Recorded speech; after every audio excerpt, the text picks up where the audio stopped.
decide which one. I do agree with what Ralph said about it's kind of squished in there.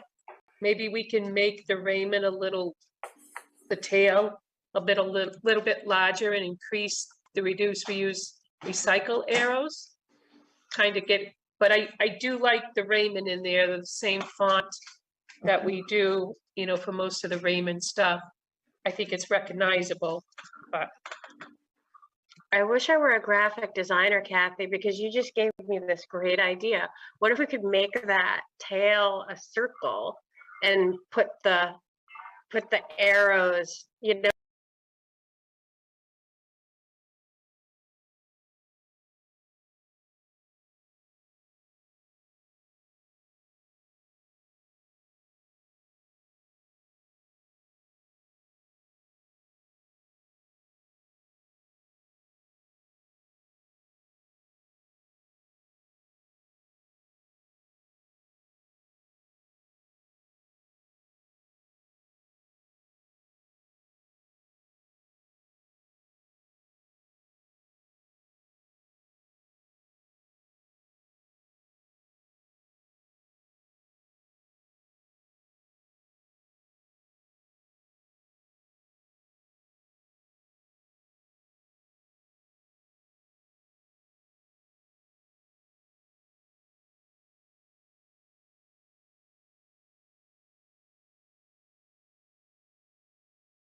That's fine. So we'll wait until next meeting.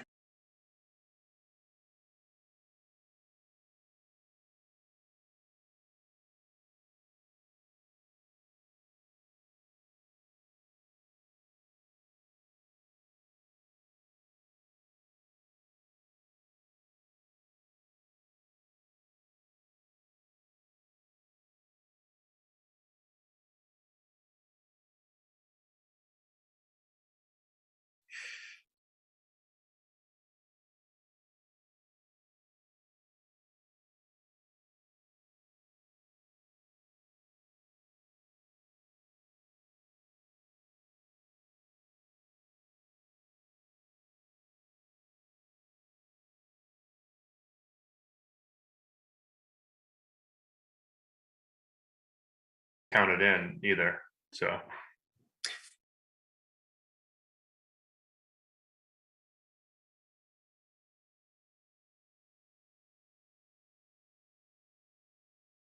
Says 7 o'clock.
figure out some way to delay this until 7 o'clock.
Welcome to the April 26, 2022 Zoning Board of Appeals meeting of the Town of Raymond. The Zoning Board of Appeals will come to order. The board does have a quorum. I'm now going to do a roll call. I will start. David Murch, Tom Hennessy. Right, all. This is a public proceeding, and unless the board specifically votes to go into executive session, you have the right to hear everything that is being said and to look at all the exhibits that are presented. Please notify the chair if you are unable to see or hear. The board works from a published agenda and will be considering tonight's items in the following order. Number 1, call to order. Number 2, approval of minutes of March 29, 2022 meeting. Number 3, old business. All items tabled for March 29, 2022. Our list is number 1, administrative appeal. Read notice of violation issued 12/16/2021. Applicant Leah E. Ration, Esquire, on behalf of Management Controls LLC. Location 18 Fernwood Road, at lot block 01022. Zone LRR2, description administrative appeal from notice of violation. Item number 2, administrative appeal, read notice of violation issued 1/4/2022. Applicant Leah E. Ration, Esquire, on behalf of Q Team Inc. Location 18 Fernwood Road, map lot 122, zone LRR2, description administrative appeal from notice of violation. Item number 3, administrative appeal, read notice of violation issued 1/28/2022. Applicant Leah B. Ration, Esquire, on behalf of Management Control LLC. Location 28 Whitetail Lane, map lot 1/28/2022. Applicant Durant Excavating. Location 28 Whitetail Lane, map lot 001020, zone LRR2. Description administrative appeal from notice of violation. Next item of the agenda, number 4, new business. Applicant Melissa Sargent, location 11 Tarkland Hill Road, map lot 011032, zone R. Description setback reduction. Item 5 on our agenda, code enforcement officer communications, and then finally adjournment.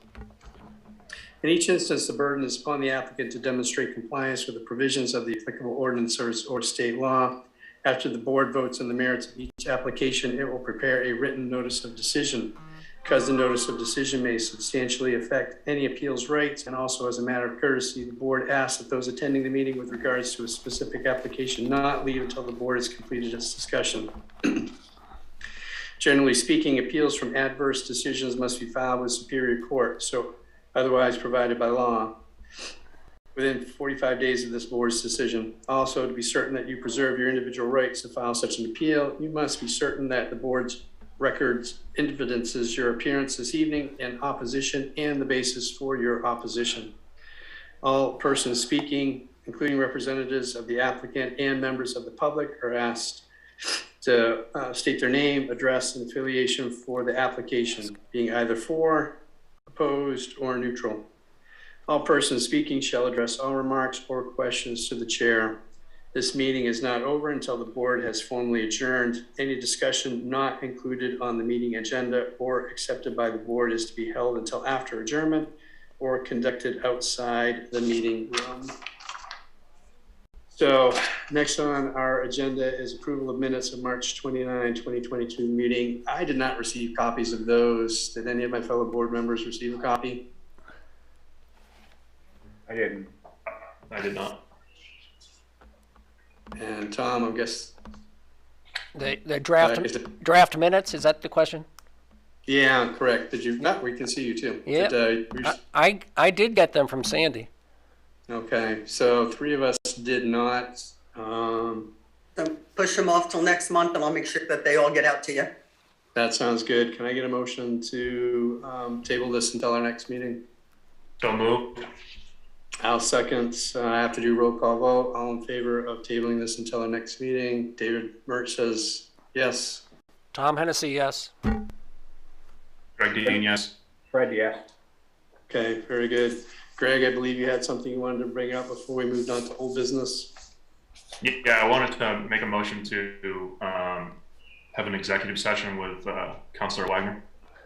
Okay, Do we need a motion for that? You do need, so this is Attorney Wagner, you do need a motion, and I would ask that the motion both cite the statute, which is 1 MRS 405 6E, I believe. Let me just double check myself.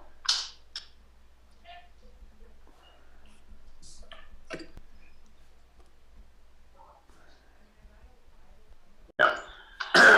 So a motion to enter into executive session pursuant to 1 MRS 405 6E to discuss the duties and responsibilities of the board with board's counsel. Can I just say so moved, or would you like me to? No, react? that works. Okay. So moved works for me. Then you need a second and any discussion.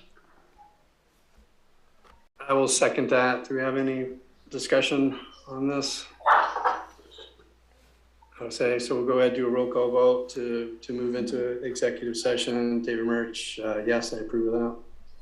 Tom Hennessy, Greg yeah. Dean, Tom Hennessy, yes. sorry. Fred, yeah. Greg Dean, yes. Okay, so we will break into executive session. So I'm gonna get you guys in the breakout room. Just so you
it was for a while there in executive session. We broke out during our executive session. We had a discussion with regards to procedure when it comes to our meetings, specifically in terms of length of meeting.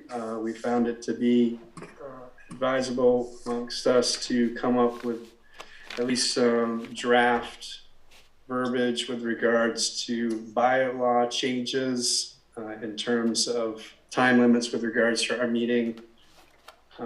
Sandy, this is something that we will nominate somebody on our board to come up with those changes per our own bylaws. We are able to modify them under certain requirements. I will have to review those. I would suggest you review them too, but I believe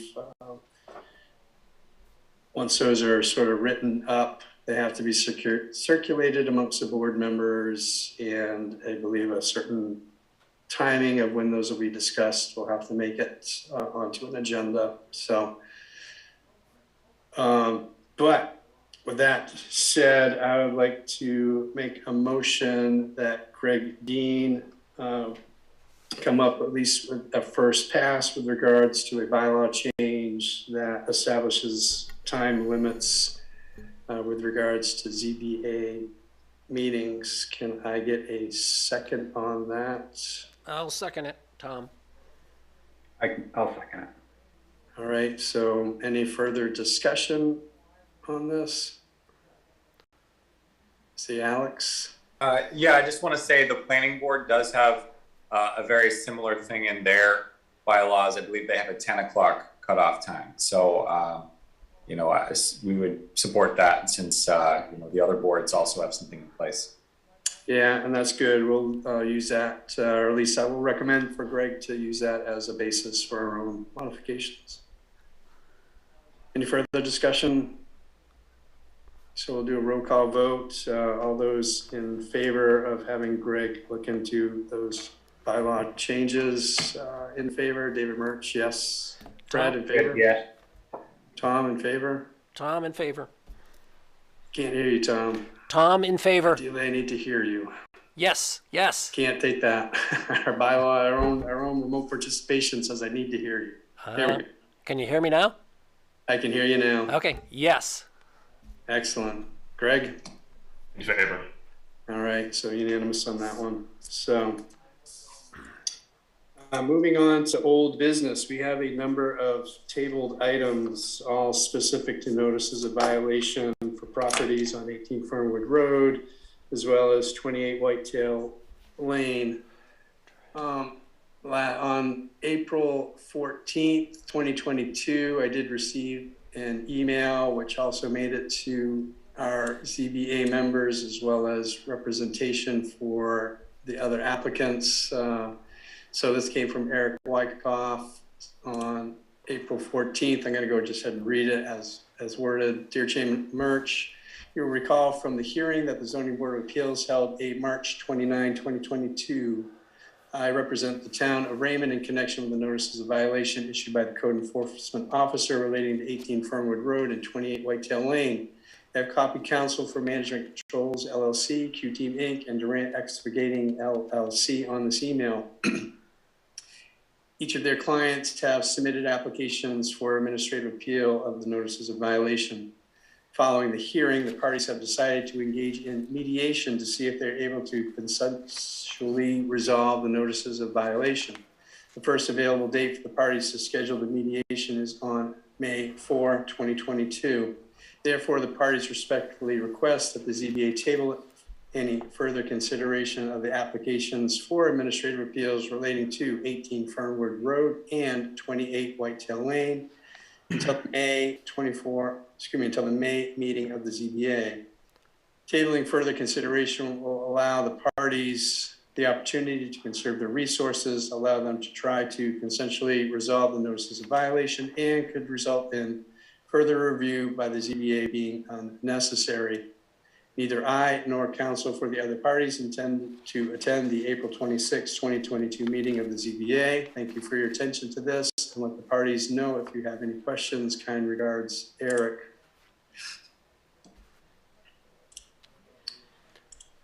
Sandy then sent out an email, Sandy Fredericks, administrative assistant for the ZBA, on April 20, sent out an email, said, good morning, we received an email from Mr. Wyckoff dated 4/14/2022, for which you are all copied. This includes the council as well as ZBA members.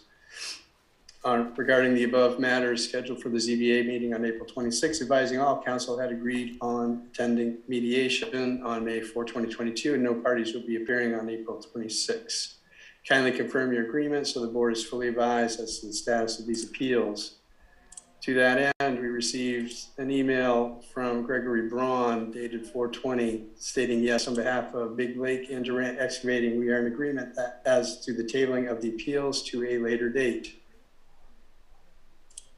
We also received a response from Leah B. Ratchen on April 20th. Sandy, Management Controls LLC and Q Team Inc. are also in favor of tabling the appeals pending mediation. Thank you, Leah. We also then had a follow-up email from attorney Stephen Wagner, who's helping out the ZBA board. He says, thank you for confirming. This also came on April 20th. Thank you for confirming the positions of the parties, Sandy. I will also take this opportunity to disclose that in anticipation of this request. I advise the chair that so long as all parties join the request, then it is my opinion that temporarily tabling the matter at this juncture is procedurally valid, and I will recommend that the board grant the request. I also advise that this decision is ultimately up to the board and must be made in open session on the 26th. So that is out there. I'm gonna, Attorney Wagner, if there's anything additional you want to add to that, please feel free. If not, we will go ahead and continue on with this. I see you shaking your head. So board members, we've been requested by all parties in regards to these, all matters of old business, 5 applications, all 5 relating to 2 different applicants, 3 different businesses. All are in agreement that they would like to have these matters tabled, continue to be tabled. Our own attorney is advising that that would be appropriate as well, but it is ultimately our decision as to whether we do this. I'm going to open it up for discussion. My own opinion is that if there's a chance for mediation, there's a chance for sides to work this out without having to go through us, I would welcome that. And in addition, given that no one is here to represent these sides, it would be difficult to make a good decision with regards to notices of violation. So I open it up. Greg, Fred, Tom. I'll take a stab at it. I generally agree. I think if there's an opportunity that both parties want to work to come up with a resolution outside of us deciding one for them, I welcome that as well. Fred. I agree with that too, that they should have the time to try to work it out. Okay. Tom? I'm in support of letting the lawyers do their jobs and see if they can mediate the thing.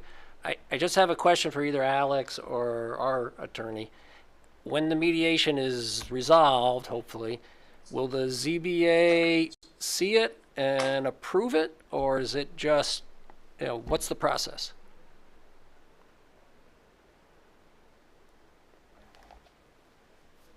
So I can take a stab on that. That's really going to depend on how the parties resolve the matter.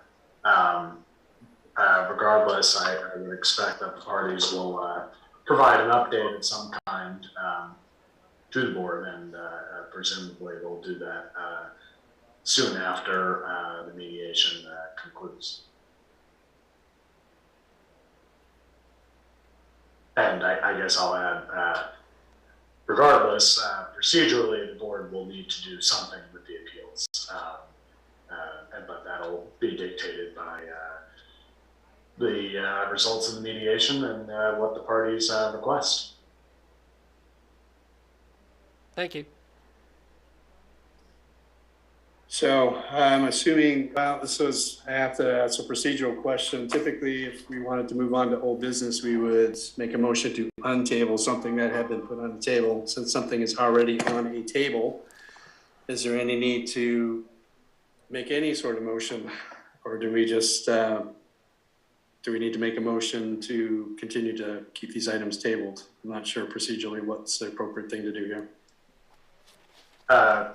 I would advise that you make a motion to grant the parties' request to table the 5 appeals listed on the agenda pertaining to 18 and 24, 18 Fernwood and 28 White. What's the street address? Whitetail Lane. Whitetail Lane. Table those to the next regularly scheduled meeting. Okay, I like how that was worded, except for the Whitetail Lane parts, but I'm gonna say so moved. Do I have a second on that? Second. Okay, I'll do a roll call vote. So all in favor of continuing to keep these items tabled until our next May meeting. In favor, David Murch, yes. Fred? Craig? Yes. Tom? Yes. Very good. All that's unanimous approval to keep these items tabled. Attorney Wagner, we did receive a draft decision for you regarding notice of violation for 19 Fernwood Road, the one that we discussed at our last meeting. Given that that particular item is tabled, I'm assuming that this item is not applicable for our meeting tonight. I would agree. You should take it up when we take these matters up again. However, board members can certainly reach out to me, and I would copy Sandy as well with any comments. I can certainly work on, get a head start on incorporating any board comments, corrections, revisions on that draft, and then present a revised draft incorporating or adding those comments for when the board takes this up again. Very good. So before I move on to new business, my ZBA members, do you have any further questions regarding any of this to discuss, bring up with Attorney Wagner? I do. All right. I'll get to, so, yes. Do you need me the rest of the evening? We're not, please feel free to leave. And have yourself a good evening. Thank you. Thank you for your help. Good night. So moving on our agenda, new business, applicant Melissa Sargent, location 11 Tarpon Hill Road, map lot 011, 032, zone R, description, setback, reduction. So I do see that Melissa is here. Before Melissa, we move on. Well, typically our approach to this is we will give you time, Melissa, to let us know about your request. And we'll take some time to ask, the board will, to ask you some questions, and we'll also open this up for public comment. If anybody for, opposed, or neutral can have a chance to discuss this as well. Then we'll close out all comments and then go ahead and move forward with reviewing your application in conjunction with our ordinances. Before we move on to that, though, Alex and Sandy, I just need you to be with me here. One of my questions I had was the application indicates that this property is in zone R. The survey, the boundary survey that we received indicated that this for zoning that the parcel is located within RR, so rural residential, not residential. I sent an email to Sandy on April 13th asking the question. It should be property the district of rural or rural residential. For Sandy, she says, I've checked with the assessing department, and assessing has it listed in the records as R for rural. However, when we look at the zoning map, it falls within RR. So as for confirmation, I said for this appeal, do we go with the assessing department or the zoning map? I'm guessing the zoning map, but I want to confirm. And so Sandy has confirmed that yes, it should be the zoning map. And the zoning map is indicating that this property is rural residential. Sandy or Alex, do you have any further comment to that? If not, we're going to proceed with this property being as rural residential and not rural as indicated in the application. Hold on one sec. Thank you. So I am seeing it shown as it being in the rural zone, I believe. Yes, that's what I'm seeing. Okay, Kurt thought that it was,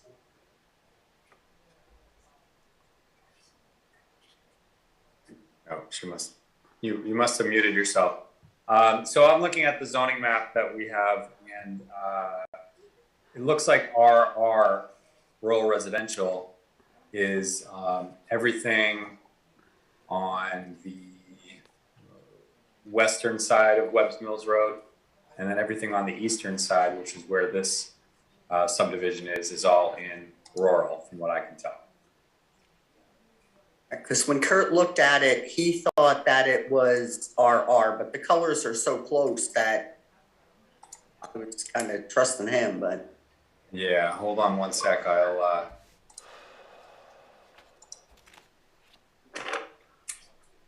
You're seeing the zoning map, right? Yep. Yes. So the lot that we are looking at is the, well, it's right in here. And I can actually circle it. You can see the light teal color that I just circled. Yeah. So that's where that lot is, and that color is the rural zone, rural district. Perfect.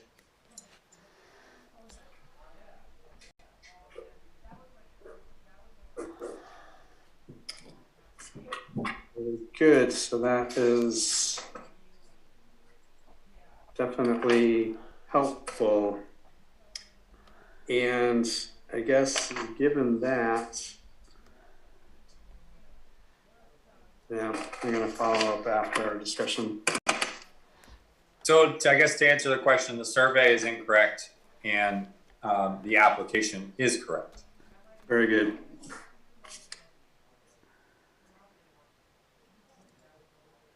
So, okay.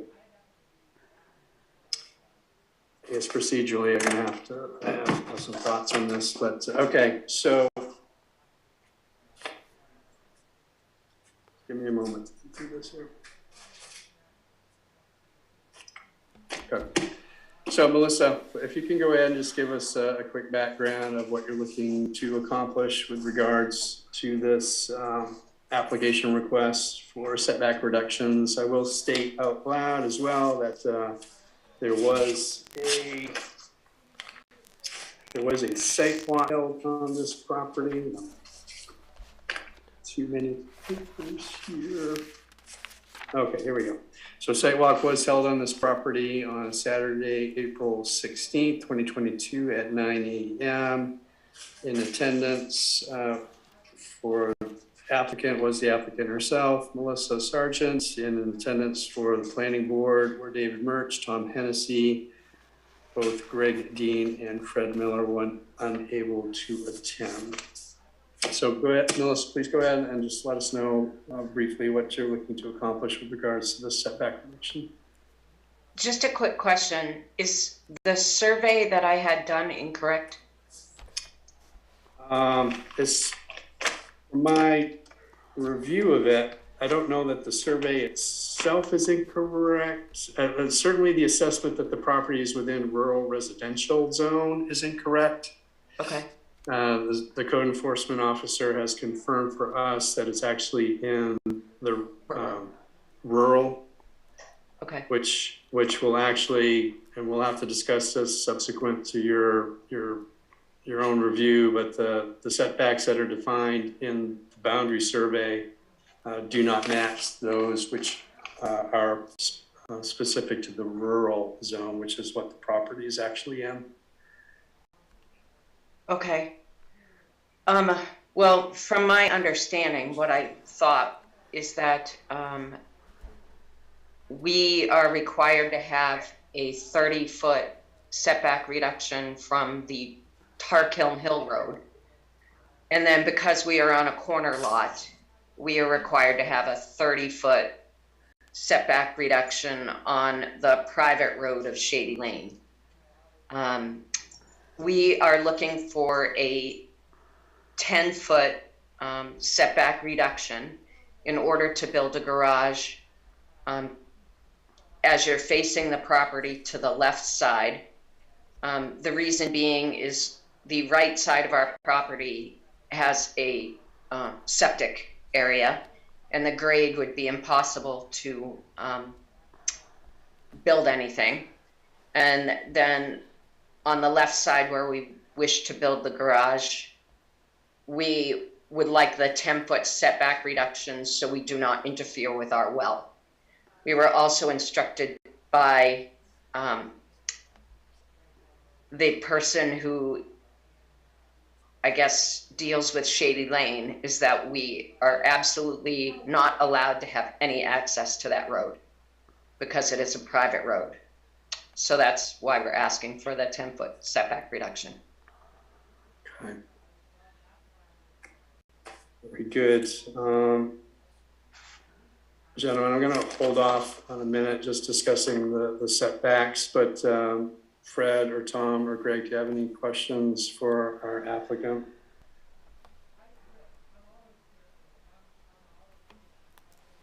Sorry, I have a question. What are the dimensions? Oh, it's 32 by, okay, I see it. I didn't see it there. 32 by 48. Okay. Correct. And this is Tom. This is Tom. That the carport has a roof on it, I assume, right? Yes. So the actual dimension of the building is an additional 12 feet in width. Yes. Okay. And Alex, do you know, just this is a refresher for me, that what's the height limitation?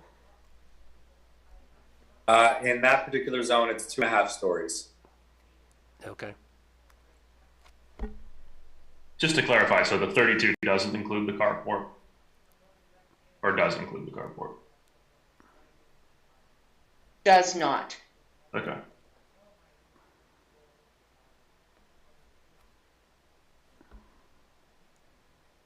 Melissa, in regards to the garage, or is it, what's the proposed use for it, the overall use for it? It's going to be for storage and for my vehicle, and my significant other is a mechanic, so he has a bunch of hobbies that don't include knitting, and therefore it's a garage. Okay. Just for his hobbies. Understood.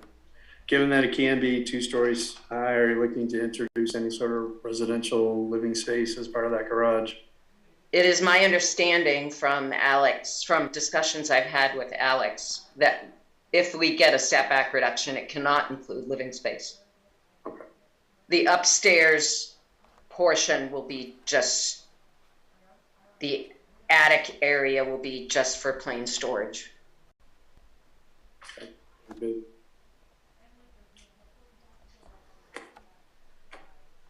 So before I turn this over to public comments, Greg or Fred or Tom, any further questions from Melissa or possibly Alex before we do that? Yeah, I had one more question. The distance between the well and the side of the proposed structure,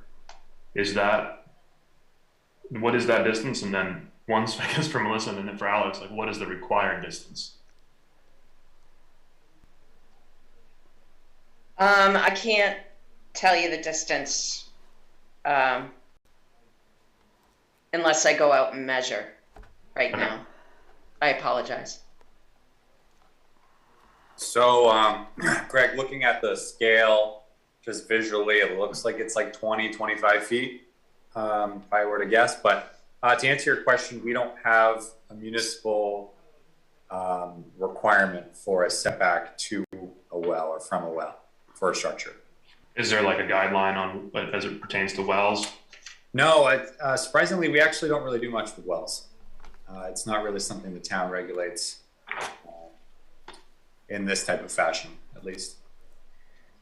One thing we wanted to make sure when we built the garage is that if we needed to do maintenance on the well, we could get there without like taking down part of the garage.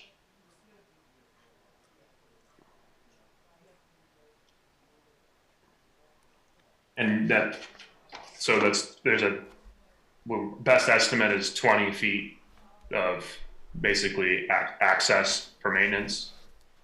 Correct. And that's the only reason? So it's not, you don't want to be too close to the well. It doesn't sound like there's a reason the structure can't be closer to the well. It's mainly to get access. Okay, just if mainly something ever happens to the well, especially where we were advised that we are not allowed access to Shady Lane at all. Yeah, I understand that.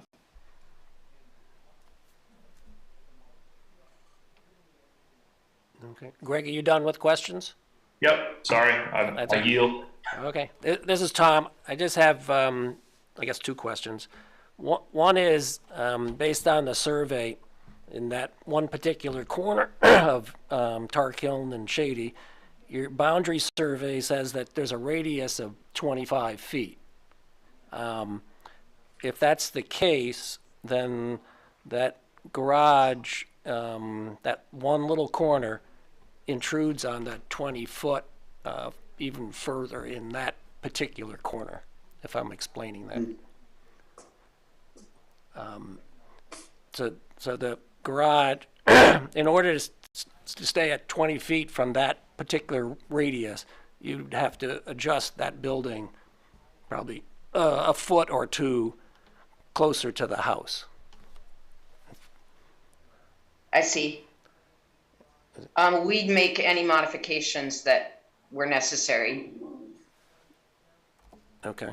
And the other thing that caused me when I looked at this was the surveyor did a nice job, except he applied the wrong graphic scale to it. So it's confusing to the initial person. It's really 1 inch equals 40 feet. So. Okay. Just, if you're gonna go have some corrections done, you might put the right scale on it. So. Okay, so the corrections that I need to have made are the radius at the corner and then the scale being, can you repeat that? That down in the bottom left of the survey, there's a graphic scale of 1 inch equals 20 feet. It's really 1 inch equals 40 feet. Okay, so, got it. So I wouldn't make any adjustments until you hear the final vote, though. Okay. Okay. Yeah.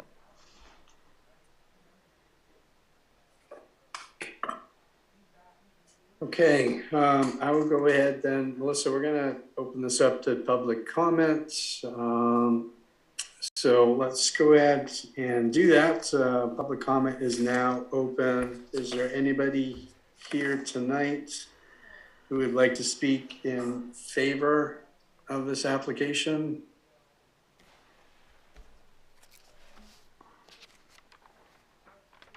Okay, is there anyone here tonight that would like to speak in opposition to this application?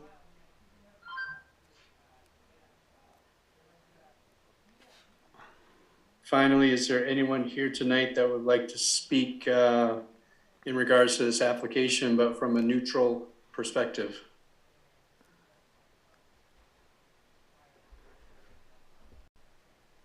Okay, I will go ahead then and close public comments.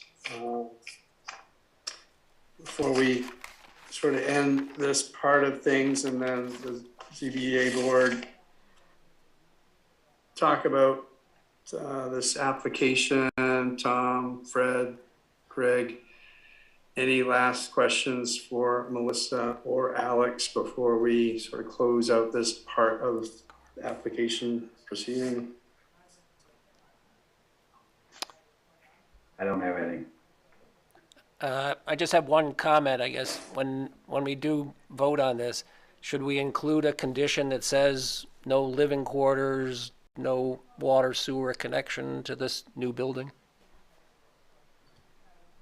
I guess that's a good question, and we can consider as part of the list that we've got to go through. So I think, Tom, let's agree to talk about that when the time comes. Okay.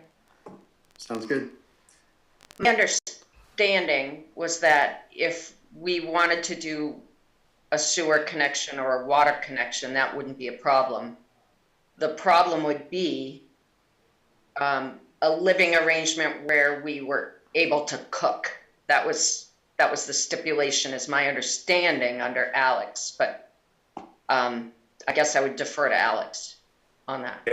Yeah, what she's talking about is under the setback reduction standards that you guys are going to go through. One of them is you can't create any additional dwelling units.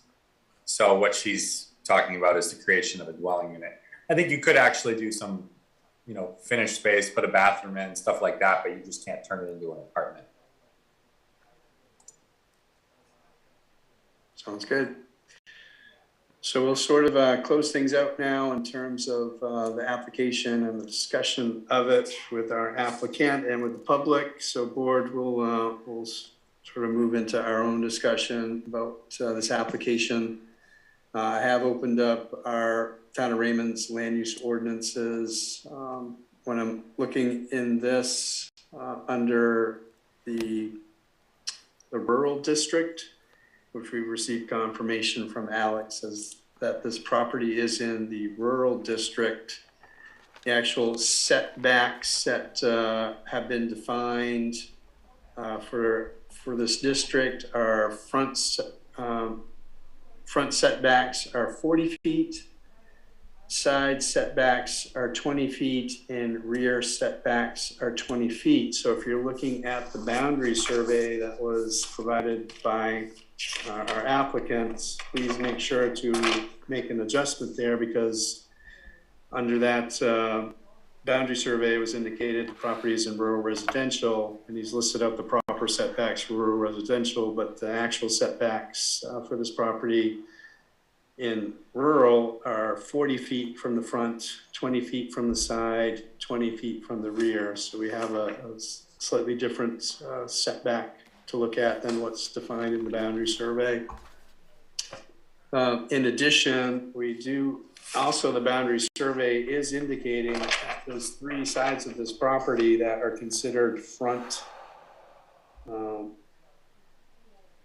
So Alex, I know that I have emailed you, but if you can confirm for us, given this property and that it is bounded at least on 2 sides by roads, can you confirm for us how we should be looking at this? Is this a property with multiple front sides? And if not, can you on the record please confirm for us which side of this property should be considered the front?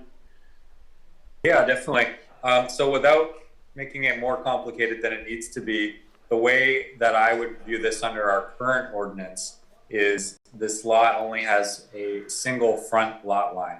It has a front and it has 2 sides and it has a rear lot line. So the front line would be the side where the driveway is on Tarkle Hill Road, and then you have a sideline where Shady Lane is. I certainly wouldn't view this as having 2 front lot lines, especially considering they don't even have legal access to the Shady Lane side. It is a corner lot, and we're in the process of defining corner lots and exploring further standards for corner lots, but under the current ordinance, I would say it only has 1 front. Okay, thank you, Alex. Yeah. So before I go any further, board members, do we have any questions in regards to the correct setbacks and in regards to what part of this parcel is considered front and the rest side and rear. Do we have any questions? Just want to make sure we're all on board with that.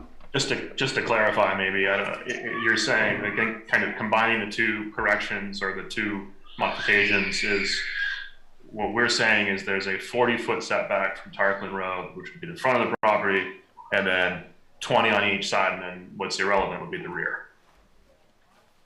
Okay, and the side would be shady, and then the opposite side. Okay. Yep, correct. Yep. Got it. So therefore, our setback reduction would be 20 feet for the front and none for the side, correct? Yes, correct.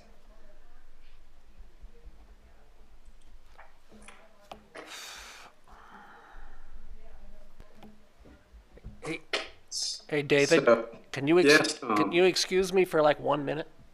of course, yep.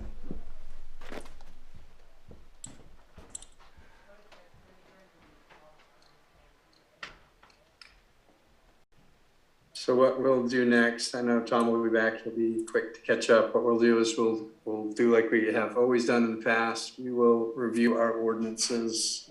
So again, I'll be looking at Town of Raymond's Land Use Ordinance. I will be going to, Sorry, David. yep, no, go ahead. While we're kind of in this pause, should we confirm that we want to proceed, given that even if approved, this wouldn't be enough of a setback to build the proposed structure? I don't know how we handle that in the past, but my understanding is that irrespective of how we ruled on the setback reduction requirements, that she. Yeah, that's a good point, Greg. We probably need to reevaluate that request. I'll go ahead, and if you want to sort of frame that out for me, as I look through our ordinances here, when Tom gets back, would you be willing to lead that part of the discussion? Yep, absolutely.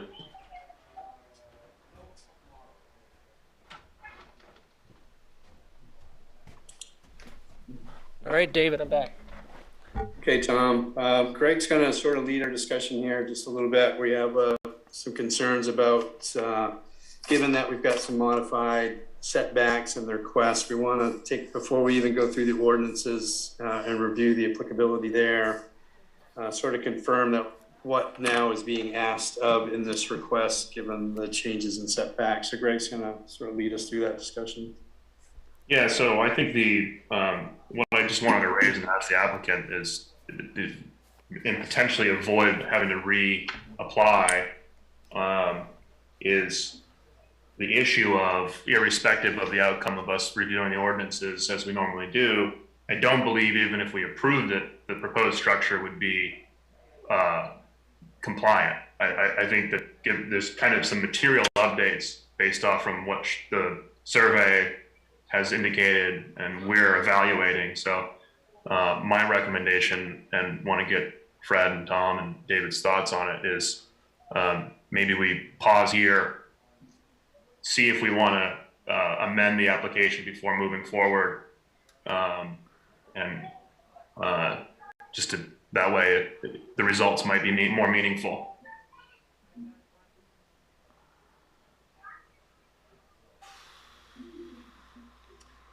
Yeah, because I agree with Greg, Melissa, because if we look at this, the original boundary survey was under the assumption that you had a 30-foot setback, when in reality you have a 20-foot setback. However,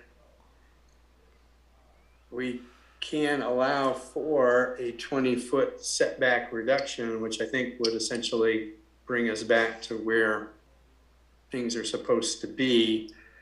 I guess part of if somebody can sort of review that math with me, but, and if that's the case, is this something that can be like amended on the fly? But we also have Tom's radius.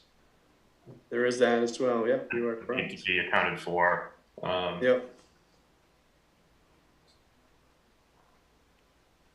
That's the name of that dimension now. It's Tom's radius. Yeah. I was a math major at one time. So.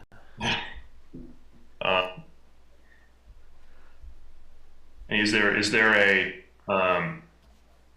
well, I'll let you take it. Yeah, I guess I'll put this question out there. Alex, you can sort of confirm it for us if we're sort of going down the wrong route, but I'm wondering if this is something in which we offer back to Melissa to get them on an updated boundary survey that accurately reflects the correct setbacks and setback reduction requests and takes into account this, I forgot what we call it now, but the area that Tom pointed out, or we could just potentially move forward with what's been requested and potentially sort of modify things on the fly. I'm trying to figure out how best to move forward and what's the most official to our applicant.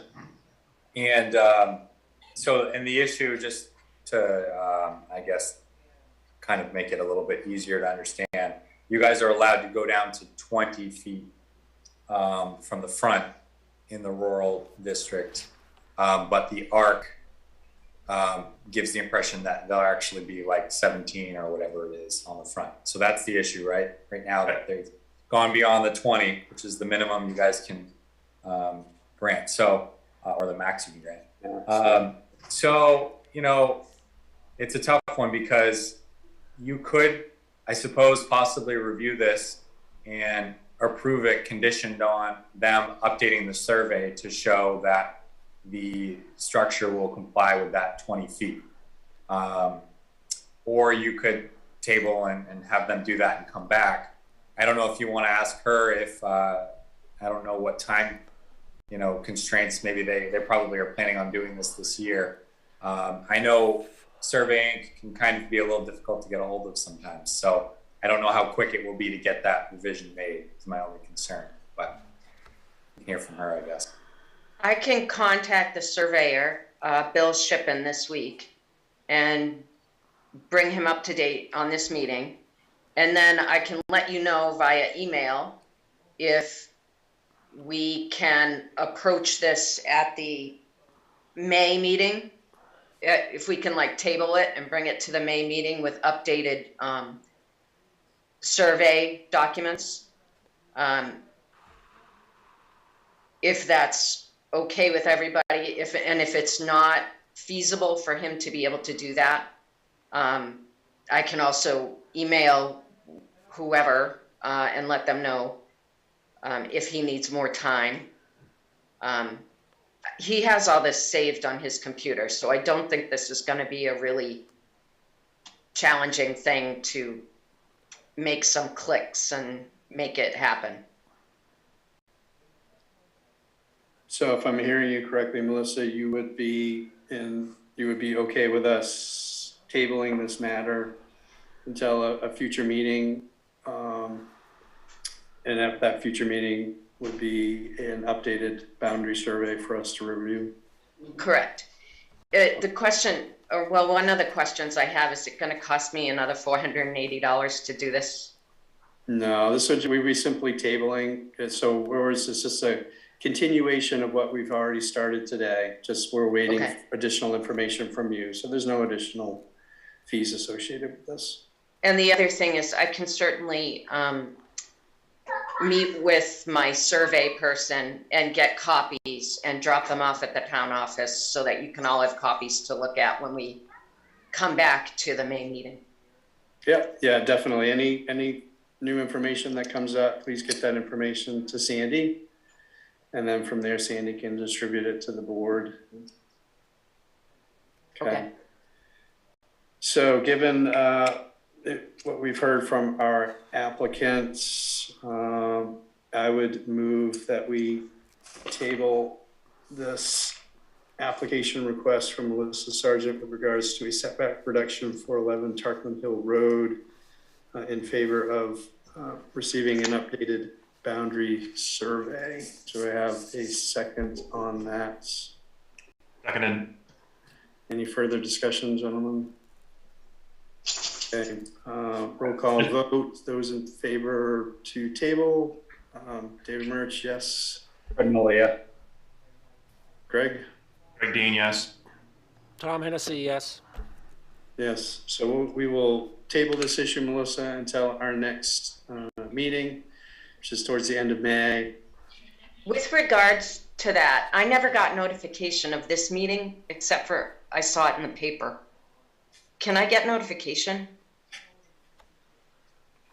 Yeah, Sandy, can you? I'll email you the agenda. Okay, that would be great. Thank you. David, I had just one more point I wanted to just make clarification on before Melissa potentially drops. And I don't know if it matters, maybe something we could ask Alex, but the actual request for the setback is going to have to change on the front of the property, will have to change as well. So I don't know if there's any formal restatement of that request that we need to have before May as well. Unless I'm mistaken, Alex, you seem to indicate, your body language might seem to indicate I've done my math wrong, but that's all. Yeah, I mean, I think that can be a simple email. I think you could probably just send us an email with the survey even and update that request. I think that's totally fine. Okay. You're all good, Melissa. Do you have any further questions with regards to how to move forward? No, I don't think so. Okay. Who do I contact in email? So Sandy, raise your hand. So I'm guessing Sandy. Yeah, because then I can send it to all of you. That way we know what's gone where. She can make sure Alex gets the information as well. Mm-hmm. Okay. Thank you. Yeah, oh, you're very welcome. So moving on in our agenda, Code Enforcement Officer Communications, Alex. Yeah, I don't really have a whole lot to communicate. I just wanted to say I thought you guys did a really good job at that last meeting. And thank you for all your hard work on that. I mean, 10 years of municipal meetings, and that set the record for me. So you all came back, so I think that's good. Fred returned, which I thought for his first meeting, that was probably one of the most difficult first meetings anyone's ever had. So yes, I just want to thank you guys. I don't think it's going to be the last that you deal with on these or administrative appeals in general. They're never easy. You know, being on the Zoning Board of Appeals is never easy, but I thought you guys did a great job. So that's all I got. Okay, thank you. Sandy, do we have anything coming up on the agenda? Oh, got lots of fun stuff coming up. It's been a long agenda. Okay. I wanted to ask you was, do we still want to hold off on inviting the other volunteer applicants to come in till we're past these? Yeah, so, you know. We got two more that relate to the Fernwood and Whitetail from Braun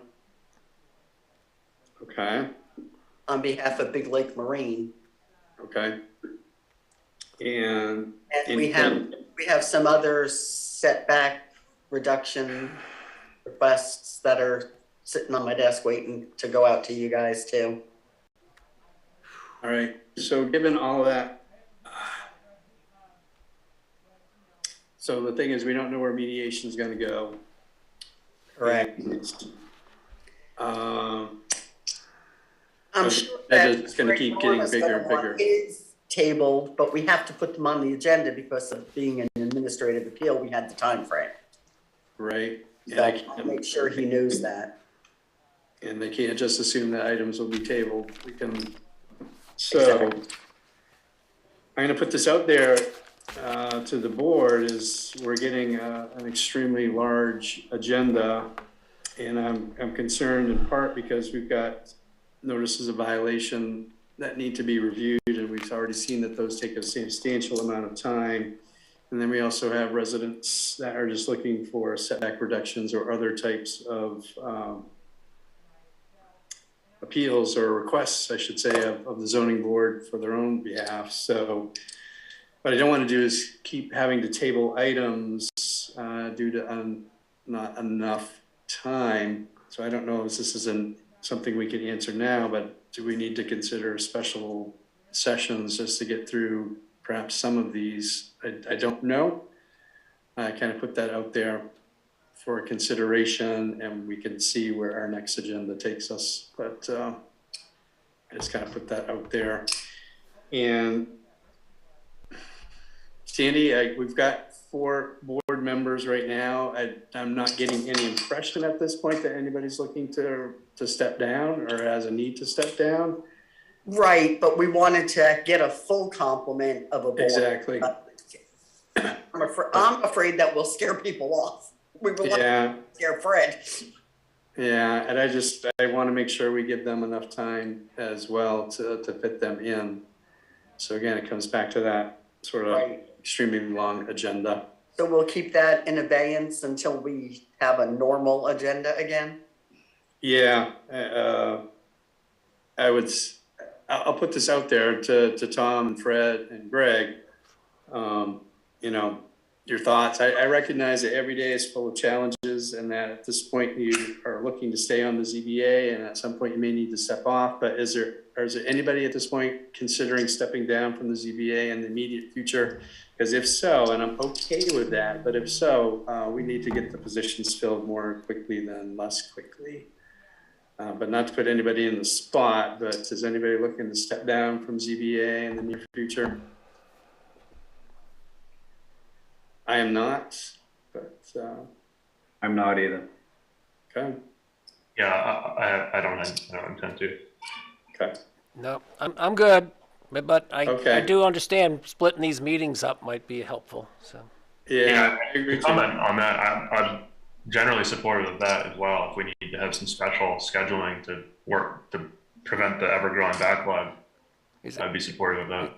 Is it possible, I don't know, Sandy or Alex, that we split up and do like a 4-hour session for new business, you know, the applicants that want, you know, their reductions or whatever, and then the other main session get back to these NOVs and things? Is there a way to divide and conquer?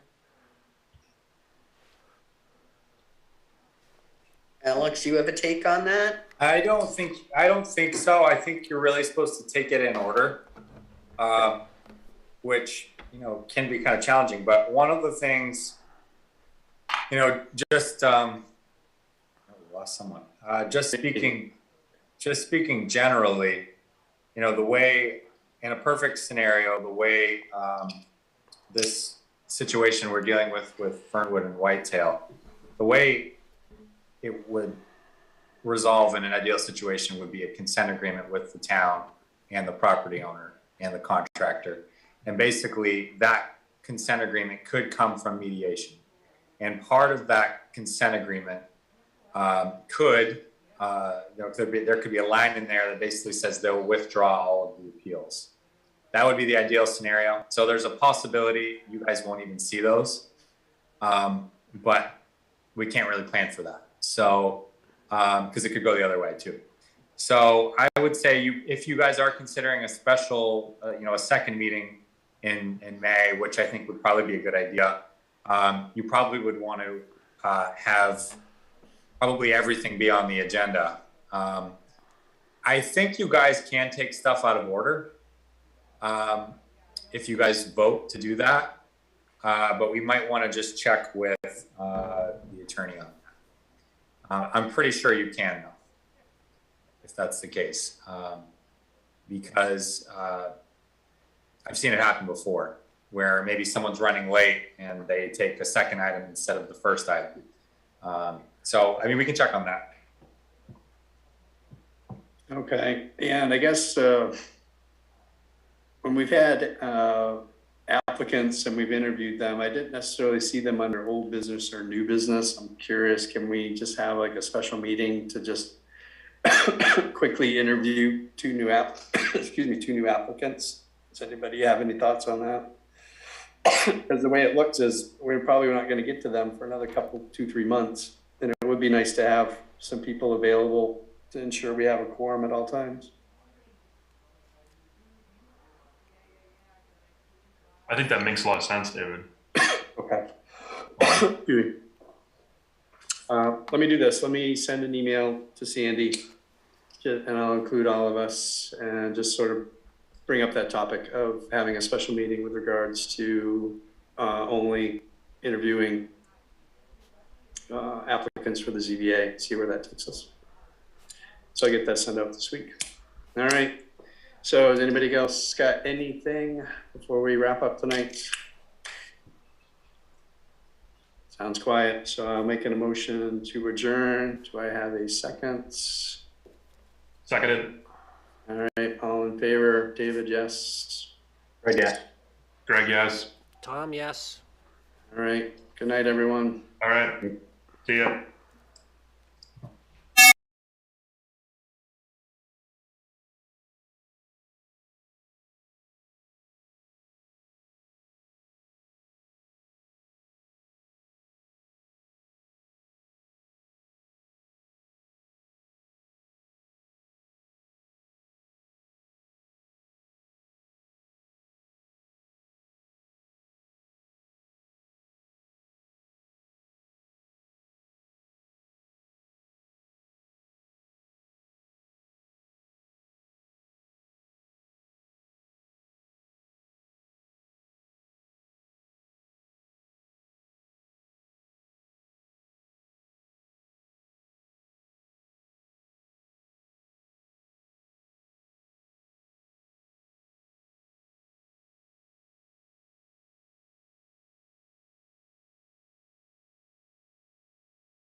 Good evening.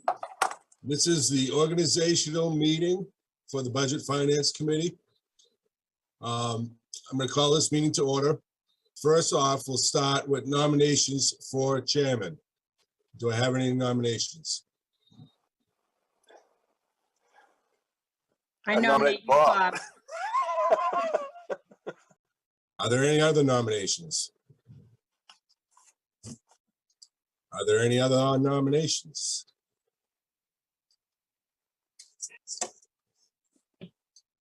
I need a motion to close nominations for chairman. So I move nomination cease. All those in favor of Bob Goslin, raise your hand. I can't see Bob Jones, but thank you. Next order of business is to approve the minutes of the April 27th, 2021 meeting. Again? Bob, did you want to elect a vice chair? Oh, yes, sorry. Any nominations for vice chair?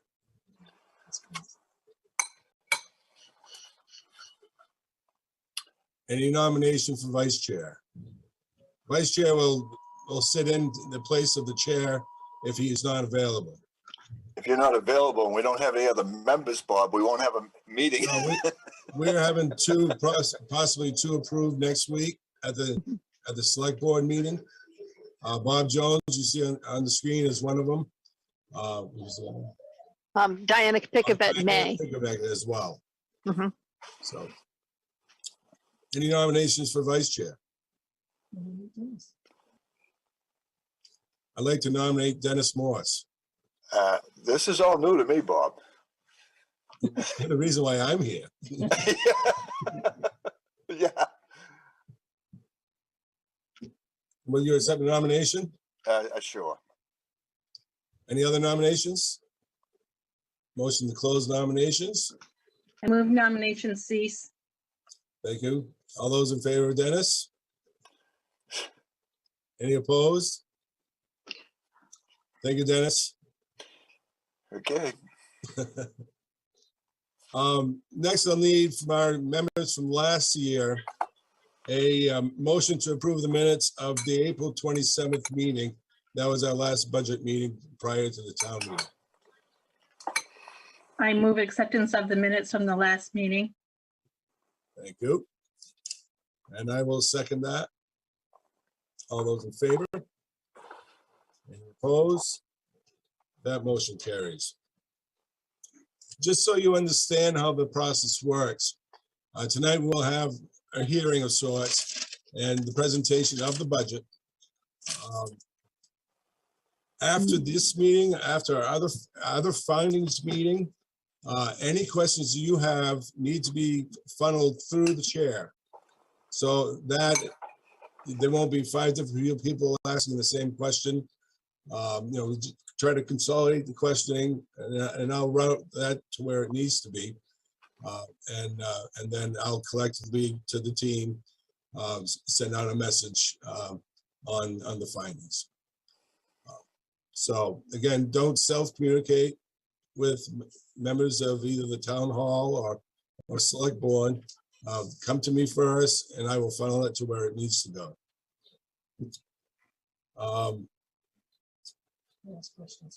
Are there any questions? I have one, and that is when we just voted to accept the minutes of the last meeting, they're not in this budget committee report, this budget report, right? No, they were sent as an attachment. Oh, okay. I'll have to go back and I'm working with 2 different emails now, and some of it's going to junk, so I'll check it out. Thank you. Thank you. Sue, Abigail asked about a town email address. Yes, I have sent a note to Kevin Woodbury, our tech, and he is in the process of trying to do that for all committee members. Okay. So as soon as we have one, I'll get it sent out to you. Because it is preferable to use town email for freedom of access requests. We don't want to go after your personal email if we don't have to. We also don't get a lot of requests, but you just never know. Any other notes? Any other comments? Tonight we will be getting back together at 6:30, where we will have the findings meeting. And we'll have Don open it up with a brief overview. And then I think we're gonna open with Sharice, I think, talking a little bit about the restructuring of the budget, and then Don, but I can introduce that if you'd like. Okay. Yeah. Is there any other comment from the Budget Finance Committee? Can I just ask like some basic, I've never done this before questions? Okay. So we're gonna have this next meeting. At that meeting, we're gonna like review what was in the budget book. That's correct. And then do we ask questions that we have during that meeting, or like what is the format of what happens in that? And then do we just basically go through like multiple meetings of doing that until we've gone through the whole binder? That's correct. It should take 2 meetings to go through all our department heads and provider agencies. And then we'll have a workshop with the select board to kind of talk about these items, hotspots, areas of concern, so that, when it comes time to make a vote, we'll have everything we have in our pocket. Okay. And on a really high level, now you'll have the department heads right there where you can ask some questions about what you've seen in the book. And that's the next 2 meetings. And like Bob said, there's a workshop. After that, the select board will put together the town warrant for that will be voted upon. And once they've made their recommendations, you'll get together again, go over the warrant and make your recommendations, whether you think things should be as the select board say or less. Thank you. So feel free to ask any questions to presenters this evening. And so that we don't wait to have to communicate by email, but feel free to How ask your questions. detailed can those questions be? Like, I just don't want to be like the odd kid out asking like super detailed questions or like super dumb questions. Like, do you know what I mean? Yep. You'll learn as Okay. we go along. So don't do. You can ask whatever questions you want tonight. So. Well, that brings another question up then. Is there a time, do they set a timetable on these meetings? I know when select board used to meet with us about our cover letter or our whatever, you know, PowerPoint presentation, there would be a timetable.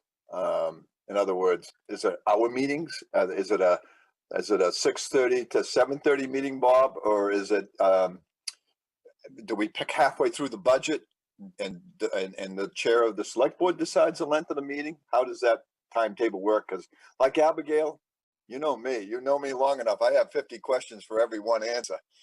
So I'm trying really hard to come in here and be quiet. But the reality is there's a lot of questions that are involved with running the town in the budget process, especially if it's only 3 meetings. Mhm. Is there a timetable? Do they No, actually there set? there is no time limitation. I suppose if somebody started going on, it is the chair's prerogative to say, no, I think we've killed that horse. But that very rarely happens. Okay. But it is Bob's meeting. It's a budget finance committee meeting. Oh, so Bob runs the meeting, not the select board. That's correct. Sometimes, though, I think for certain pieces, Bob, you've handed it over to the select board chair to run, like public safety, maybe. There have been times when you've done that, but not always. Sure. Mhm. Okay, thank you. Any other questions before we go? So Abigail, I'll ask a question. Do you have a copy of the schedule, the meeting schedule? Do you have a copy of that? Okay, all right. Yeah, and I've looked over the sections that are on the agenda for tonight. Okay, Yeah, great. except I didn't have emergency public.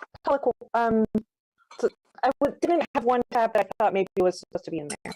Yeah, that's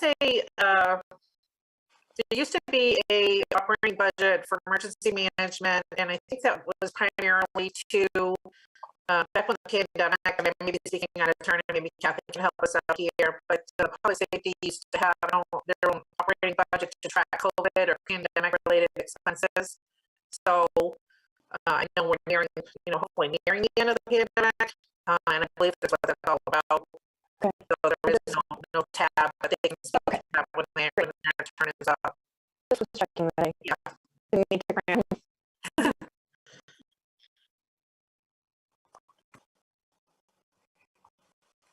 I don't see any other questions. I'll entertain a motion to adjourn. So moved.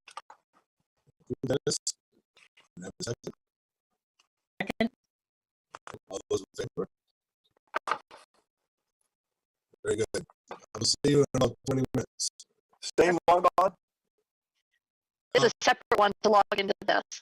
Okay, I gotta go back. I gotta go on my computer to figure out what that.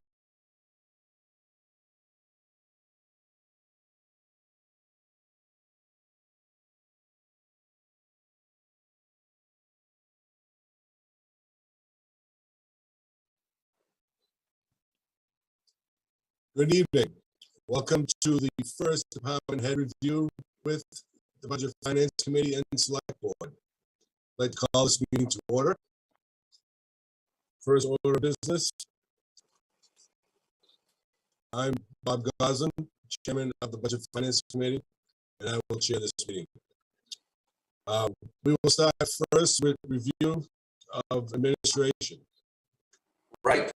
Thank you, Bob. So first thing I'd like to do is introduce our new finance director, Cherise Keach. She wanted to give a brief explanation of some of the changes she's made in the budget development, methodology, information contained in the books, the addition of notes, and some other things that she's done. So the budget doesn't look exactly like it did last year. Cherise? Thank you, Bob and Dawn. Yeah, the new budget books For starters, they have tabs for each of the departments, which I think to be helpful when you're flipping through, maybe a 100-page document. So there are tabs, and I want to call it check stock, but it's not check stock, it's paper stock in between the various departments. So that helps to, ease flipping through pages. The other couple of changes are, as Dawn mentioned, there are spreadsheets that contain 2 fiscal years of budget to actual. And then you have the current fiscal year budget and year-to-date expenditures. Keep in mind that's only through December 31st. So I know Kathy had asked about that and we clarified that. So I want to point that out. Your year-to-date expenditures only go through December 31st. Some of the departments I try, and this is, a lot of it's for me personally, because I, don't always necessarily remember where an item was budgeted when you have so many various departments. So I do like to make little notations beside various expenditures. So I've done that. Not on all of them, but some of them. And the other thing is some of the things have been moved around from one department to another, and I can go into those, as an overview, excuse me, as an overview. As an example, Registry of Deeds was previously in the administration budget. I have now relocated that to the assessing budget, so that's one change. Another minor change is rescue billing. That was previously under administration, and that has been relocated to the fire department because that's what it has to do with, is public safety and fire and rescue department. And another change would be building maintenance. As an example, in Nathan's public works department, he had two building maintenance lines, one for District 1 and the other one just for public works. So what I did was relocate those all to town buildings. So it's town-wide buildings, building maintenance, with the exception of public safety, because they have their own building maintenance line in their budget. So instead of having various building maintenance all over, the general operating budget, it's pretty centralized into town buildings. So that's just a couple of the changes. I do like to regroup at the end of the budget process just to obtain feedback, what worked well, what didn't work well, suggestions for improvement. I'm open to that. What you'd like to see different. I'm certainly, willing to consider, and accommodate everyone. And so we will eventually regroup and I will ask for feedback. Okay. That's all I have. Right, thank you, Charisse. You're welcome. Don, did you want to start with a statement? Yes, I have a brief statement, a brief outline of, I guess you'd call it the really high points of the budget. We'll get into much more detail as we go department by department. But I'd like to first start by saying that I did issue a new budget memo today, and the crush of getting things out the other day, we thought we had made things really clear. But when I read it this morning, or maybe it was yesterday morning, I said, geez, it's not so clear, because at the addition of the issue of the library really made sort of a double set of budgets for us. And so there is a new cover letter that hopefully is clearer as to what's happening. So on that point, I'll tell you what the budget looks like at the start here, with the library and without the library. So the gross budget without the library is up about $416,896, or 7.4%. If you net out the revenues from that gross budget without the library, you're looking at $251,623, or 7.4%. So an increase above what we normally would be presenting on initial budget. And then of course you have the gross budget with the library. So now you're adding a whole new department. You're taking on the whole library function. In that instance, you're looking at $551,772 increase, or 9.89%. And then if you net out the revenues, you're down to about $386,499, or 11.36%. And I can, let, I guess, Charisse explain why it's up, but it's a little bit of an odd phenomena. But anyhow, so we're looking at a significant budget increase over what we have normally seen. But what we also have is a significant change in the operations of the town. You know, we've added a number of functions. I think the town is at a point where we're seeing, you know, some new programming and some new directions. And, you know, I credit our chair, Teresa Sadek, with a lot of the leadership that has caused that to come about. And I think it's positive stuff. And, you know, the town is in very good fiscal shape. You know, we continue to maintain our AAA bond rating. We are, you know, able to go from, you know, year to year without borrowing tax notes. We have put a substantial amount of fund balance into the, you know, into the tax rate every year, and we intend probably to do that again this year.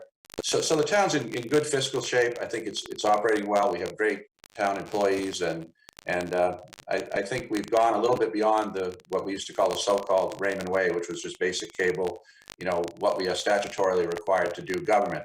We're doing a lot more than that today, and I think we're doing it very well. So that's my kind of pitch on where we're going. But for the departments, department by department, the administration department, one of the things that's significant is we're going to go out and do an RFP for audit services.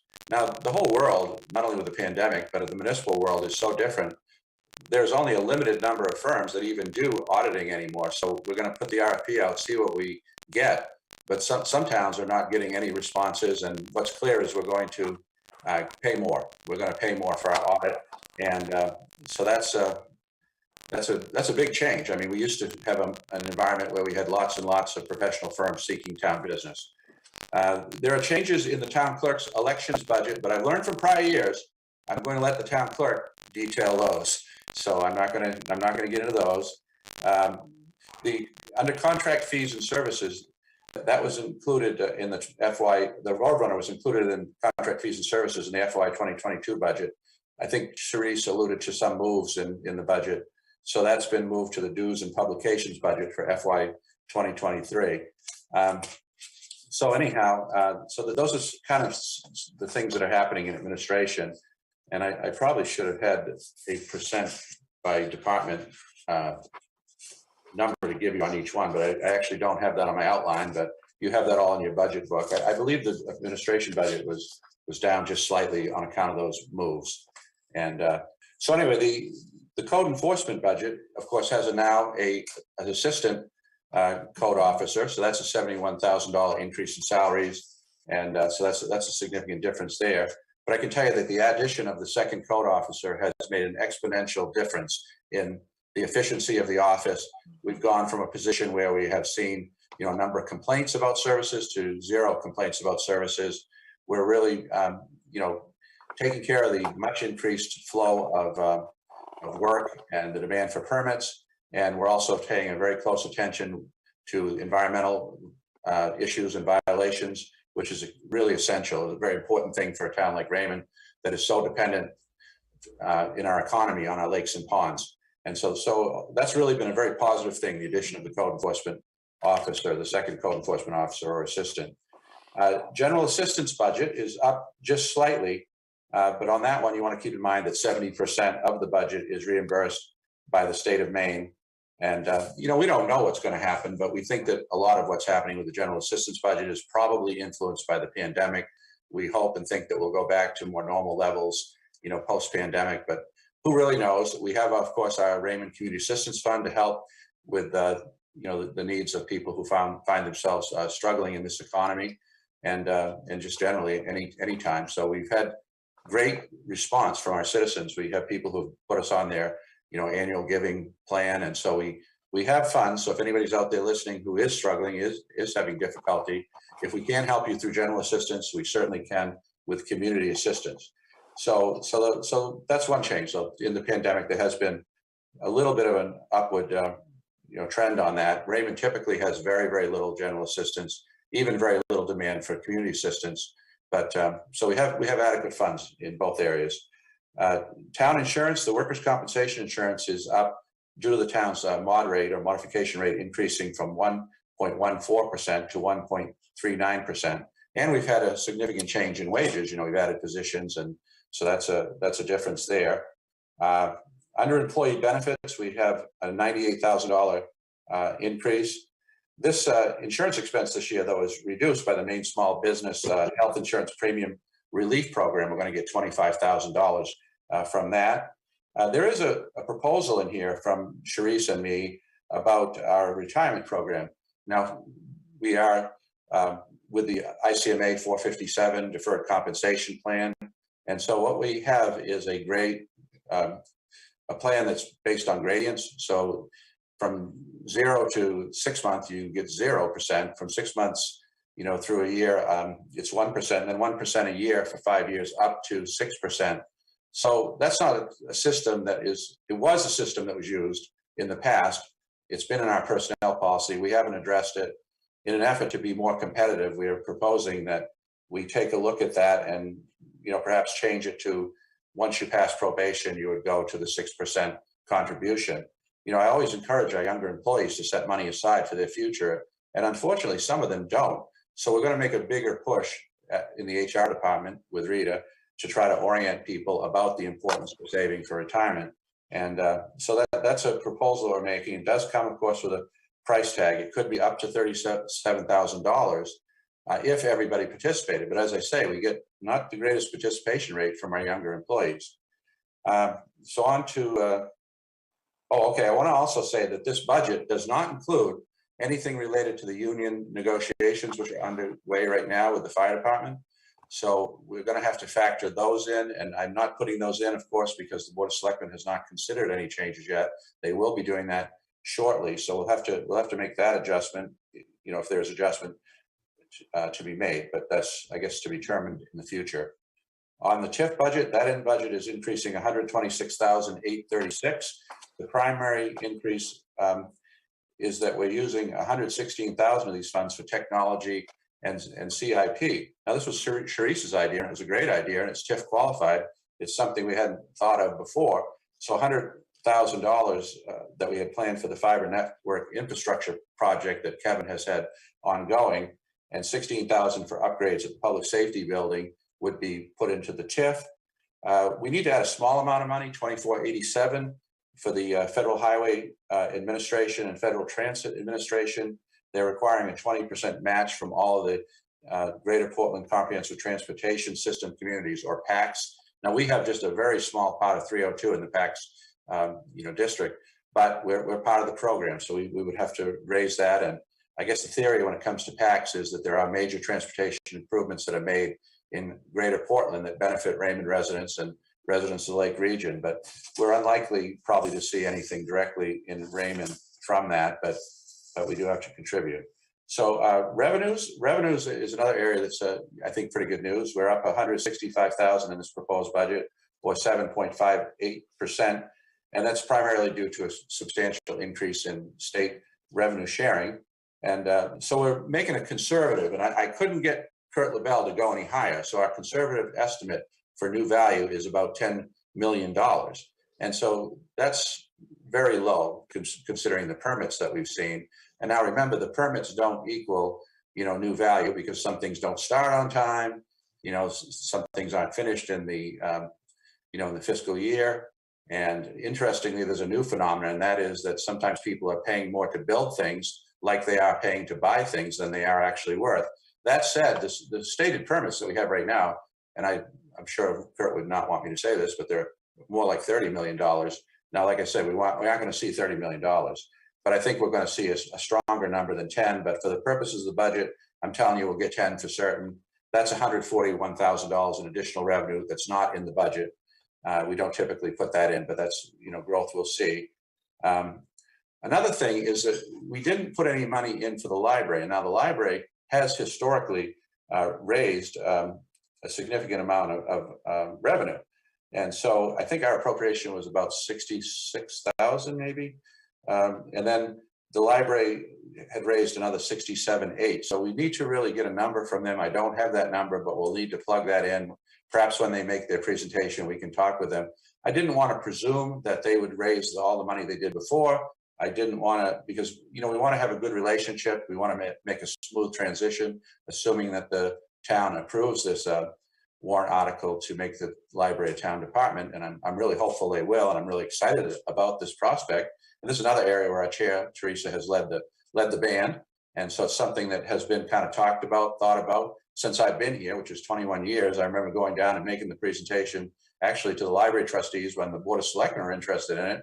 And they kind of at that time said, no, not right now. And so it's kind of been on the discussion table for 20 years. So it's a big deal. And I think it will be something that will be a good thing for the town, good thing for the library. It's going to be sustainability for the library. It's going to be the ability to broaden the programs. It's going to be the ability to have the employees there be town employees, and probably, you know, the expansion of hours and services. So a lot of good things could come out of it, but that's subject, of course, to a vote. We'll have to see how that goes. The fire department budget is up about $240,000, and that's primarily in wages. And we did put the recommendation of the fire chief that's related to the union negotiations into the budget. Of course, that is subject, as well as the benefits, to the Board of Selectmen vote. But we did put that number in that he's recommending. And so anyway, the budget also includes 2 new full-time positions. These are firefighter EMT positions.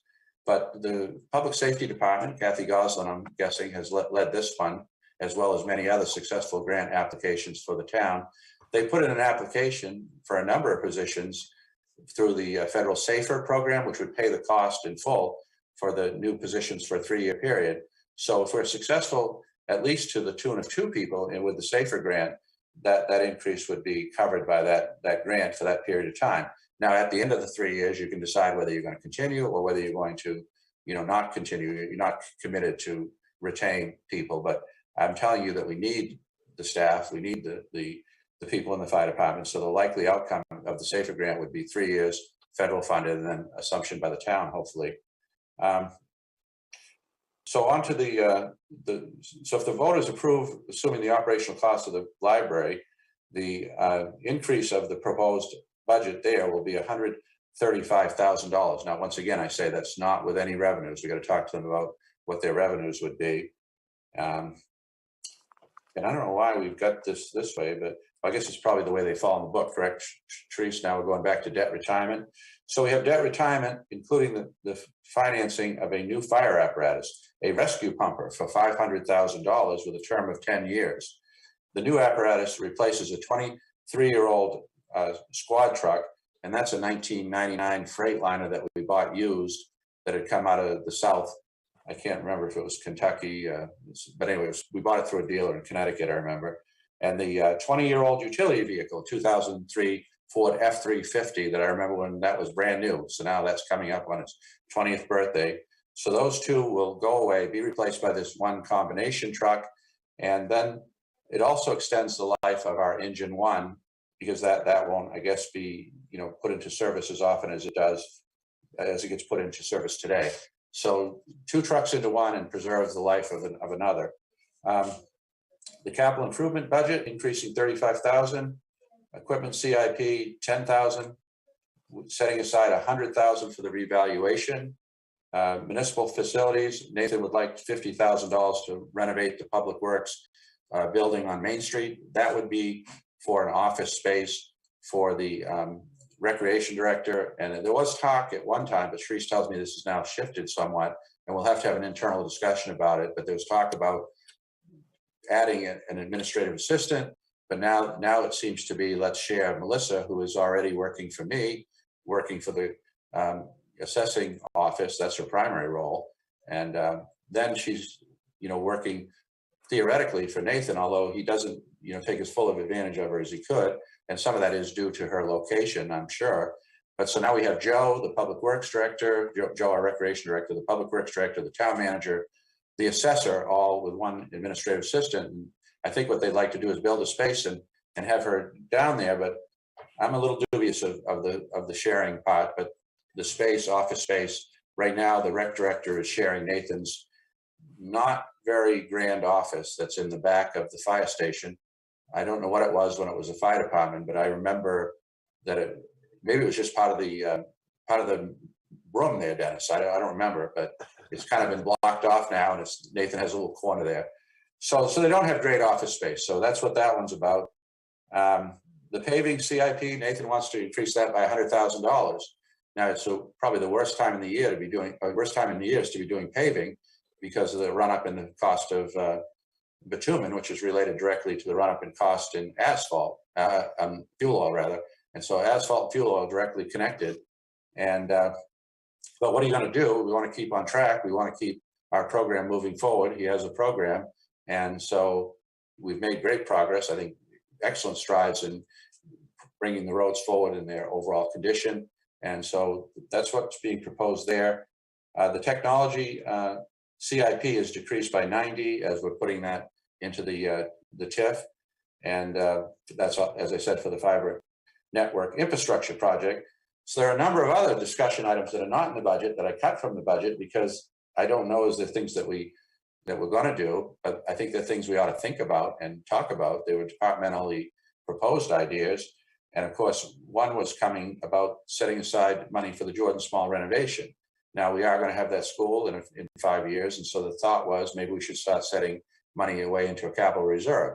A countervailing view would be to say, when we get there, let's, maybe plan for what we are doing when we get closer, hire an architect, engineer, whatever we need to look at the building and decide what it would need to go into municipal use. But then at the time we actually do the work, perhaps a bond would be the way to go. That's been the way we've been doing it lately. However, the idea of a capital reserve is sort of a traditional way of doing it as well. So there was a discussion about whether we should do that. Likewise, Nathan's very interested in a public works facility at Plains Road, a consolidated public works facility. Right now he's spread over 3 facilities. And so it makes sense to have that public works facility in one location for a lot of reasons. And we have the space there. Right now we have basically an office trailer that we were able to get from BSA that came out of the Army Innovative Readiness Training Program. So that gives them a spot there to be during storms and to have a lunchroom. Then we've got the District 2 station, which has, work bays and has a parts room. And I think it may even have a little cubby of a workspace, office space. And then we come back to the fire station, the former fire station, Main Street, that has become a public works building as well. So we've got public works spread all over town, and he'd like to see at some point there be a consolidated modern building. And you don't have to go too far around us to see examples of that being done. I would point to Gloucester most recently, I think. And so anyhow, that's something he'd like to see. We have the comprehensive plan update. If we can ever get anybody on the committee, Sue has advertised, and we haven't gotten much response to our advertisements. We have just a handful of people, maybe not even a handful of people who are interested. But if we do get that up and running, we're going to need some money there. And then once again, a big question is what amount of revenue from the library would we put back in the budget, so that we're going to have to decide that, I think, with them. And it's going to be a partnership, and we're going to have to decide, how this thing's all going to work and look. And so that I think we can start to do when they come and make their presentation. So anyway, if the impact on the mill rate is estimated to be an increase of about 55 to 70 cents, not factoring in any use of fund balance. Factoring in the fund balance of 200 to 300,000 would you have increased the mill rate, but I think it would be decreased the mill rate to 25 to 40 cents. So that's what we're looking at, but it's all very preliminary. I think there's a lot of changes we can make in this budget, but we kind of wanted to throw it all at you. And I think Joe came in a little late, but it's not our typical budget. It's not what we want to give you. It's kind of the reality of where we're at with a number of the decisions that I think have been very positive decisions that we've made. And the town is, changing, moving forward, doing some things that are beyond the basic cable services. And so I guess with that, we would like to speak with you about it department by department and answer any questions you might have about the budget. Thank you. Thank you, Don. Yeah. I guess I'd like to go through each of these areas and see if the numbers prompt questions. We go to the, if you have a question, please raise your hand. You will be acknowledged and you will be able to ask the question. So first, we're going to start with administration.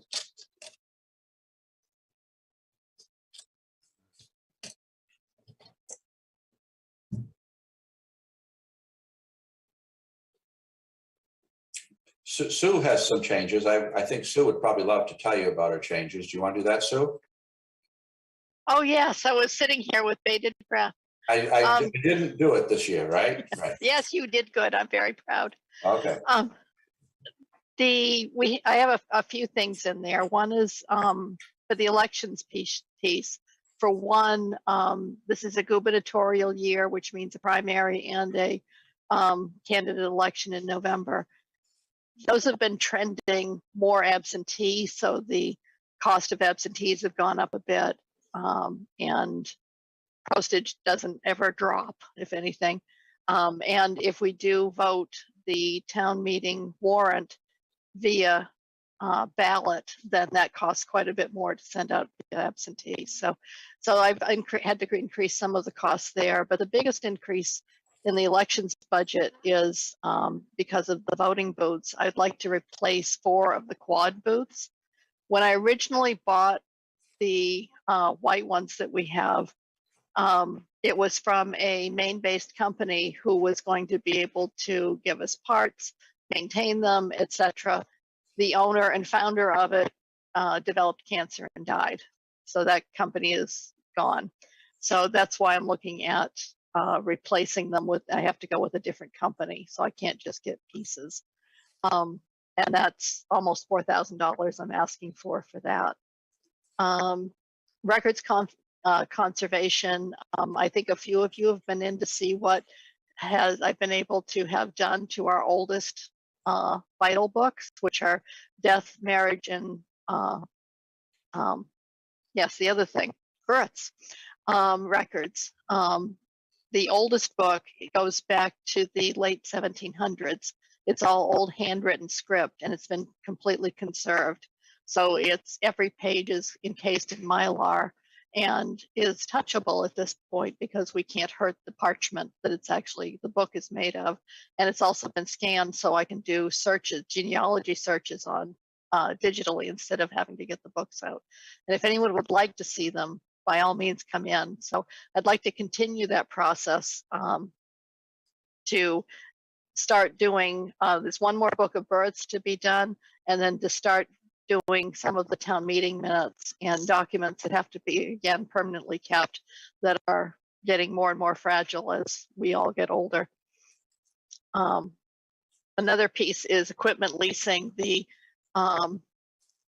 fellow that comes out to service our photocopiers is impressed that they're still running. He has spent about 8 hours on one of them a week or so ago, and thankfully they keep on a chugging, but we really do need to get those replaced, and the cost for that would be $3,400 to replace both of them with a lease to own 5-year lease. So it isn't just a single year commitment, but it also, we don't have to lay out all the money at once either. The town report, I haven't broken it out in the past separately. That's something that Charisse and I worked on, and the, sorry, my staff is leaving. That's usually does cost around $1,000 to print the town report. I don't print that many anymore. I think it's either 250 or 300 copies because most people seem to look at it online, which is a better way to look at the pictures. Some of the pictures are gorgeous and they're in color, but they're only in color online. And then last but probably not least is the tax billing. I've been requesting roughly $5,000 to do the tax bills, to send those out. We had an experiment last year where we sent out the bills ourselves. We wanted to try it because the company, we've used a couple of different companies since I've been here, but they all send our addresses through a USPS approved software to standardize them. And they run them through an NCOA process, which is National Change of Address, a NICSI process, and I won't continue. There's a lot of processes they do that are all USPS based. In the process, they do change our addresses and then mail them out, and we get a lot of undeliverables and a lot of people complaining that they don't get their tax bills. So, and on the whole, we tend to have the most recent mailing addresses. So we sent them to what we had on file without that and got fewer undeliverables, fewer complaints that people didn't get their bills. It does cost us the full first class rate to mail them out. But since we don't have to remail as many, and we didn't have the expense of having someone else stuff our envelopes and get the paper cuts from folding that we got, then it really seemed to save us money and be a lot less aggravation on the citizens as well as us. So that's why we're looking at continuing that. In the next bill, part of that is to get a folder so we can cut down on our paper cuts and make that part of the process a bit more efficient. But we're pretty good at it on the whole. So I am asking for a number of things. In total, it's not a huge capital expense, but all of this stuff adds up, I know. Thank you, Sue. And so another change you see here is the rescue billing. I think Sharice talked about moving things around to where they more appropriately fit. And so she's, I think, correct in saying that that's something related to the public safety department. So she's moved that from administration to public safety. Thank you. Joe? Thanks. One thing I noticed on your summaries for each department is there's no percentage increase or decrease being shown. So you got to kind of do the math in your head. Actually, Joe, if I could speak to that, you have a 2-page document. It's titled Appropriations Summary. Where do I see that? Looks like this. Okay. That has your percentage and dollar amount increases. Where is that in my booklet?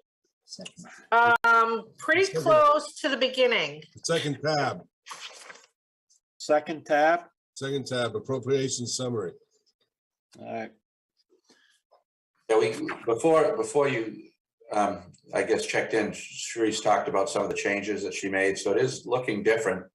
It's definitely different than what it has been. And so we apologize for that. And she also talked about if it's not something that's working for you and you think that, you know, that we ought to revert to something different, we're open and always wanting to hear feedback. So there were some changes which she went through. I don't know if you, yeah. MMA dues?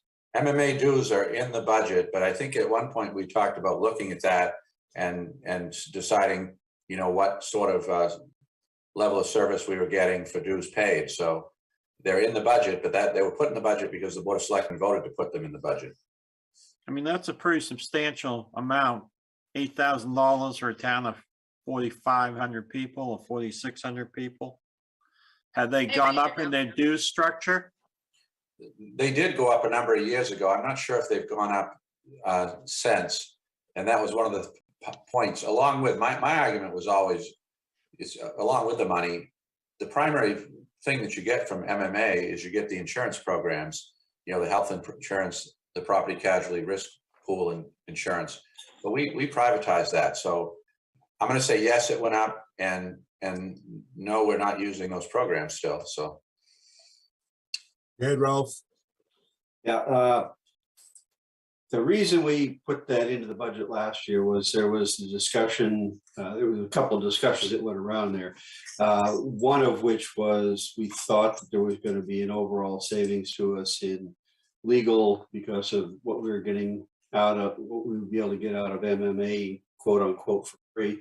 From what I understand, Sue, you're not, you know, you're not getting what you thought you were going to get out of that. So, I mean, that's the biggest thing that we were looking at in there. So that's why we added it in last year. And I would suggest that we're not getting what we really want to get out of there, or we're not getting much desirable result out of there. So I would say that would be something we want to drop. Well, and I haven't had many instances where I've needed to contact them this year, and they won't advise us on specific instances or situations. They'll tell us overall what the law says and whatnot. So there have been times in the past when I've needed them for election petitions, things along that line pertaining to the municipality, but we haven't had much use for that this year.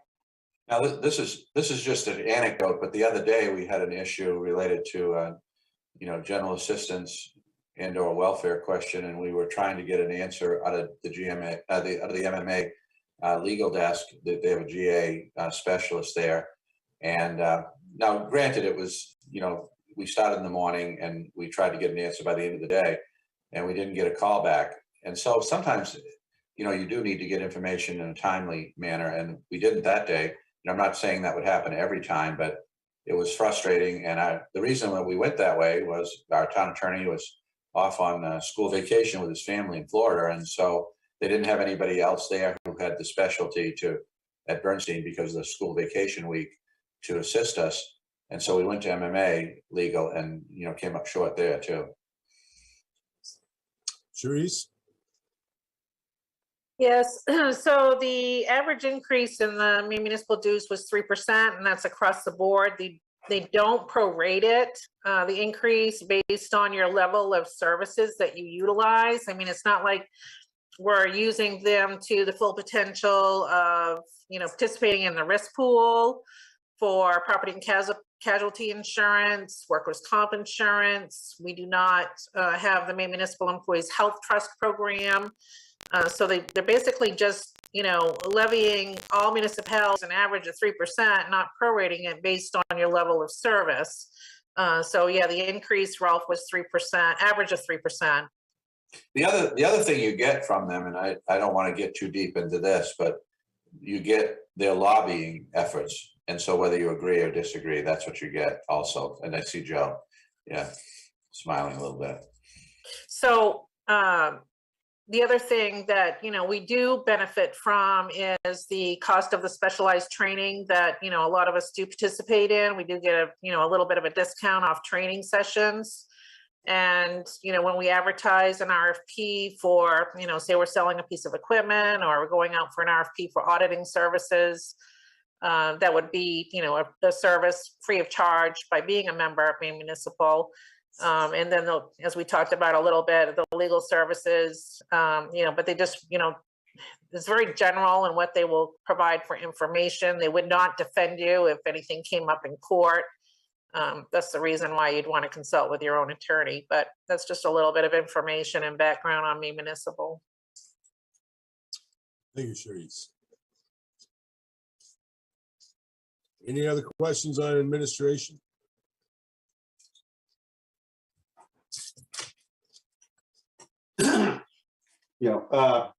In regard to the photocopier lease, I mean, you've got that in as a lease to own.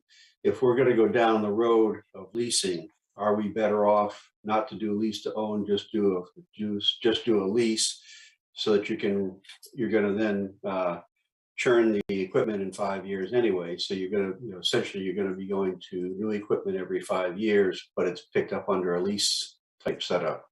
I mean, it may end up being the same amount, but if you're going after 5 years and you have a 5-year-old equipment that you bought, and instead of just continuing the lease after, continuing a new lease after that with new equipment. Well, that's one thing you could definitely look at, but I'll ask Sue how long we kept those machines with almost no repairs. About 15 years. After the 10 more years after the 5, but it's a legitimate way to do it for sure. You're going to have up-to-date equipment, reliable equipment, but we've actually had pretty good luck with copiers, and this is the second set I've been through here, and the first ones that I inherited also lasted a similar amount of time. Yeah, I only looked at lease to own because that's what we've done in the past. I certainly can get figures for leasing straight out. Right. Joe? Lease to own usually only has $1 buyout at the end of the year, at the end of the lease. Right. So if you buy it for $1 and you get another 5 years out of it, you do pretty well. Right, and that's what we've been doing, except we get more like 10. Right. Yeah. But you never know. You can get a bad copier like anything else. Mm-hmm. Any other questions for administration? Let's move on to assessing.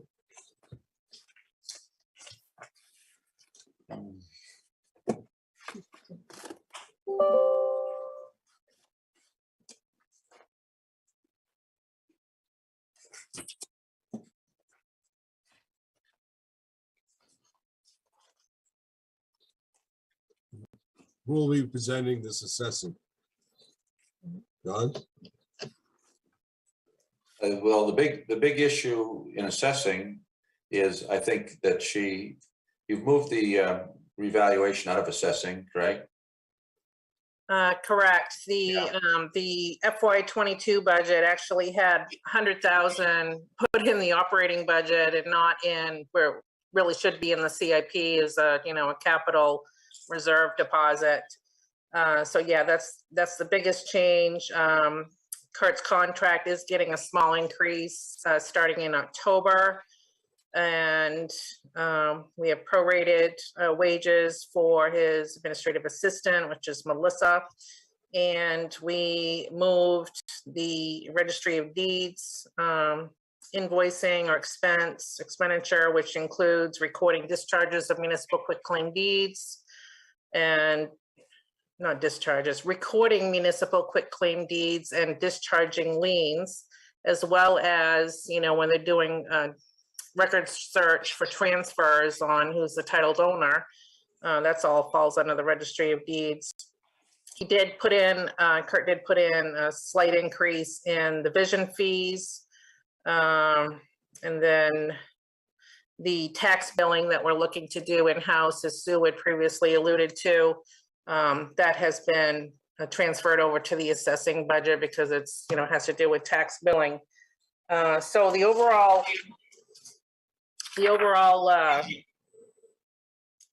impact of that budget is, well, you're factoring out the 100,000, taking that out. So it's am I hearing Joe say something? No, okay.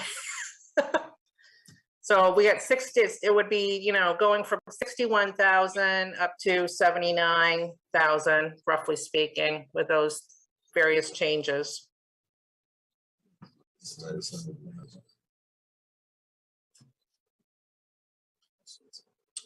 Any questions for assessing?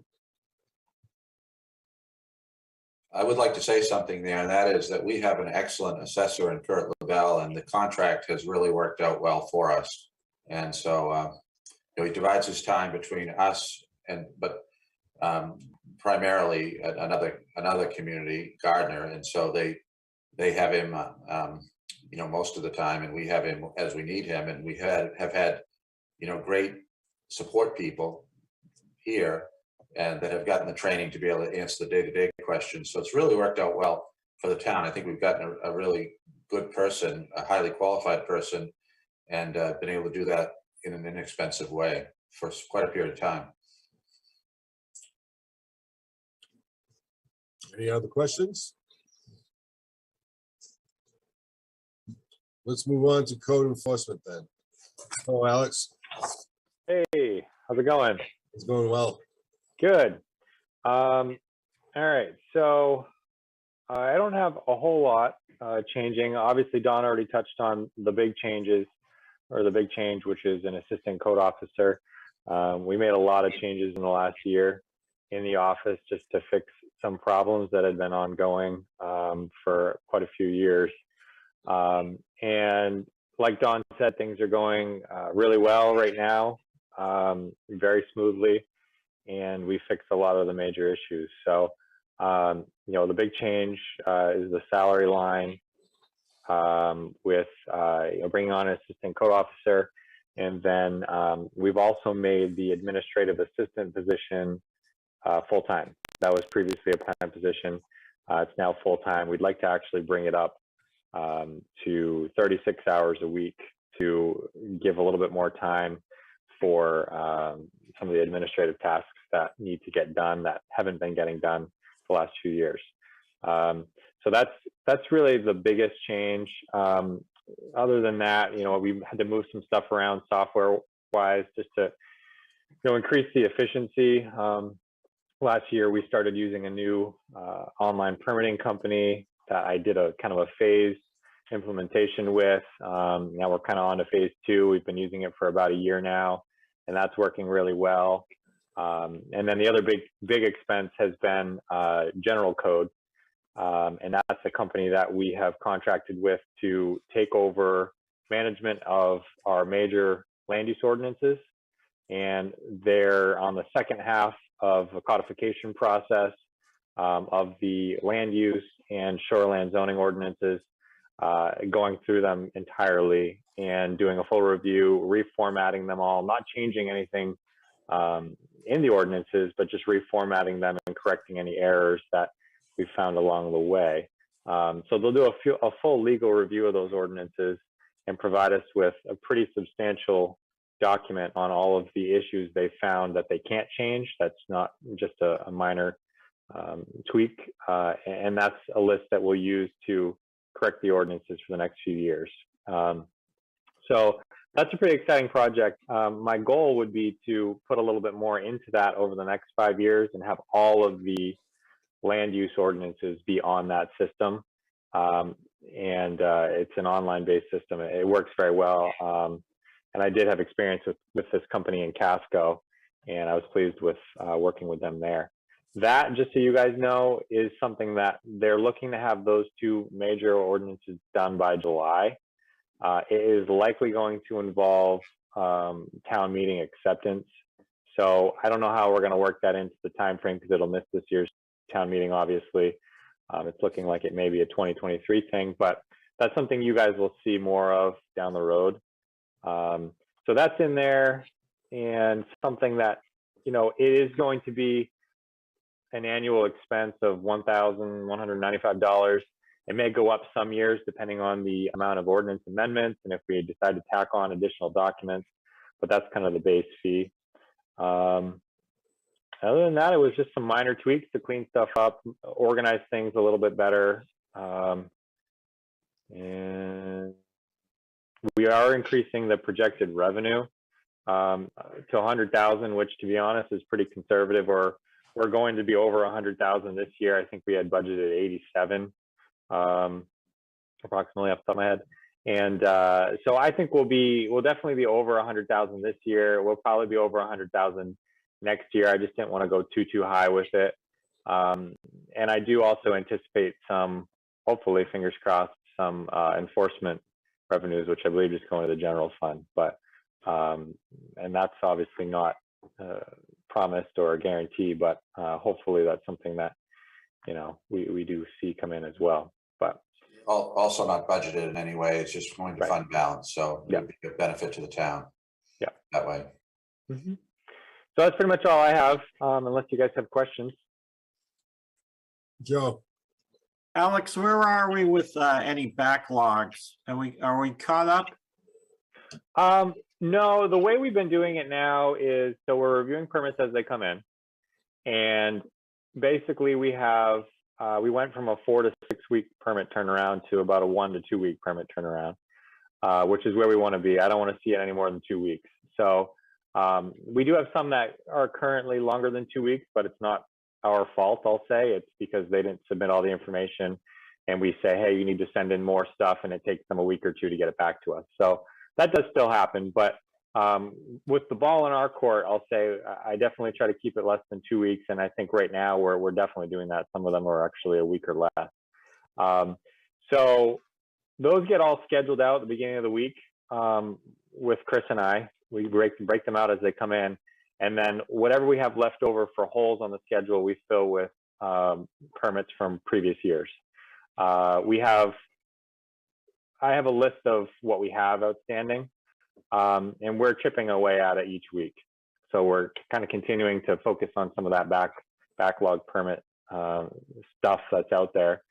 Fortunately, most of the big permits that were pending, we've heard from and we've taken care of. So it's a lot of small stuff that people submitted, like mostly tree removal, to be honest, and they submit it and then they just never call back. So it's just catching up on those. I would tell you that my phone has stopped ringing. For a while, I felt like the super code secretary, that term I coined because everybody was calling to try to get relief.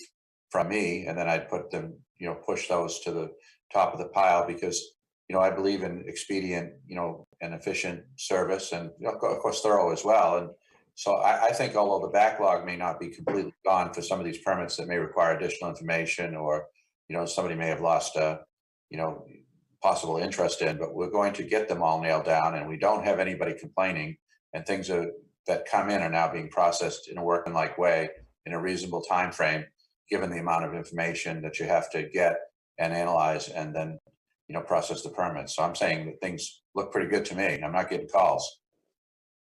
Sue? And I'm going to echo what Don said. We aren't having people come in here ticked before they get here. They come in and we are able to send them out to Kirsten or to Alex or Chris. And it's been, with a few notable exceptions of people that don't really like part of the process, I haven't heard anyone saying that things are late, they aren't hearing back. We aren't hearing any of that anymore. So it's been really nice. Since you brought up Kirsten, she is exceptional in my view. Really good. Really good. He's a keeper. Yeah. Yeah. Definitely. That makes a big difference. She's the first face you see in the code office, and actually the back room now, given our tight quarters, you kind of almost literally run into her when you come into the back room. And she has really helped, I think, a lot with the public relations piece. Oh yeah, definitely. I have a question, Alex. How are you guys moving around town to do your business? What are you driving? Is there a need to replace anything? No, we still have the donated Tahoe that we got probably 10 years ago. We solved a poor, unfortunate person. He was a great guy. He had a problem though. He had too many cars and nobody in the family wanted the car.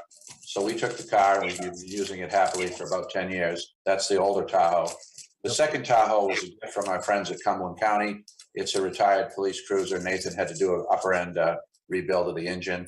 There's a little bit of problems with that, but because it's a complicated process, but he got it sorted out. And I guess I'll let Alex talk about how they go, but that's where we got them. One was, well, they were both donated vehicles.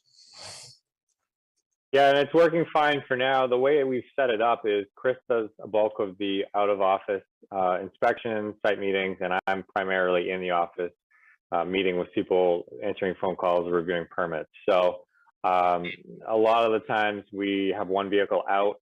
I expect as, nicer weather gets here and things pick up, summer residents return, there'll probably be instances where both of us are out of the office doing inspections. But fortunately this winter, we haven't had a lot of that. So I do think, and Dawn's probably the better person to answer this, I've kind of been out of the vehicle discussion. I think there's a longer term plan on what we're going to do moving down the road, but it's just not something that I'm, I guess, aware of at this point. But what Nathan wants to do, the Public Works Department has sort of been the overarching, department that takes care of all of the motor vehicles. And now we have a mechanic, which has been a great addition to the town. And so I think Nathan's plan is to budget for, new vehicle. But we did get this, Nathan and I found this thing at the county's, I guess, facility. And so we took advantage of it. And I think with two boat officers, it makes sense to be able to have them both have an identifiable town vehicle. We get a lot of positive about that in terms of people are, not, when somebody pulls out an unmarked car, I mean, Kurt, for instance, is using both the electric car because, kind of conveys a sense of, mission and purpose and authority for the town. And so, cars have been, relatively speaking, not anything that's cost us a ton of money. I think on account of Alex's time in the office, we're not even spending the kind of fuel that we would have spent. We would spend if we had two of them in the field, but I think it's essential to have somebody in the office a lot of the time, and that's what we have. And so I think in the future we'll probably budget for, to answer the question about the car, we'll budget for one and the other car, but it's not going to be in this budget. Unless we can find somebody who'll give us another car. If you want, we're always willing to help you take the problem off your hands. Like, give us a free car, we'll take it if it suits us.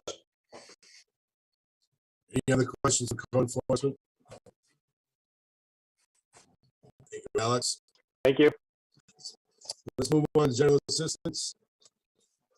Yeah. So general assistance, as I said in the brief overview, and there really isn't a whole bunch to say, it's up, on account of the pandemic. We think it'll come down post-pandemic, who knows, but I believe it will.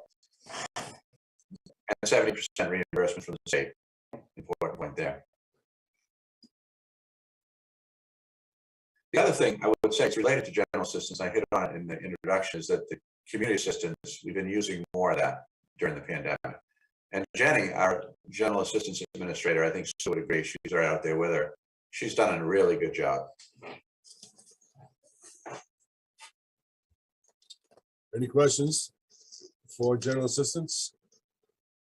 Well, and one other piece about that, and Don touched on it in his opening comments, but we have had some very generous citizens give donations of Hannaford cards, of gas cards, of monies for the community assistance.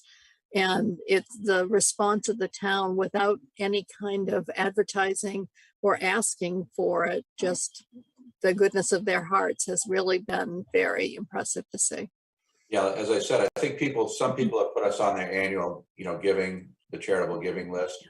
And then there are just people who, because of the pandemic, as Sue said, they've just been bringing in these gift cards and then gifts of cash. It's really been really good, really good. Other questions? Let's go on to town insurance. Sharice has her hand up. Sorry, I wasn't looking up. It's okay, Bob. Not used to raising my hand, but anyways, I didn't know if perhaps for the next meeting, would you folks be interested in knowing what the balance is in the community assistance fund?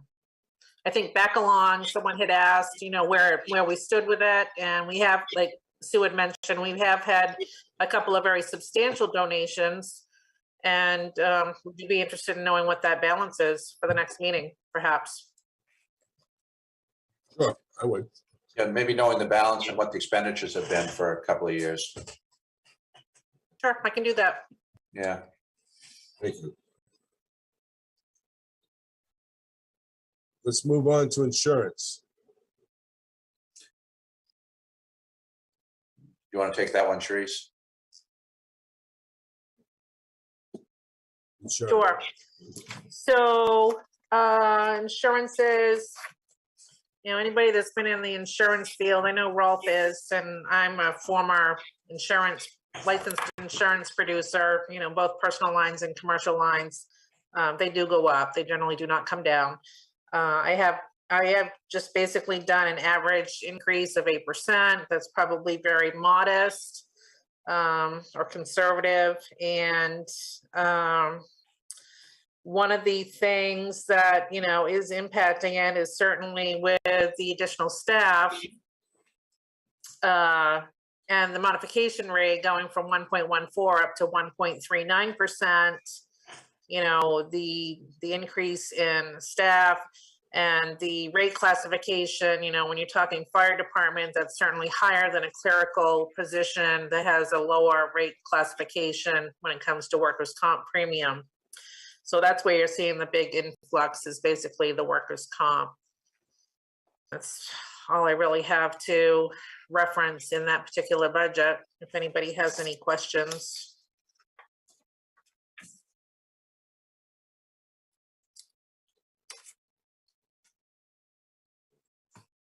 Joe. So we're seeing a 40% increase in workers' comp. Have you had some cases or? We did have, because Rita's the one that files the workers' comp claims on behalf of the town, and I've only been there 6 months, so not real privy to that information.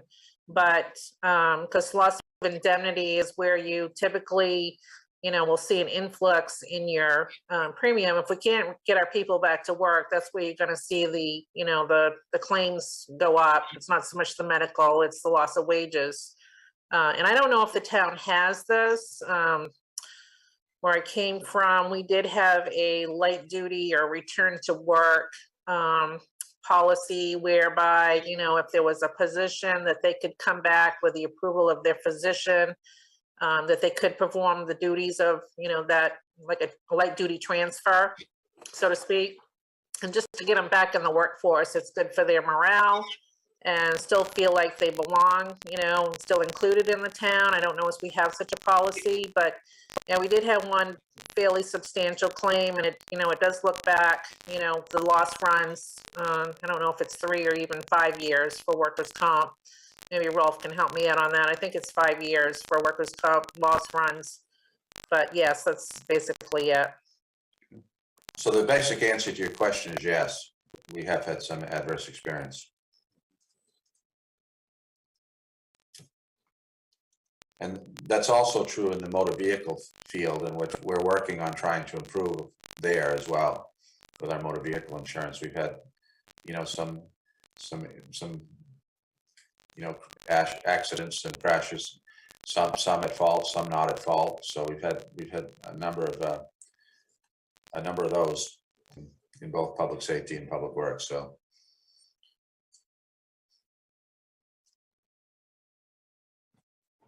Any other questions for town insurance? Thank you. Employee benefits.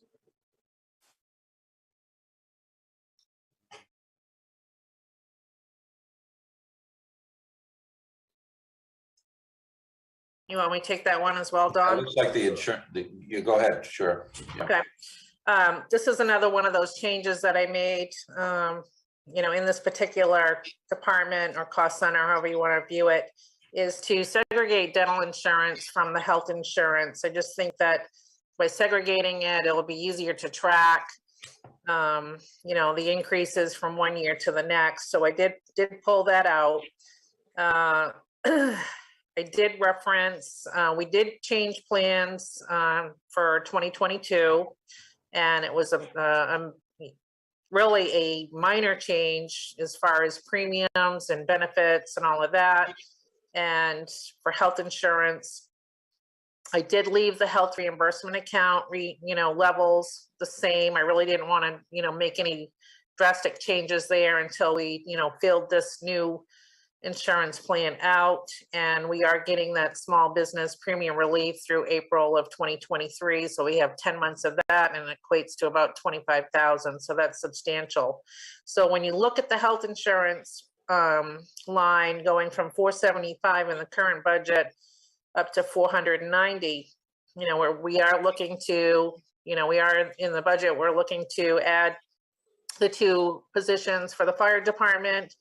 It also factors in potentially, not in this particular budget, but once we get to the library budget, they have built in their budget health and health and retirement and dental benefits. So it's basically just projecting a little bit of a higher premium come 2023. But I think we took a very minimal hit for this year. Let's see, what else might have changed a little bit. Retirement, as we had mentioned previously, we, both Don and I were, you know, talking about potentially making a change to our personnel policy, an amendment to the retirement plan, in that to maintain competitiveness in the municipal market. We did do a little survey of local municipalities just to see what they offer for retirement, and, you know, to take up to 6 years to get to 6%. You know, that's a long time to, you know, get to a retirement level of where they should be. So we anticipated questions coming from the Budget Finance Committee and the selectmen, and we did a survey of some local municipalities to find out what they offer. So if you're interested in knowing what those are, I can tell you. But on average, they're between 4 and 6%. And they either start at the date of hire or after 60 days. And so, yeah, they're either, let's see, Casco is 3% match as of date of hire. Poland is 4% match of date of hire.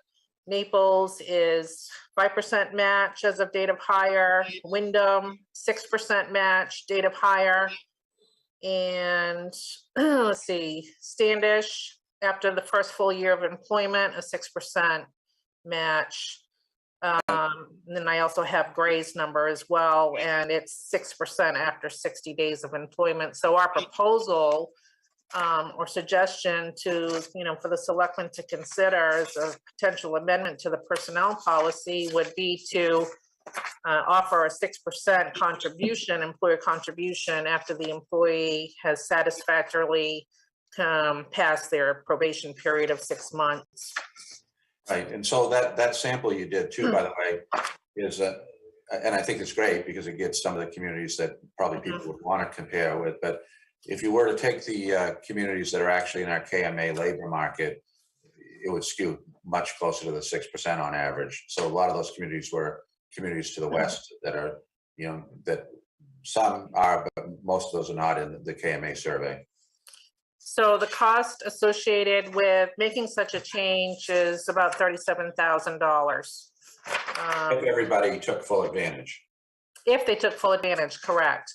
And we're actually trying to indoctrinate our employees about the importance of saving for their futures. I mean, Rolf knows this. I don't know if you want to say something, Rolf, but.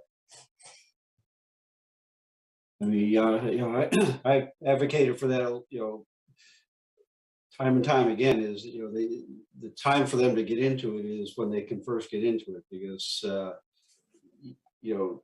if they're not saving for their future, they're putting themselves behind the whole 8 ball. And I don't have a problem with starting it earlier and, and doing that match earlier, because if that's gonna help them, it's gonna, it helps everybody else down the road. Even from the standpoint of statewide GA and things like that, people that are putting some money away are going to help themselves down the road, and the differential in what we pay, to the budget there isn't that great when you look at the benefits on the other side. And I would really push for them, to try and get more and more people maxing it out. Yeah, the other thing that I'd like to point out is the administrative complexity of trying to, maintain such a tiered approach for retirement for the employer contribution. It just, it means, maintaining some type of system where you have to track people's date of hires and their anniversary dates, and, make sure that you're making those changes in payroll accordingly. And, if you get 6 different levels, and 30, unfortunately, we only have 30 full-time employees, but heaven forbid, if we were, 50 plus, it's an administrative, task to do. So this would also, free up some time of Rita and having to, track those. All she would need to do is make sure they pass their probation period, and then right from the get-go, program them the 6%. If you want to have it to be a match, my experience with 457 plans, a deferred compensation plan, is that it doesn't necessarily need a match. When I think of a match, an employer match, I think of a 401k, but that's totally up to the board on how they want to structure it. They'd probably like to see the employee participate on their own to be able to receive the employer portion as well. So I think that we want to do the match, and if we're going to do this, that we want to have a match. I mean, what I would almost advocate for as well would be a forced opt out rather than opt in, and say that when you start, you will be started at this rate. You can increase it to this, but you will start at this rate unless you opt out. Right. That forces them to get into something which is for their own good. That's exactly what we've talked about here, and I think we should do that. Joe? On your small business premium relief, are you sharing that with your employees to lower their health insurance premiums, or is the town keeping all of it?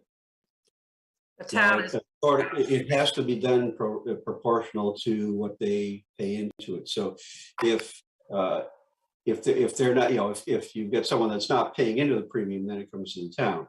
If they are paying a percentage of the premium, then prorated, they get a portion of that, reduces what they have to pay in. Yeah, but you're allowed to share it with your employees. Right. So whatever they're getting in relief, which I think is $40 a month per employee and $25 for dependents, we gave it all to the employees to keep their insurance premiums down. So they're not paying as much in health insurance premiums. Point of clarification, I had not been doing that, Joe. Just simply was reducing it off the employer's contribution. But if that's something, this is a new program that came out, was November of 2021, so it's real new. And certainly we could, if that's the wish of the board to, share that relief with the employees, for those that have the premium relief for a single adult, is $50, and there's no contribution on the employee for that. So that would stay with the town. 2 adults, it's $100. We're talking monthly. 1 adult with child or children is $80, and 2 adults and child and children is $130. So right. Perhaps we need to have that as an agenda item at a selectmen's meeting. I mean, how are you accounting for it now? Are you accounting it as revenue for the town? No, I'm just reducing our monthly bill from Harvard Pilgrim because they actually do it off our bill. Right. So they put it right on the monthly bill that, this is what the amount is for the main business COVID relief as a deduction from the monthly premium. So that's what I've been doing. I think you've got to check the actual statute on that, because if they're paying a percentage of the premium, which they are in some cases, then a percentage of that has to go towards reducing what they're paying toward that. Right. Which is what we're doing. We're just giving it all back to the employee. Whatever they get designated for, we just give it back to them to reduce their monthly premium. Well, we can definitely take a look at that, and if it's statutorily outlined, then we can certainly, make the adjustments and make that right back, to the inception. I believe you're allowed to keep some of it for administrative costs. Well, we'll look into it, and if that's the wish, if that's the intent of the program, and certainly the wish of the board, we can do that, absolutely. Okay. Yeah. Thank you for pointing that out, Joe.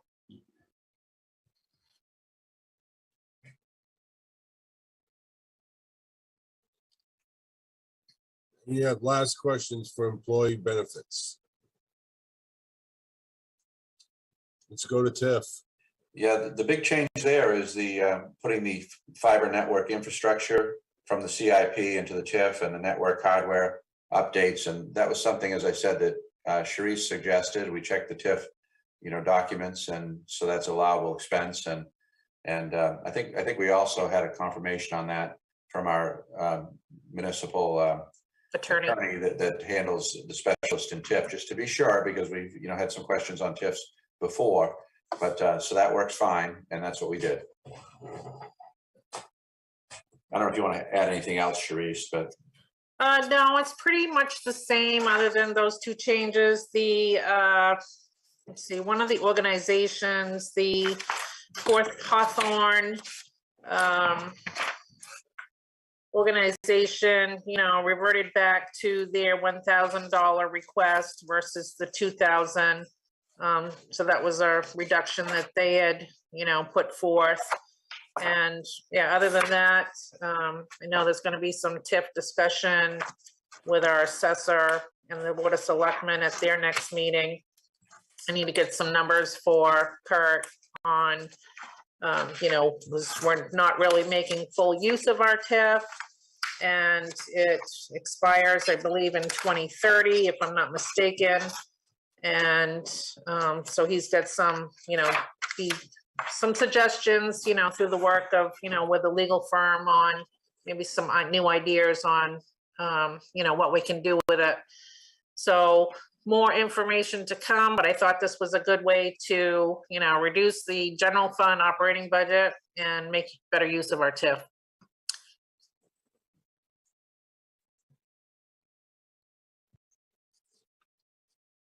Any TIF questions?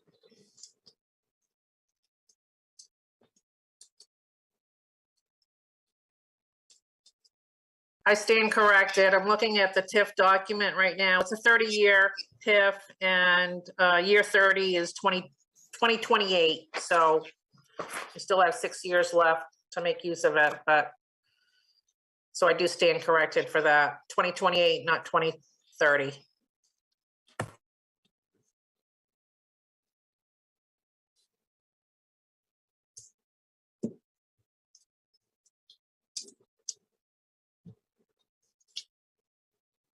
No questions for Tiff? Let's move on to revenues. The story there is the state revenue sharing, increase, which is substantial. We also have some increases in revenues that are coming in from other municipalities for services we're providing.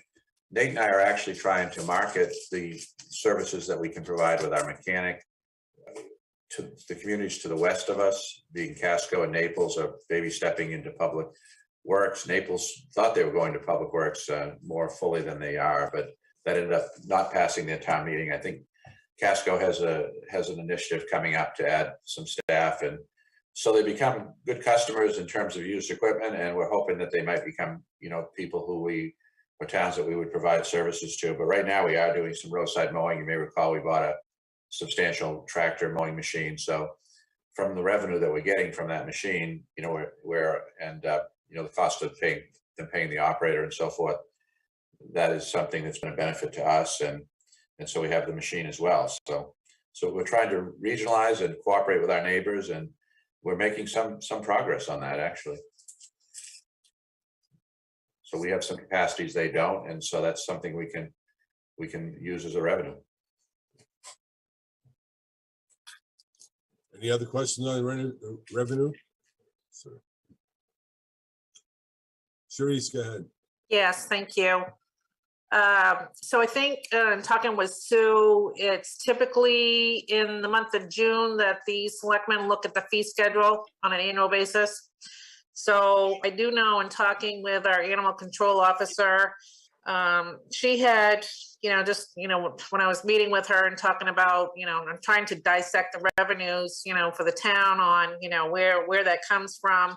We really don't collect a lot in impound fees. And I think she was even making the suggestion that we look at increasing those when the time comes. Maybe not so much for the first offense, but for the second and third offense.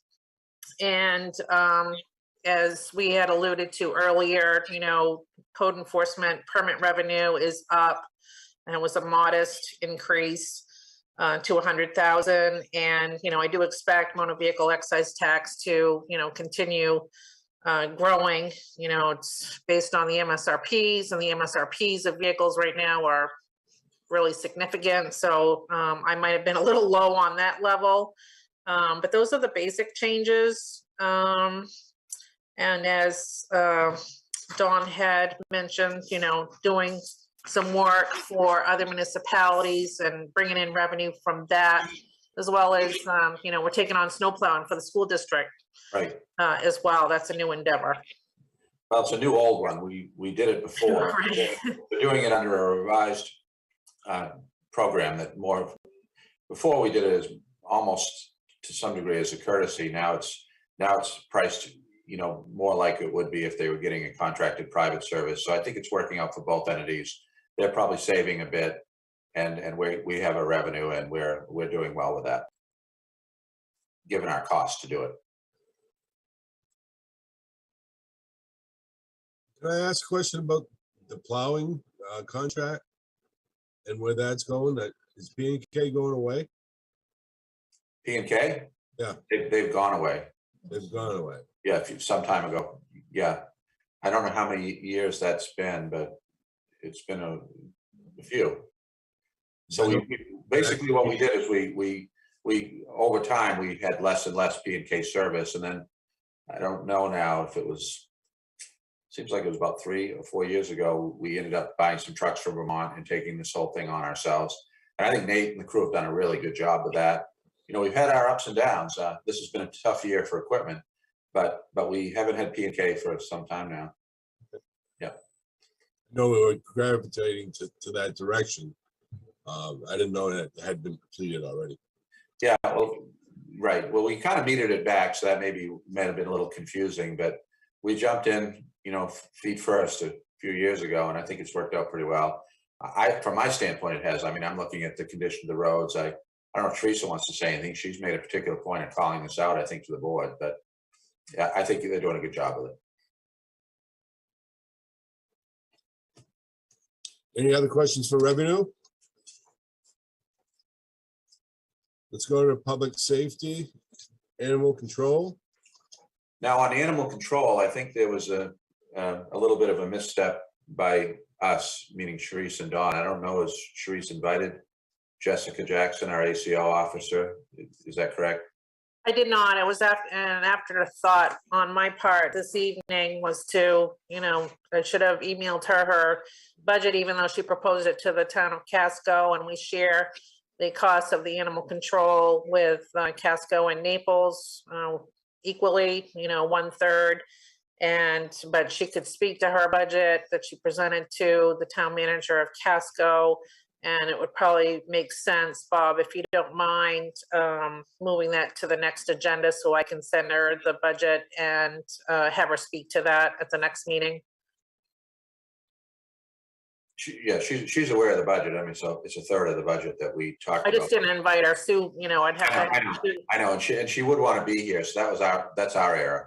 So we apologize for that. If we can put her on the next meeting, that would be what we want to do.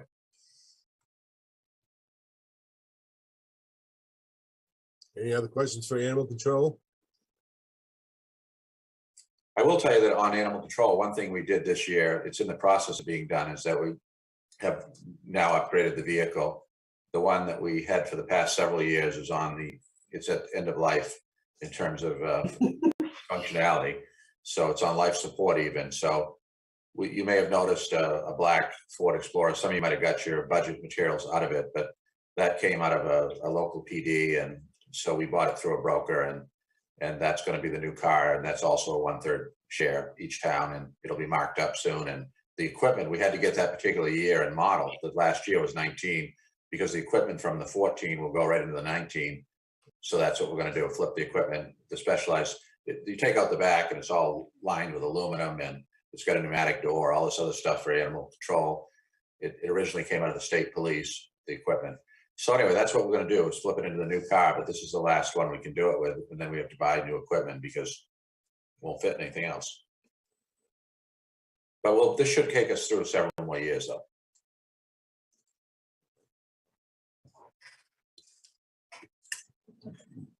Sharice, go ahead. Yes, Bob.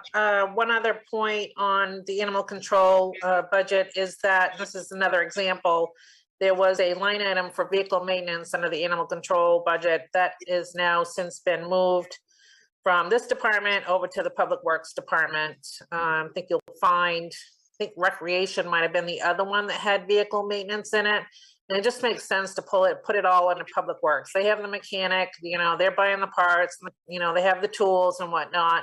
Again, the exception would be, public safety and the, the repairs to all the fire apparatus and whatnot. So that has been removed from this budget as well and put into Public Works. So you will see that, but we'll invite Jessica for the next meeting, March 15th, and have her speak to, the actual interlocal agreement with the town of Casco at the next meeting. Yeah, the other thing I would say, and I don't know if this is going to happen or not, but Cumberland County is looking at a larger regional effort. And we're also now being approached by other towns, and we're even doing some limited fee service for Harrison. So there's a potential that it's going to require additional staffing, but there's a potential, if it makes economic sense, that we might broaden the effort either through the county or through our, consortium that we formed.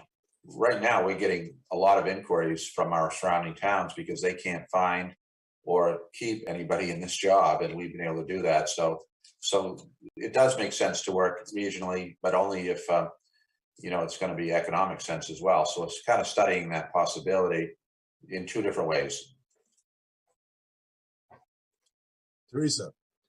Therese, I know you pulled the vehicle out of animal control, but you're still billing the other two towns for any work we're doing, correct? That is correct. Yeah. The vehicle that we just purchased, and well, taking equipment out, putting it back in. We'll be invoicing, Casco and Naples, for their share of the new vehicle and the outfitting of it, so to speak, with the cage and whatnot.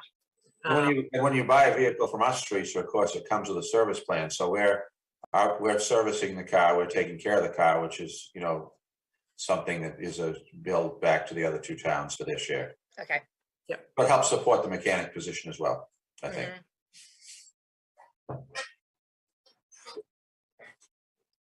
Thank you. Let's move on to the fire department. Hello. I'm here, back up. There we go. Thank you for all being here for this budget process. We appreciate the guidance and the help that we've been given. Sharice and Don, Deputy Goslin, for your assistance in producing this budget, particularly. For those of you who don't know me, there's new faces here. I'm Bruce Tupper, I'm the Department Chief, EMA Director, and 911 Addressing Officer, and I'm pleased to provide you with this budget overview tonight. The mission of the fire department is to help people provide comprehensive emergency services, inspection, prevention programs, training, and professional development of our members, and to overall assure the health of our members. Now, as we develop this budget, we realize how sick everybody is of hearing about COVID, but unfortunately, it has to be somewhat of our focus tonight. We have a smaller than ever group of people doing this job now. Our call department is down to 6 people, with 2 seasonal students are doing the job of what we had 20 people doing just 2 years ago. COVID exacerbated this gap in our coverage with members who are unwilling to take the risk of getting sick or bring it home to their families, etc. Some who may have just been on the edge of burnout who have left, and we've had some other health issues with our members, which have caused some long time and very valuable folks to turn in resignations because they just can't physically complete the job anymore, unfortunately. We're also seeing, because of this, an increase in psychiatric patients. Violent calls are more the norm now than the exception. Twice we've had patients jump from moving ambulances. Just recently we had a third try it. That one didn't make it to the hospital. Yes, didn't make it out of the ambulance that was moving. A recent incident with an intoxicated person at an accident scene tried to move their car with our provider standing right beside his car and wedged between another one. He had to climb on the hood to get away from it, got nicked by the mirror. And the only thing that stopped this person was the fact that our ambulance was behind them and they struck it and were unable to proceed. So we're seeing a lot more of this. It's a lot more dangerous. We're seeing a lot of weapons and substance abuse in general, along with aggressiveness, both physically and verbally, towards our providers. Unfortunately, none of this helps us gain call department members, because no one wants to subject themselves to that kind of behavior or risk as a hobby, anyways. To put it into perspective, every department everywhere is going through this. The Maine chiefs have written a letter to the governor. You've probably seen some of the info on that. It's been on the news, trying to spark some kind of funding and fix for the whole thing. There really isn't anything that's quickly on the horizon, unfortunately. We're seeing a huge increase in open call shifts. We're also seeing a big increase in call volume. We're up about 34% right now. Unfortunately, we're also unable or only able to meet the NFPA standards of 6 people on scene within 15 minutes, about 24% of the time now. And we are fully staffed with our firefighter paramedics and our firefighter EMTs. The problem that we're experiencing there is we've had a lengthy outage for a health reason, and now we have an FMLA outage, and it's absolutely killing us with overtime costs because we're having to force paramedics in to work the shifts. Something we don't like doing, but unfortunately we're having to do. So twice a week we're forcing someone to cover a 24-hour shift, and that's overtime pay. So when I talk about, increasing responsibilities and such, I just need to kind of touch on this one particular day that we had this morning, and all these incidents happened or were toned out within like a 5-minute period, 15-minute period of time. We had 5 ambulances in our town covering calls. And you're going to say, hey, well, at least you covered them. Well, here's the real story behind it. The first call went out, we covered it. The second call went out right behind it, Casco came in. Third call went out and the Wyndham truck came in. Wyndham only had one truck left. Casco had no more trucks left. We had nothing left to crew. We ended up with 2 other towns coming in, and it took them over 20 minutes to get here because it was not our surrounding communities, if you will. We had to go beyond that to get the resources. The unfortunate piece is for them to cover the calls in their town, they also had to reach further out, and they were 20+ minute responses on some critical calls, which is unacceptable. Our system, it is breaking, there's no doubt. And I find that when you have a critical call, 20 minutes to get an ambulance to the scene is just unreasonable and very undesirable if it was me on the other end of the services that were needed. So what we've done is we've put together a plan that has some changes in it, payroll changes, and that's based upon a union negotiation, which will be talked about more at the select board meeting and executive session. We've included some of those, the base pay rates as proposed in our budget, so at least there's something there to work with at this point. We've also been talking and have been working with our mutual aid towns as we have done for years. Regionally, if you want to look at it that way, it's a regional approach to providing services. 6 departments that are working together have agreed to standardize pay for our per diems so that we're not in competition with each other. In other words, it's like a shell game. We talk about it every year. One pays $1 more and everybody goes there. They're per diem people, so they're looking for the money. And then you lose your staff, and then you decide to up yours and pay $1.25. They all come back, and then someone else pays $1.50, and we lose them again. It's just the nature of the beast when it comes to the per diems. They're all part-time people. So we're looking to create a pool, standardized qualifications and pay with these 6 towns, which will create a pool of personnel to pick from, if you will. We're hoping that that will have some effect on filling some of the shifts that we have open and being able to provide adequate coverage to our citizens and safer coverage with our people. The savings is not only in the staff, but also would be in turnout gear, as we realize that people are working from multiple towns. If we have a standardized set of turnout gear and a Velcroed on name on the back, Wyndham Gray, Raymond, whatever, they can put a new Velcro patch on, and we all share in the cost with that gear.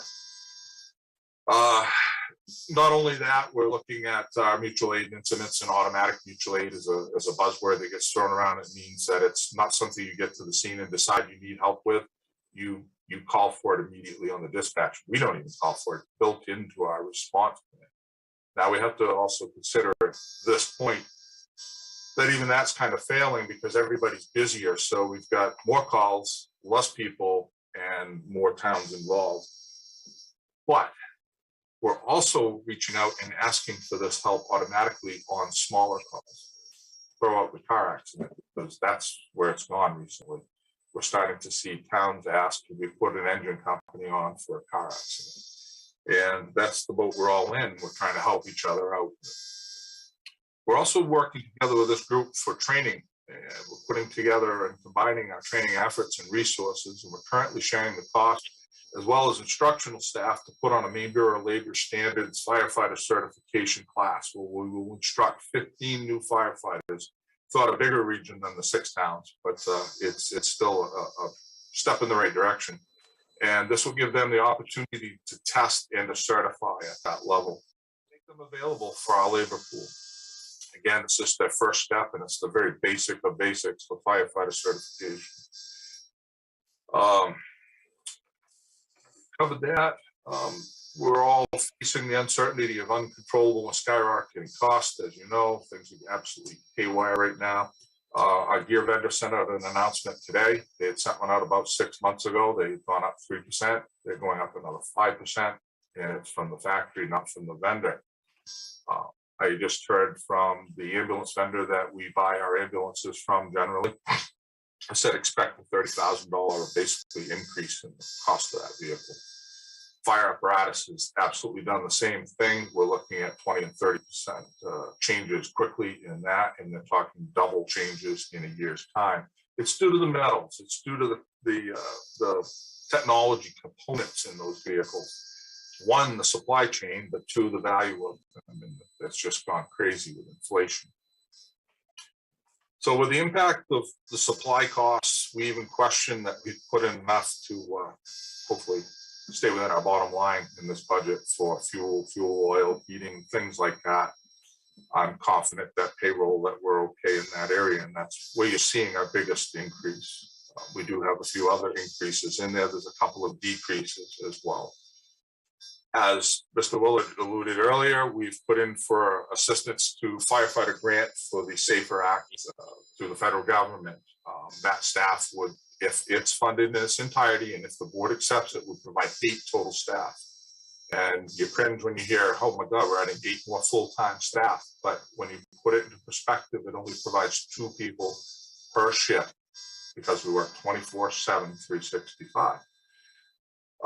We would wait on, or propose that we wait to fund the 2 additional persons that we put in the budget until after we hear from the federal government if we're going to get this grant or not. I think it will be about September-ish when we do start to hear when grants are awarded or not. So it's not that far out. However, we also do feel that 2 people is probably short-sighted and really should be 4 people at this time, just due to the lack of call members. Something that may be able to be fixed in the future with training, with newer interests, with new recruiting, but we're seeing that decline everywhere, and I'm not so optimistic that we're going to suddenly have this surge of people who want to become fire and EMS people. If we did, it would take over 2 years to get them trained and up to standards and efficient in working on their own. So it's a long-term turnaround. On the CIP budget, unfortunately, I have to apologize on this one. We automatically have a $75,000 ambulance fee for replacement that goes into that account every year. I didn't put it on my form, and Sharice didn't know. I'm being new to it, and I think I did it last year too, actually. But so I didn't include that, and I just assumed it would be an automatic thing. So I did not include that in there, but we should include that in there because it is for the ambulance replacement, and our ambulance would be due for replacement next year. We extended it out another year from last year, and unfortunately, extending it costs more in the long run. But I think we have to plan on it for next year. We have the proposal in there for a $730,000 expense, and that is a truck that would replace 2 and put 1 basically into reserve status to preserve it for another 5-7 years, somewhere in that area. So Utility 7, a truck that's a 20-year-old pumper, it was an extrication vehicle until it didn't carry enough equipment that we needed, so we bought the squad truck used and put that in service. The problem is we had to start looking at things reality-wise now with the lacking staff, and we can't roll 3 trucks out the door in a car crash during the day without adding staff. So in order to cover a car crash, we need to put together a vehicle that would do 80% of what these other 2 vehicles could do currently. So we added or looked at the concept of a rescue pumper, and that's a truck it's designed specifically, as it says, it's a rescue pumper. So it really covers the needs of a squad truck, which is the extrication vehicle, technical rescue vehicle, carries your ropes, high angle, water rescue, ice suits, as well as fire apparatus that can do fire suppression activity.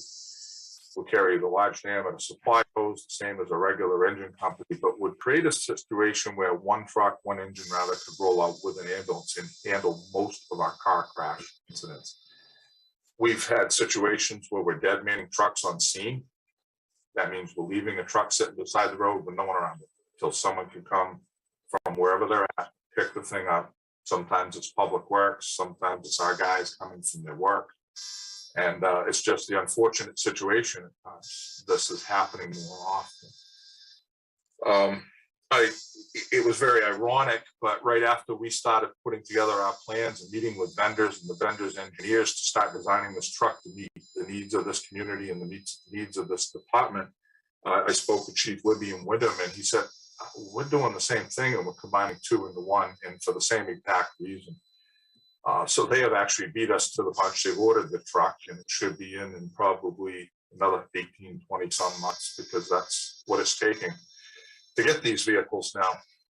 I've also heard through the grapevine, and have to just confirm it, but Bertie told me the other day that Casco's doing the very same thing. We're all in the same boat, and we're looking at how can we respond more effectively, more efficiently, and handle the incidents that we have safely, provide safety to the public as well as to our own folks.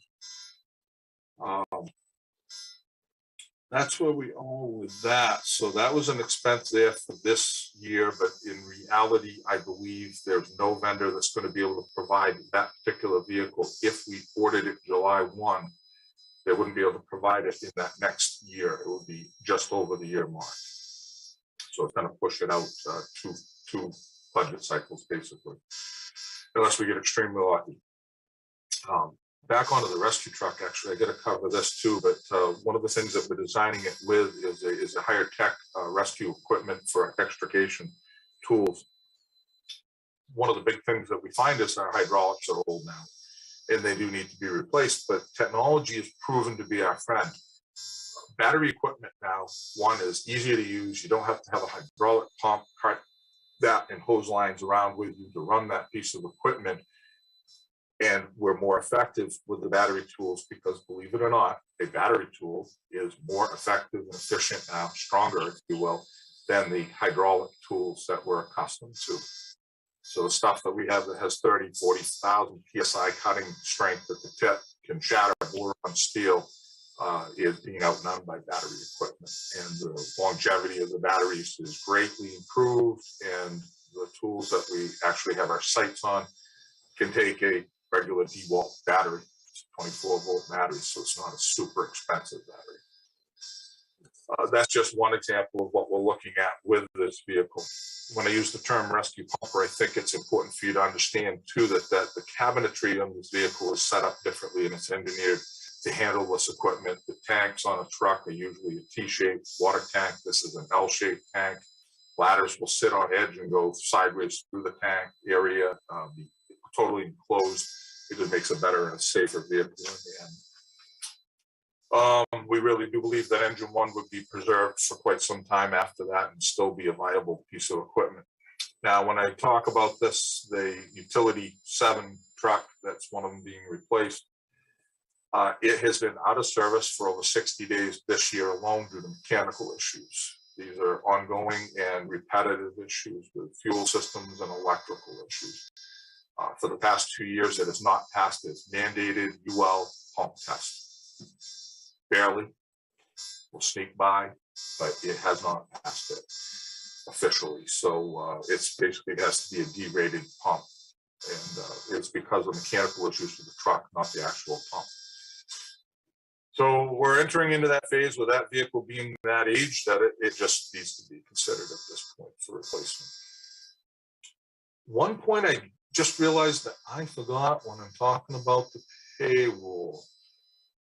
That's our biggest increase. And the thing that's important to mention in there is that not only is the union's potential bargaining agreement amounts in there, but also the $90,000 for the 2 personnel, and our administrative assistant was an additional expense for this year when we added her just last season. But she's 30 hours a week, and it's basically $30,000 of that increase as well.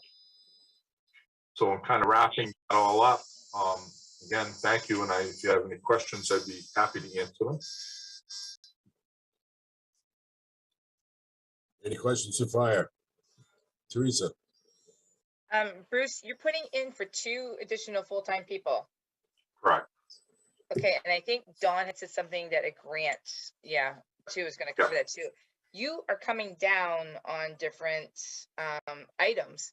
Aren't you going to have to pay for stuff for these 2 new people? There is some items that we've come down on.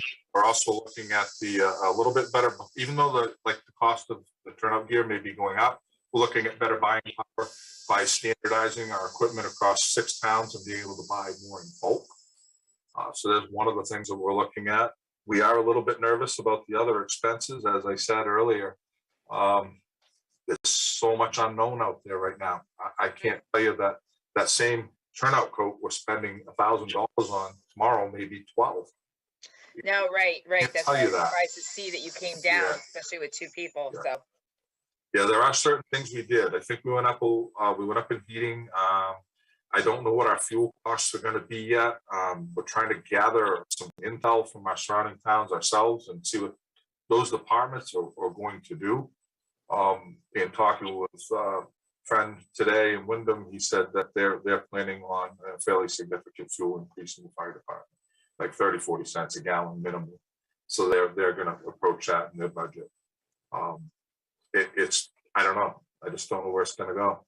Nope. All This right. war has just compounded things now, and that's the thing that's making me so uneasy. Okay. I'm sincerely hoping we can fit everything within our line item. We try, every year we try.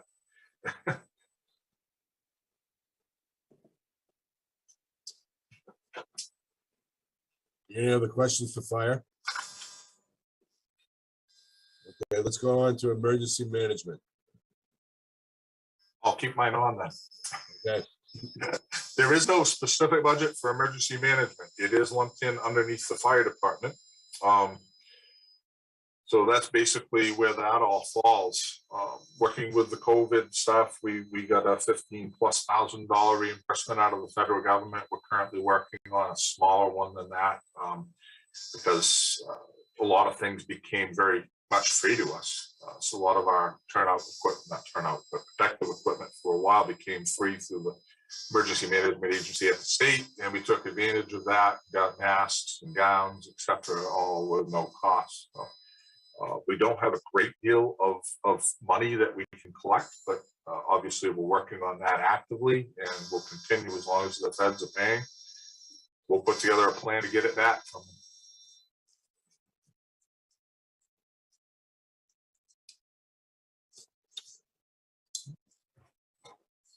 I don't see any questions, Chief. All right, thank you. I've been asked to add debt services to this agenda. What's that? It's the fire. For the fire department. Do you want to speak about it? Oh, you might as well take it as a whole, Bob. Okay. All right, debt service. So based on what the fire CIP has in its reserve account presently, I suggested that, you know, we not take any more than 230,000 out of that. It will be after it's funded the 75,000, it will be at 313,000 come the end of fiscal year 22. So I made the suggestion not to totally deplete it and then finance the 500,000 for the new rescue pumper over a 10-year period. As you know, interest rates are on the rise. I did get a couple of estimates on what that would cost per year to finance the 500,000 for 10 years, keeping in mind the interest rates more than likely will go up. You know, the bonds that we have outstanding, they're going to mature in FY26. One has a declining principal balance, and the other one, I don't know what the financing term is, that, you know, for it to be consistent from 1 year to the next. Level.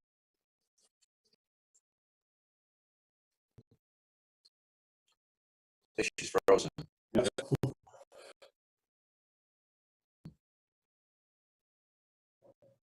There she is. No.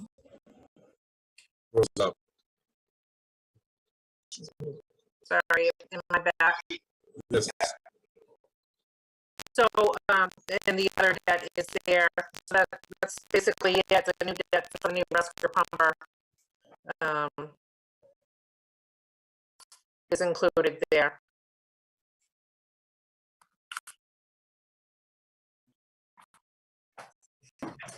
Well, Yeah, Don, at what dollar level are we, should we be looking at self-bonding instead of going to the bond bank or whatever, like we did before? I mean, if we're looking at it, you got $500,000 on the fire truck. If we've got other items, are we better off to look at consolidating a total bond and going out and bonding against ourselves, because we still have a AAA rating. So last time we beat the bond bank by about 1.5 points. Yeah, that's a great question. I think in general, you know, usually the bond bank is going to probably be a higher rate, an easier process. It's a more, you know, I guess, complicated process by issuing our own bonds, but you do have that benefit in the rates that you get, particularly with our, you know, AAA bond rating. So I think the larger issues are should always probably be, you know, local issues. And if you wanted to consider, we do use actual bank financing for real short-term stuff. But I think the fire truck is significant enough where it may be something we want to, you know, issue ourselves, if that's the question. But we would probably want to analyze it one against the other, you know? Yeah. So and figure out what's the best thing to do is, but in the past, it has been to use our rating and to get the better, I guess, financing that way.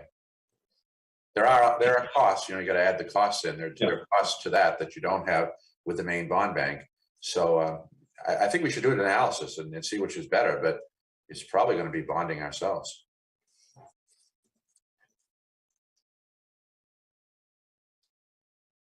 any other questions on debt service? I see none. Public comment? Do we have any public out there? The only one that would qualify as public would be Bob Jones. Okay. And Bob Jones has been invited to, I guess, be a part of the committee, subject to selectman appointment. I don't see his picture there, but he's there, I think. There he is.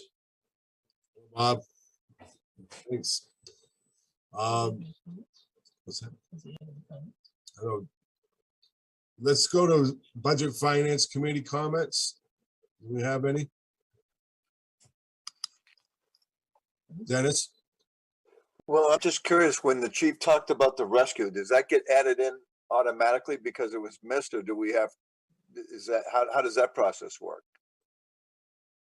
This 75,000 that's usually in the CIP for it, that was eliminated or missed? We would make an adjustment. I mean, that was an error between the request and the finance office. So we would put that back into the next iteration of the budget. Yeah. Okay, just curious. And of course, it's all subject to review and approval by the board, but there are going to be some adjustments up and down. This is a particularly peculiar year that way. I mean, as I said, we've got to figure out what we're going to do when the library comes in about that. And, you know, I think we have some things that we can, you know, talk about taking out of this budget for sure. But that's going to be, I guess, when we get to the deliberative process. I have some suggestions on that, but we're not there yet. But it So this one's an error omission, correction of an error omission. Well, the reason I asked that question is if we're going to be looking at a combination engine rescue and also an ambulance, and going along with the previous question of bonding, would you put those two together? You could do that. I mean, if you're talking about that same length of time or whatever, it's just, would that be the right time to do that? The question I would have for the chief would be, I mean, on an ambulance, you typically would have at least a 10, maybe a 15-year bond. What's the life of the ambulance? It's more like 10, right? Correct. So I think if you could do that in a 10-year bond, that might make sense, as Rolf just pointed out. I mean, to figure out which is the best way to go. Maybe you should put those two capital items together. Possibly. Thank you. But we can look at that as a way to, spread out the cost and reduce the budget. Thank you. Good suggestion, Dennis, I think. Any other budget finance committee comments? Any select board comments?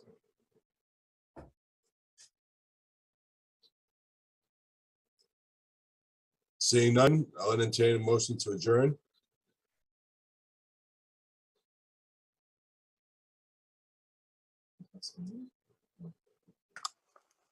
So moved. So moved. All those in favor? Thank you. See you at the next finding meeting. Yeah, thank you. Good night. Good night.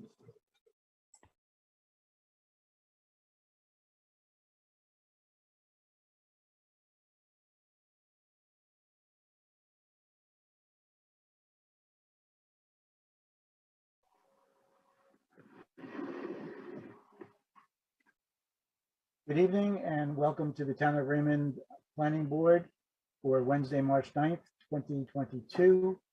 The board does have a quorum and we will start with roll call. Ed, would you start us off?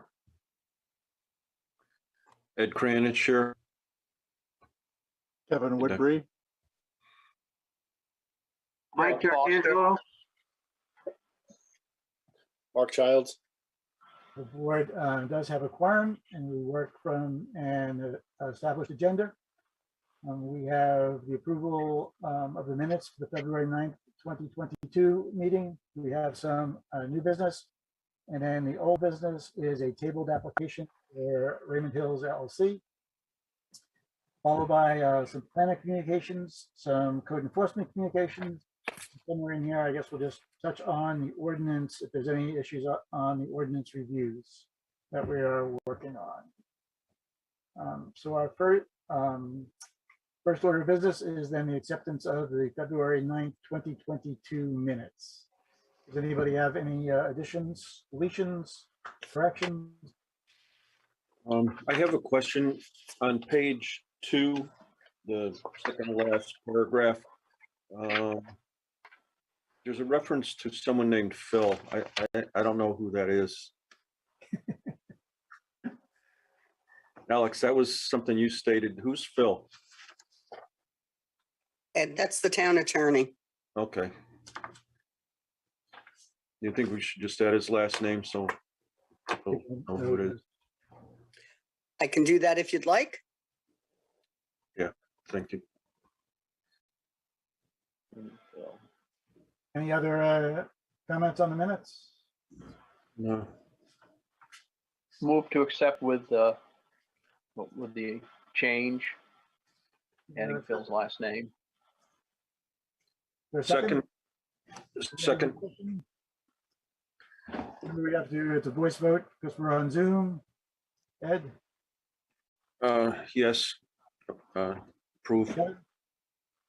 Approve. Greg? Yes. And Mark?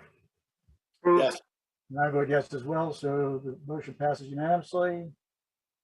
And we're on to some new business. Jen does say no, but I have received communications from Kyle Bancroft that he has resigned from the board. Job plus family makes it really difficult for him to get to the meetings. So that is now a vacancy, and I think we do have somebody, Sandy, in the works that would like to join. Yes, we do. I will get in touch with them and I'll do the application. Yeah, perfect. And then maybe get that to us for and invite that person to the next board meeting. Absolutely. Okay, perfect. Okay, old business. Our Raymond Hills LLC project. And we have no Jim. Or do we have a Jim?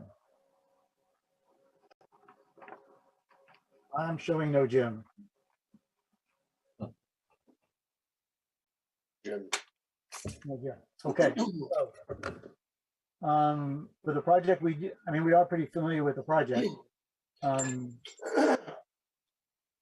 think then the best way to approach this, Dustin, you have Jim's latest memo? Yes, I do. Yeah, the March 8th.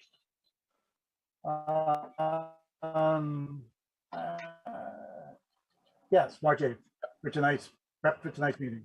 Okay. Yep, I do. Okay. So I think first thing we have to do is we need a motion to take it off the table.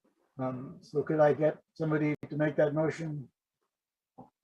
I move to take the application off the table. For consideration? Second, any discussion? All those in favor, voice vote again, please. Ed, Aye. yes. Aye. Yes. Aye. Greg, yes. Aye. I would yes. So we're all, it is off the table. Dustin, I'm thinking with, since we are lacking Jim, the best way to approach this is to go through Jim's memo. And address those issues that are in there, vice kind of how we normally do the intro to both. Does that sound okay with the board? Yeah. Sounds good. Yes. Yes. All right. So if we start off with Jim's memo, I think it's just page 2. Item alpha. Yep. Yeah. So on. Yeah, so since we were last in front of the board, I mean, we had presented quite a bit of information, you know, right before the last meeting. So I think this memo basically goes through and reviews that information. So,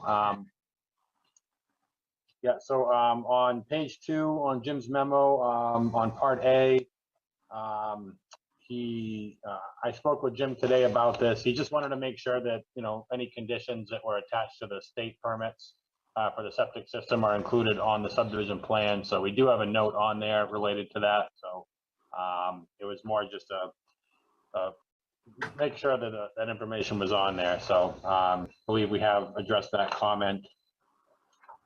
Yeah, I think so too. I don't think he had anything under B and C.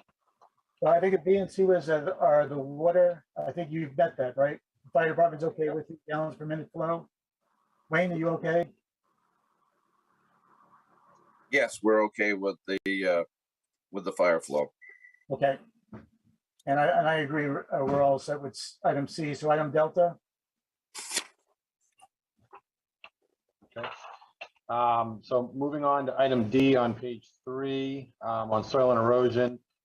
Jim just had a comment at the bottom there that he just wanted some on-site monitoring during construction. So if that's something that Jim's firm wants to do, or if that's something that we need to get a third party involved with, we're not opposed to whatever the town feels is appropriate as far as construction monitoring. So for environmental type stuff, which just sounds like it is, we've used the Cumberland County Conservation Commission to come and monitor. Does that sound okay with you, Dustin? Yep. Yeah, we can do a contract directly with Cumberland County Soil and Water. That way we pay them to do their inspections and they send us the bill, or if they want to do it as an escrow. And yeah, we'll coordinate that with Chris Baldwin. That's fine. Okay. Is that okay with the board? Any problems? Sounds good. Okay. Echo, unreasonable public congestion. Yep. So on that section, there was one comment that Jim had put in here, just mentioning that there was another driveway just to the north of the entrance that he wanted shown on the plans. When I talked to him today, he thought that was just a leftover comment from a previous memo, because there's only one driveway to the north that is on Suzanne Boris property, and it is shown on the subdivision plan and the plan and profile drawing. So I think Jim was satisfied based on our conversation today that that's already been addressed. And then otherwise, it was just, you know, we had provided some traffic data as far as what the anticipated trip generation would be for the project. And DOT's issued their driveway entrance permit, so we're not anticipating any congestion or traffic related issues. Excuse me 1 minute. Bob, I just spoke to Jim. He's working on signing in now. Oh, perfect.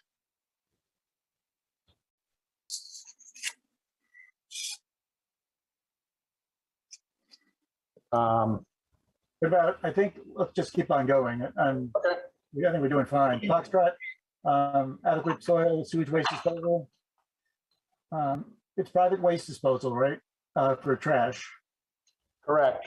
So we do think it's appropriate that there be some sort of a condition of approval or a note that just states that, trash hauling will be private, and it'll be, individual curbside pickup for each of the units, because there's no dumpster anymore, but that it would be private, and there's no anticipation that it would be, town provided, dumpster removal services or anything. So. And the cost associated with that is going to get rolled into the condo document? Correct. Yeah. They'll have to pay for that. They'll have to go out and contract for it, every year or whatever they do it. So that'll just be completely separate from the town, and they'll pay for it 100%. Okay. And the septic systems? Yep. Yeah. Jim just had some concerns just to make sure that there was adequate separation between the buildings to be able to get in and around the leach fields, to be able to pump the septic tanks and things like that. So when he and I talked about it today, maybe he'll hop on here in a minute, but he seemed to be okay with how the buildings are spaced out. I mean, most of these buildings have about 30 feet of separation between them, so there's plenty of room to move in and around with like a small excavator or a skid steer if they had to go in and repair a septic system.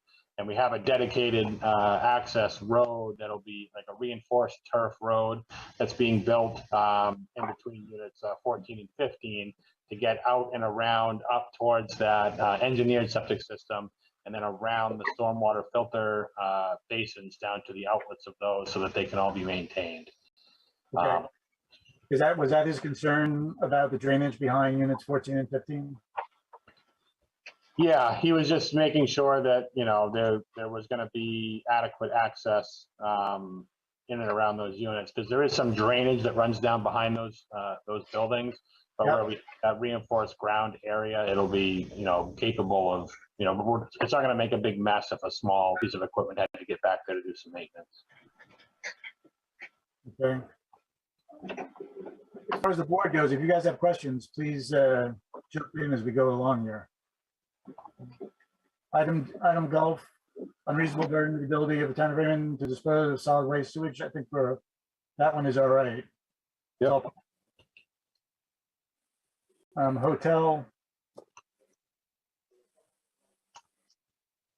Yeah, I mean, this condo type projects won't have a big demand on municipal governmental services. They usually don't have kids in the school systems, or, all the roads are private. So we didn't see any big demand there. Certainly have been working with fire department to make sure they have adequate access into the facility, so it wouldn't be an unreasonable burden for emergency service to be able to service the property. Okay. And DEP has already come back. Is that stormwater? So we're all set there? Correct. Yeah, DEP's approved. Yep.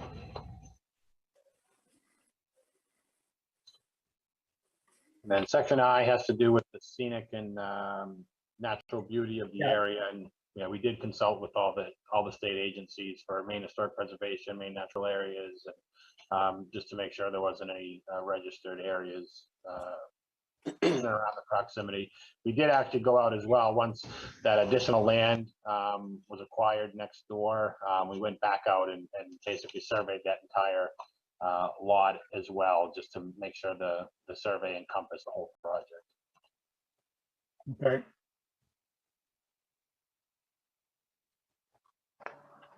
Jay.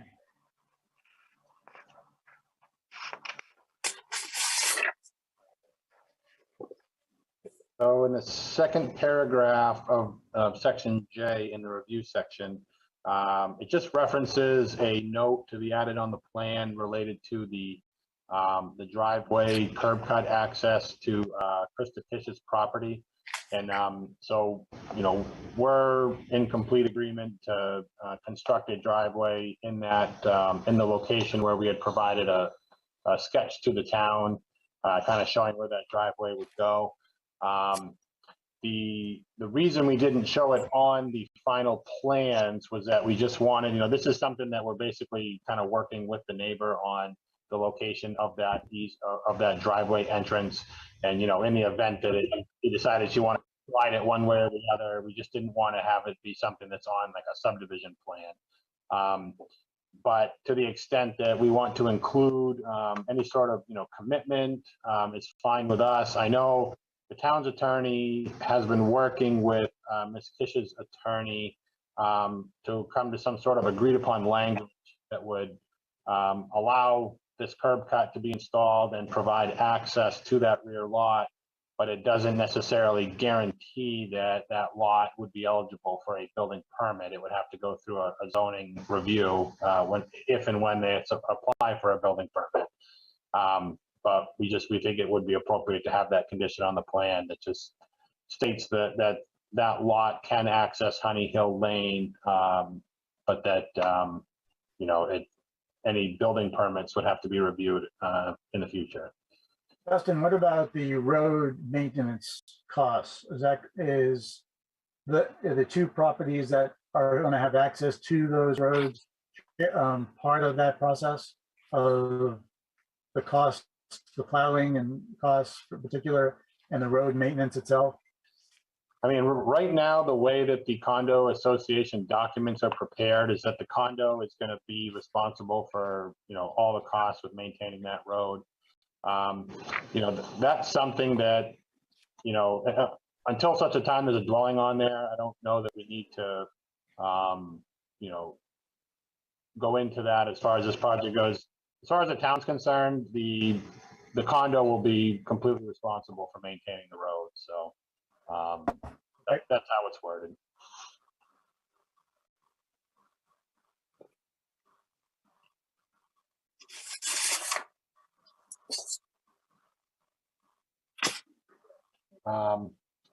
So Jim did have one other comment, just to make sure that we had a boundary survey completed for that additional land that is to be added into the project.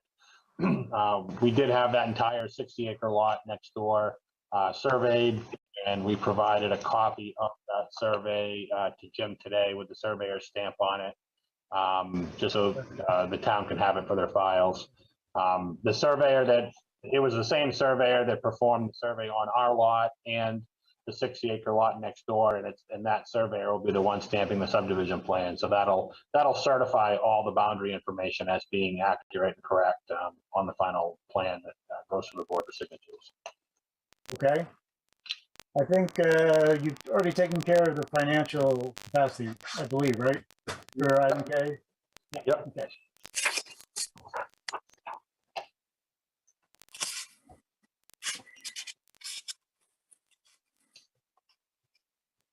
Right. I think item L doesn't apply, I believe. I don't think there's any development other than that first little section of roadway that comes in. The rest of the development is more than is outside the shoreline zone.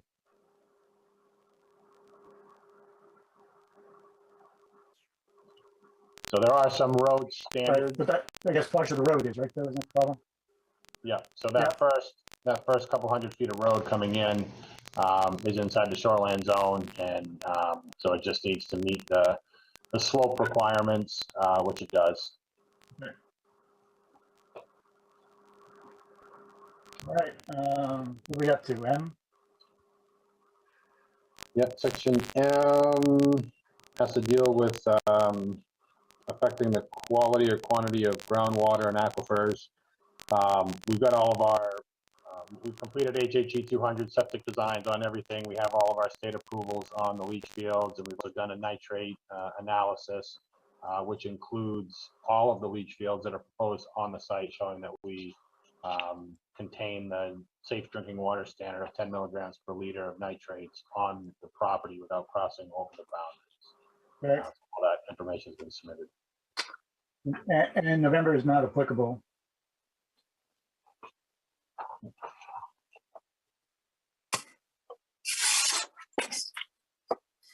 Over Oscar P.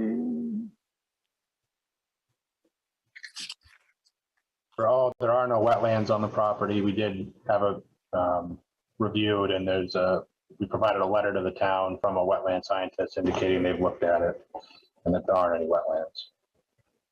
Well, let's skip down to Q, Quebec. Yeah, so on Q, the the concerns that Jim and I talked about today is it's really around the construction monitoring side of things and erosion controls.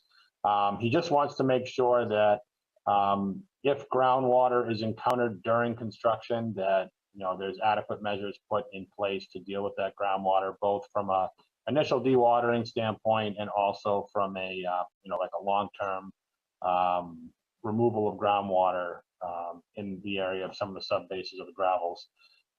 So the way Jim and I discussed today as kind of what we thought would be the best way to do it was, just to have, in this case, Cumberland County Soil and Water would be doing the inspections during construction.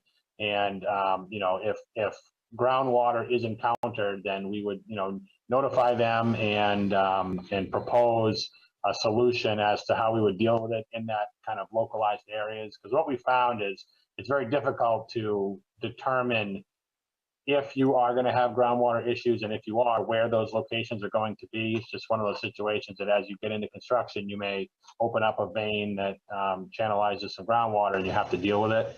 So while there is a hill here, it was more, he just wanted to put everybody on notice that that's something that needs to be looked at. And it's something that we deal with on a regular basis, because you really can't get adequate compaction in the roadways and prep it for paving unless you've got all the water out of the road. So we're very interested in handling water during construction and for the long term. Okay.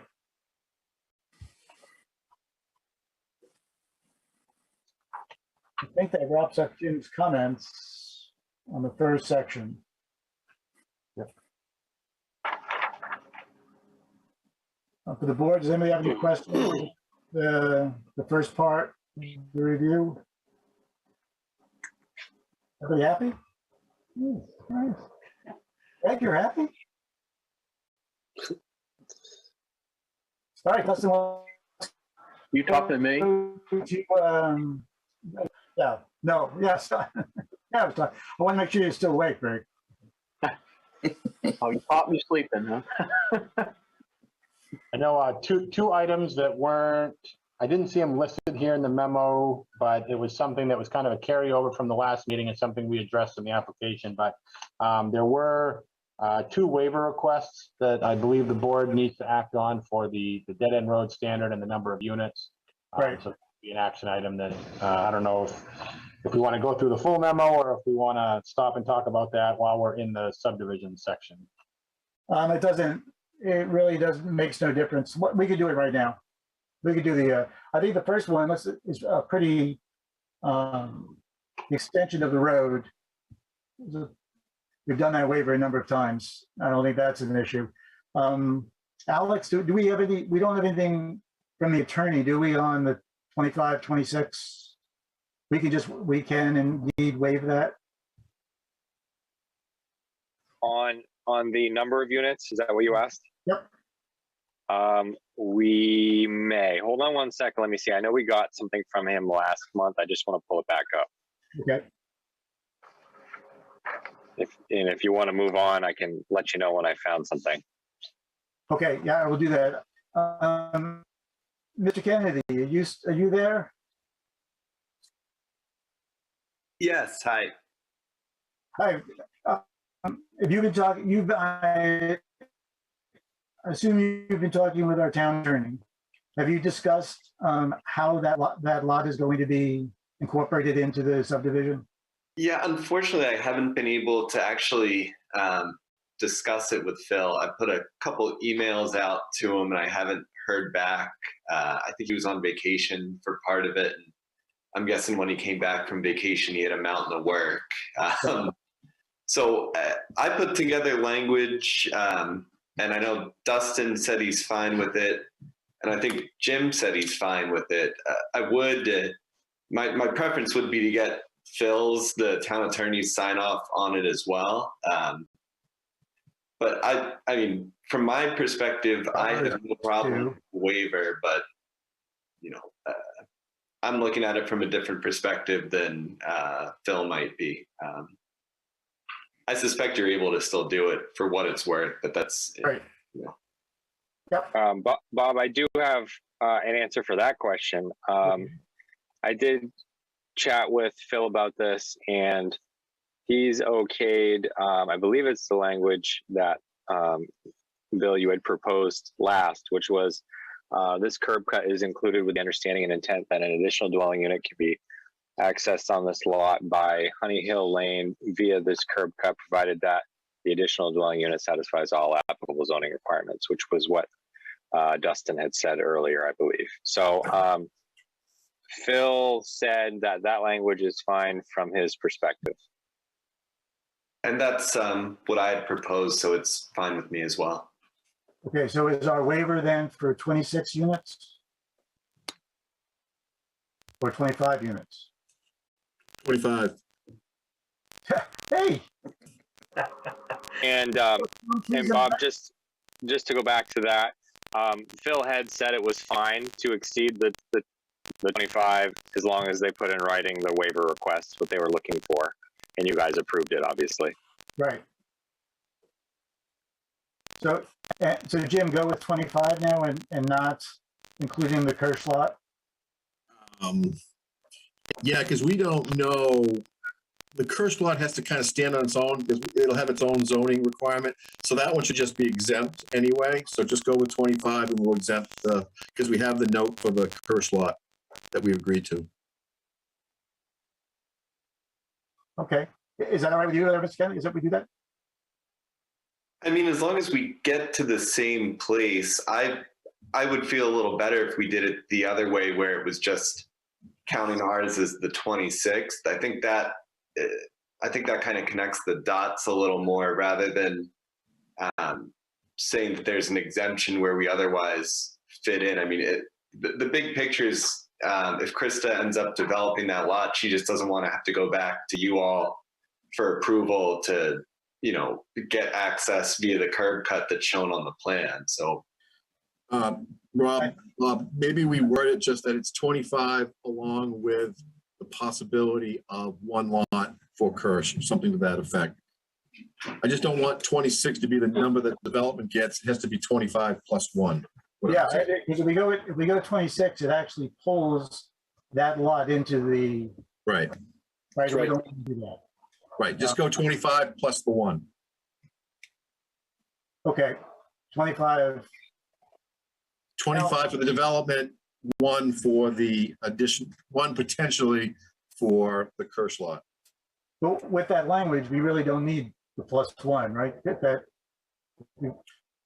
Yeah, I just worry that when we write it up, we just have to be careful. That's all, because we're saying that the Kirsch lot is part of the development, and I don't want that. Okay. The Kirsch lot stands alone from the development. It doesn't follow the it's not part of the subdivision. That's why I just want to make sure it's not part of the subdivision. It's a standalone split at some point down the road. We say 26, we're including it as part of the subdivision. Right. Okay. Maybe we just say specifically that 25 lots in the subdivision and then the additional Hertz lot, and we actually explain it verbally. Yep. That makes me feel a little better. Same accomplishment, just wordsmithing. That rear lot is actually a separate tax lot. I mean, it's map 51 lot 22B. So you could even reference it as its own separate tax lot if you wanted to do it that way. As long as that lot meets all configurations as a lot in the zone, has all the lot frontages, all the setbacks, everything like that. I don't know that right now. Yeah. Okay.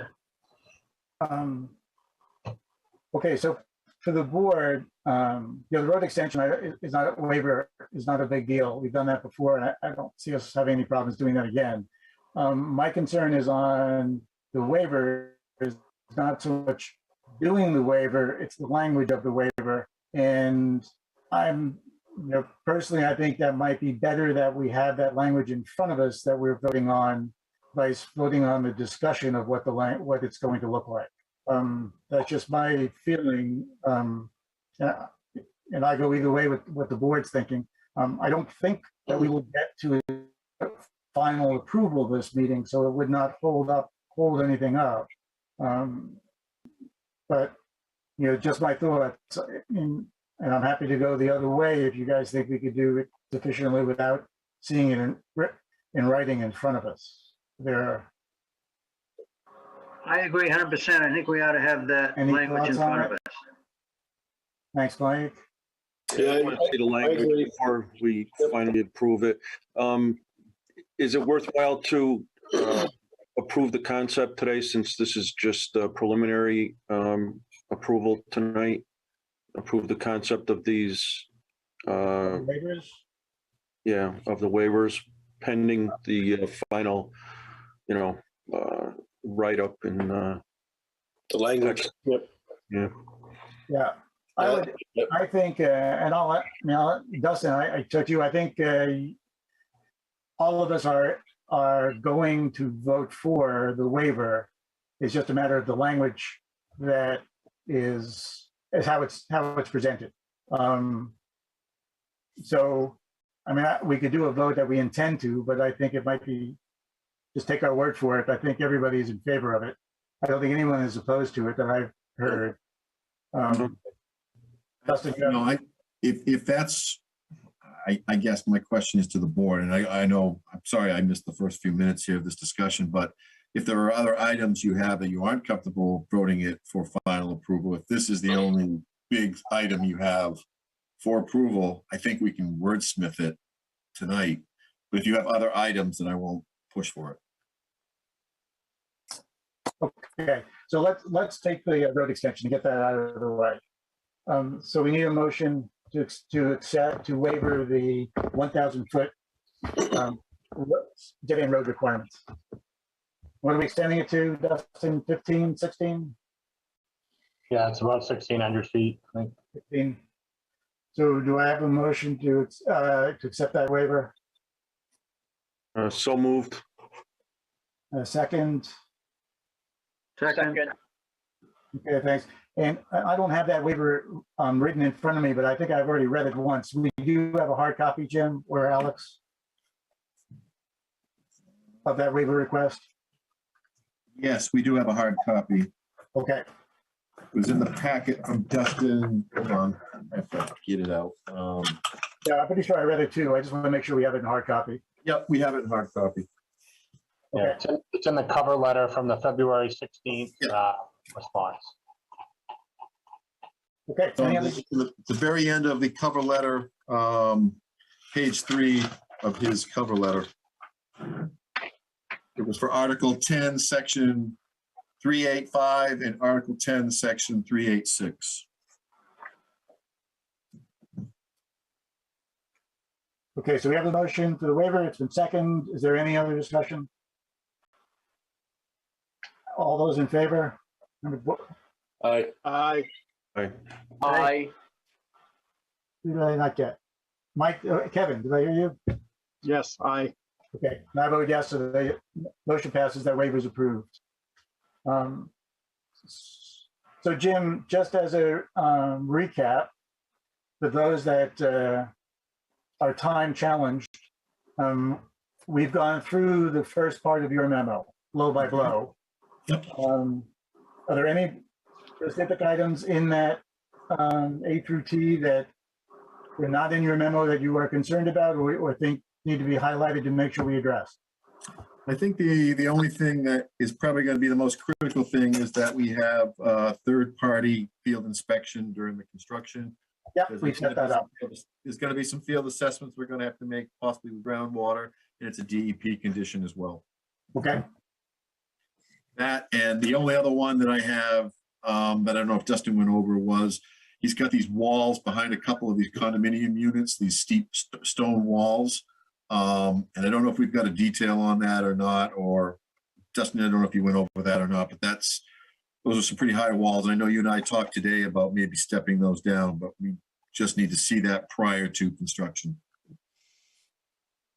Yeah, that was in the site plan section that we hadn't quite jumped into yet, but okay. Yeah. Understood. Yep. Okay. So I think, so talking about the second waiver, I think we have kind of two that are very related things going on, but they're a little bit separate. We have the waiver request, which for the 25 or 26 units, what the waiver request is for is actually for the second street connection. So the way I was looking at it was that, we presented the project as a 25-unit condo with, there's basically 2 lots who also have rights to this right of way. And that the finding would basically just be that a second road connection is not required. And it doesn't necessarily say, 26 units or 25, I mean, we can attach whatever we want to it. But I think the other item had to do with the condition of approval, which had to do with the curb cut construction and when that would be built and whether it would provide access to that land. So we kind of have like the 2 things going on, one being wording of a condition of approval, and then the other one being the actual waiver request. Right. So you could word that waiver request as to waive the requirement for a second road connection based on the application before you. And that's how we worded it when we wrote it. Yeah, which would be the 25 lots plus the one for Kirsch, because that's in the application. It's for the road. He is correct. This is for the road, the second road. Yeah, great. And I guess be able to document that pretty good in the findings as to what exactly we're approving. 25 units plus the one specific lot there. Yeah, and I think you could word it just like we talked about. This is the allowance of 25 lots for the development plus 1 for the abutter to access off the common road and waive the requirement of the connection, the second connection. Okay, so why don't we go with that, your plan, Jim, there? Why don't we push ahead and we'll work on some verbiage for the waiver for the motion. And then if we get to that, we'll come back and we'll do that motion. Sound good? All right. Well, actually, you'll be doing 2 things now, Jim. Can you also go through the site plan review standards with us? Just a second here to grab my memo. Okay, the site plan review memo.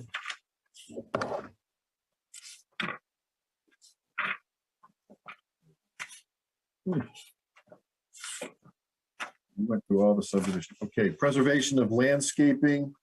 I don't know if you went through this with the subdivision. I just had a concern that we're kind of thin on one property line. I was hoping we could get some fencing or some kind of screening on that one common line.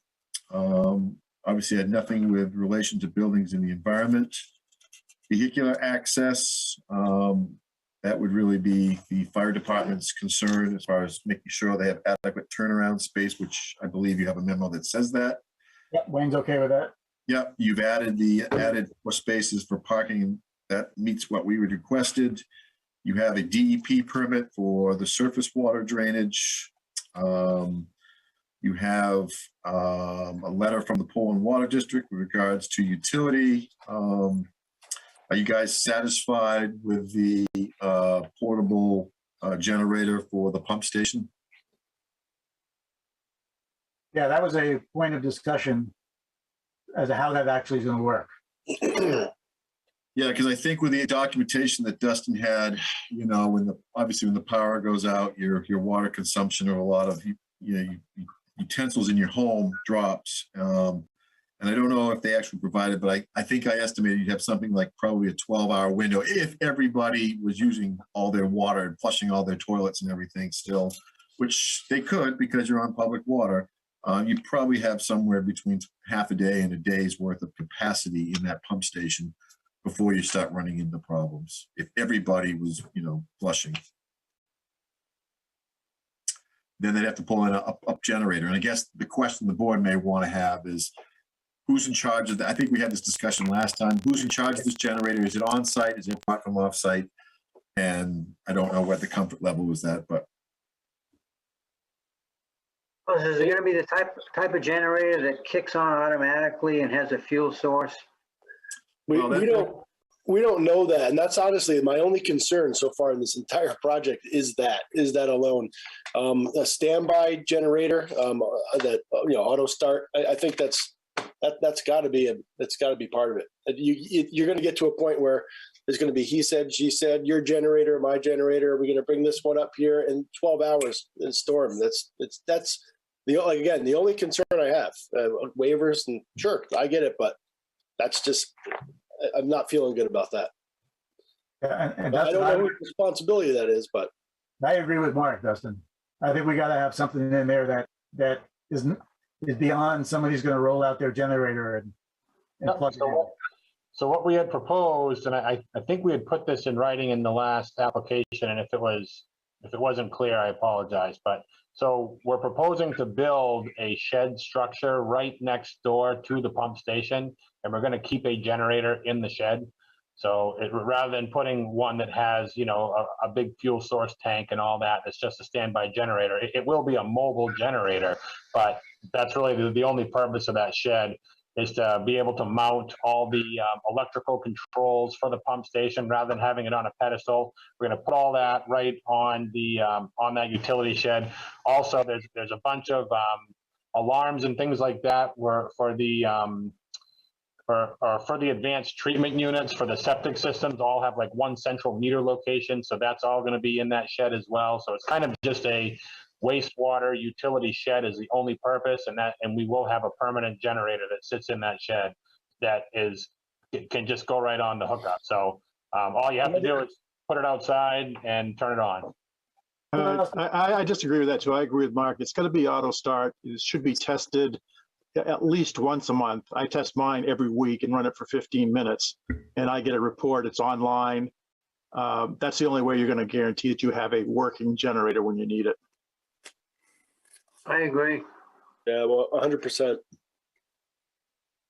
So I think, Dustin, it's an automatic start generator. Yep. Okay. Well, if that's what everybody wants, then it's, that's what we'll do. Yeah, I don't think that's highly unusual, and I think a lot of these pump stations, now have controls that they can do that. Yep. Okay. Oh, that's fine. That's what we'll do. Thank you, Dustin. Want to carry that as a condition? Yes. Yeah, I think it's. Okay, continuing on. Special features. This is where I get into some of the walls, and I don't know if this came up, but I know there's, Dustin and I kind of talked about this a little bit too, where they are providing access into the Kirsch lot, or a curb cut into the Kirsch lot. Where that curb cut is where currently they have a retaining wall going up that side of the road. And so if they're going to put that curb cut in there, that wall is going to have to be terminated and opened up so that they can make this all fit. And then there's there's some more retaining walls between units 9 and the back of 9 and 10 and 11 and 12 that are shown on the plan that have a pretty substantial reveal of, probably 15 feet and 12 feet. So those aren't little walls. Those are good sized walls. And Dustin had talked about stepping those walls, but the plan doesn't necessarily show that, but doesn't mean it can't be done. So I know, Dustin, you want to just explain the conversation we had today with Kirsch and what they're talking about with that? Yep. So, so for the curb cut Kirsch driveway, when that gets built, we would actually create side slopes in lieu of that retaining wall. So that's something we talked about with her in the field, and that is something that is reflected on the sketch that we provided, which shows the full grading of that driveway. So when that driveway is built, the side slopes will actually, replace that retaining wall, which we're showing along that property line. Yeah. I have one question. If we do side slopes, then are you going to acquire a grading easement from Kirsch, because that grading will come onto her property? And are you talking the whole wall or just the area where the curb cut is?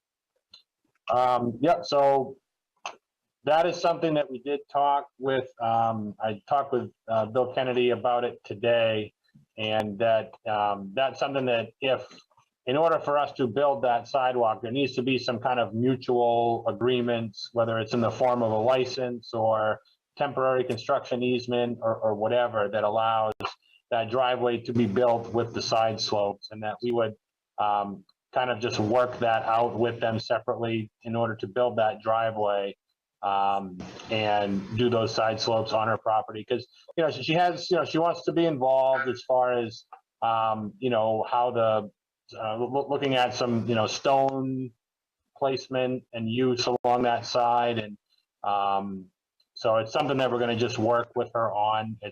It's not something that's, you know, necessary for the project, but it's something we've committed to and agreed to. And it would just basically replace that wall. So that was the reason why we didn't show it on the final plans, is because we felt that it would have needed some sort of easement to demonstrate that we could build the project, you know, including land that would be on the abutter's property. So that's why we've kind of kept the two separate, from an approved plan set versus this driveway entrance location that we've agreed to do at her direction. How's the board feel? Well, but Jim, if I understand the issue correctly, and from what Dustin's saying, is that we're not going to show where the curb cut is on the plans, but there is going to be a curb cut, and that curb cut is will be agreed upon with by Dustin, the contractor, and Mr. Kennedy representing this church. Is that pretty much what the discussion is? Yeah, I mean, the way that we've drawn up the plan for the curb cut is, the way we looked at it was that this is how that driveway would be built if Miss Kish was to build it herself. And let's say the road was already in place and then she wanted to build this curb or this driveway curb cut after the fact, then in order to accommodate all the grades, all of this sloping and everything would be done on her property. So that plan was prepared as if we were working directly for her, as opposed to, you know, building out the subdivision project. So again, that's why, because I mean, we don't know if at some point, you know, between now and when we build, if for some reason she changes her mind and just decides she doesn't want the driveway anymore, we just don't want that to impact the project. I mean, we're happy to do it and we're committed to do it. But if she changes her mind and says she doesn't want the driveway for whatever reason, we don't want to then have to go back and re-engineer the plan, put the wall back in, and do all of that. We want to just keep it as a standalone project that can stand on by itself, with a commitment that we would do this other kind of alternative design to provide her driveway entrance at her direction. Well, my concern is in that section, you know, we've got a pretty good vertical drop, and we do have a little bit of safety concern there because they do have guardrail currently designed because of the slope drop off from the edge of the road. So if it's about timing, you know, and if we show it on the plan and they move forward with the guardrail, at what point and who's responsible? If Kish comes back and wants to do this, is she going to be responsible for taking up this guardrail and moving this block wall? And how do we know when and if this ever happens?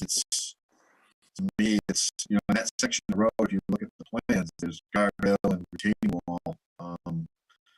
It won't be a cheap driveway at that point. So, Mr. Kennedy, are we not building this road cut at the time we're building the road?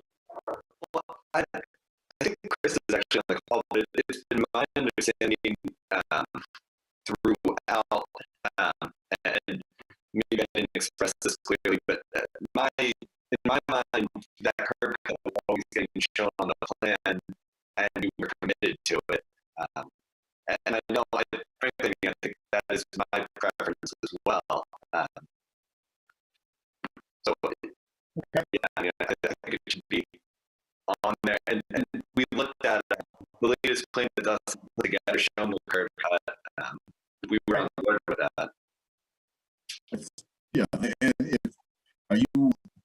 if that's the case, then you will have to grant a grading easement to the developer to do that side slope.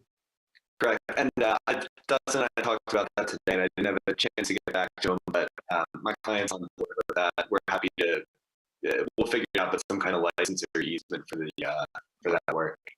I do think that, Bob, we're getting to a point though, I'm not sure I'm comfortable granting all these conditions on that one, because that one, I would like to see how that would work with the road.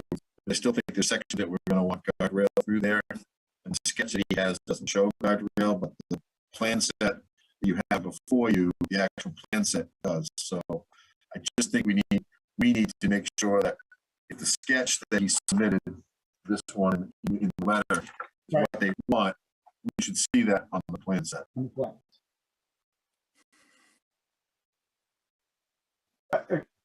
Is the board, I think Jim makes sense, is the board okay with that? Yeah, I mean, I can see where Dustin's concern is that her lot is not part of the subdivision. So in a way, it's sort of strange to have something on the plan that really is impacting a lot not part of the subdivision. However, another part of me says that we need, as a planning board, to somehow maybe not guarantee, but give her some sort of way to enforce it. So the only way I can think of is to have it on the plan. Right. Yeah, I think where she has legal rights to have that access, that they being the developer should have to show that legitimate access, just to say that there's a right, and physically it couldn't work without actually building it. So to me, they should show it as if, like they do with the other piece that went off the other side. They should show at least the curb cut and how it works to get into that property. Yep, for sure.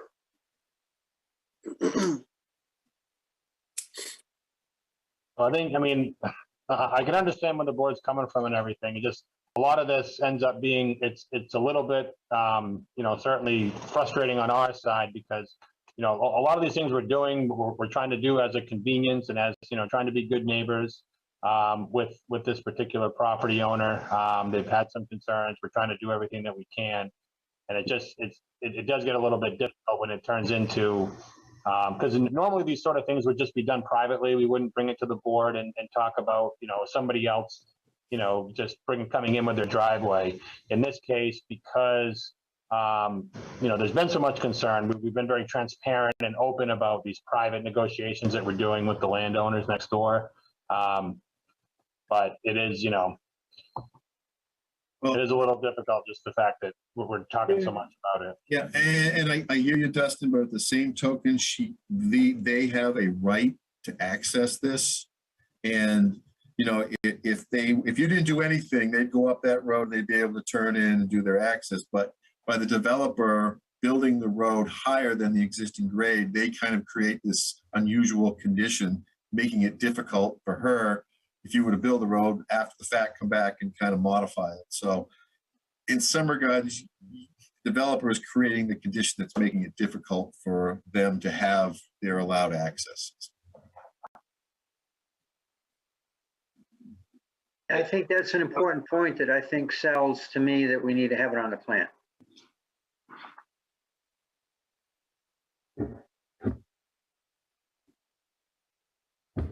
Okay.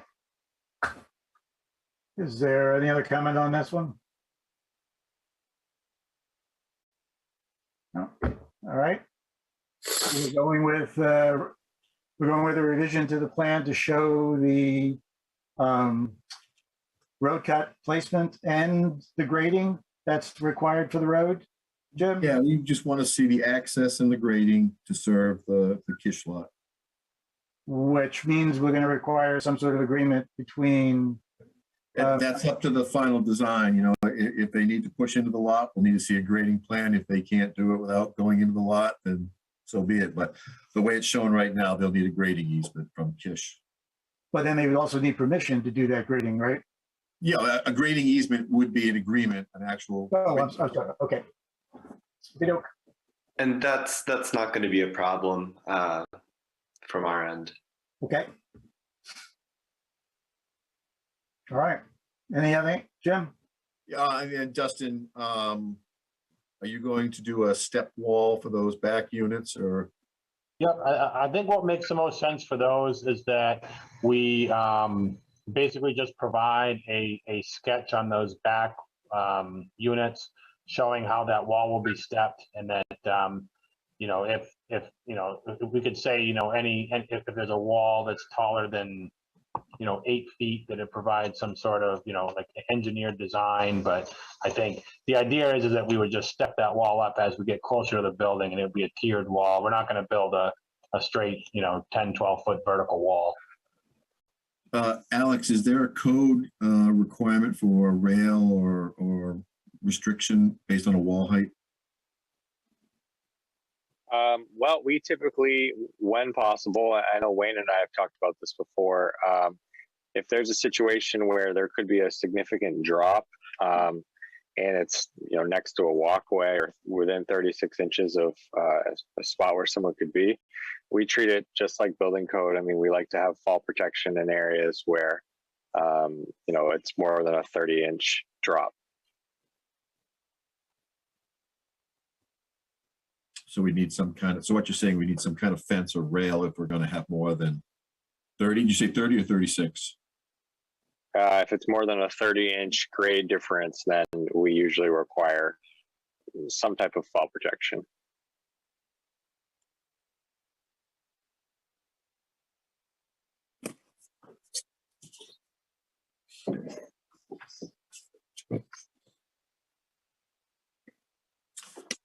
Also under that, you just want to move on now, Bob? Yep. Okay.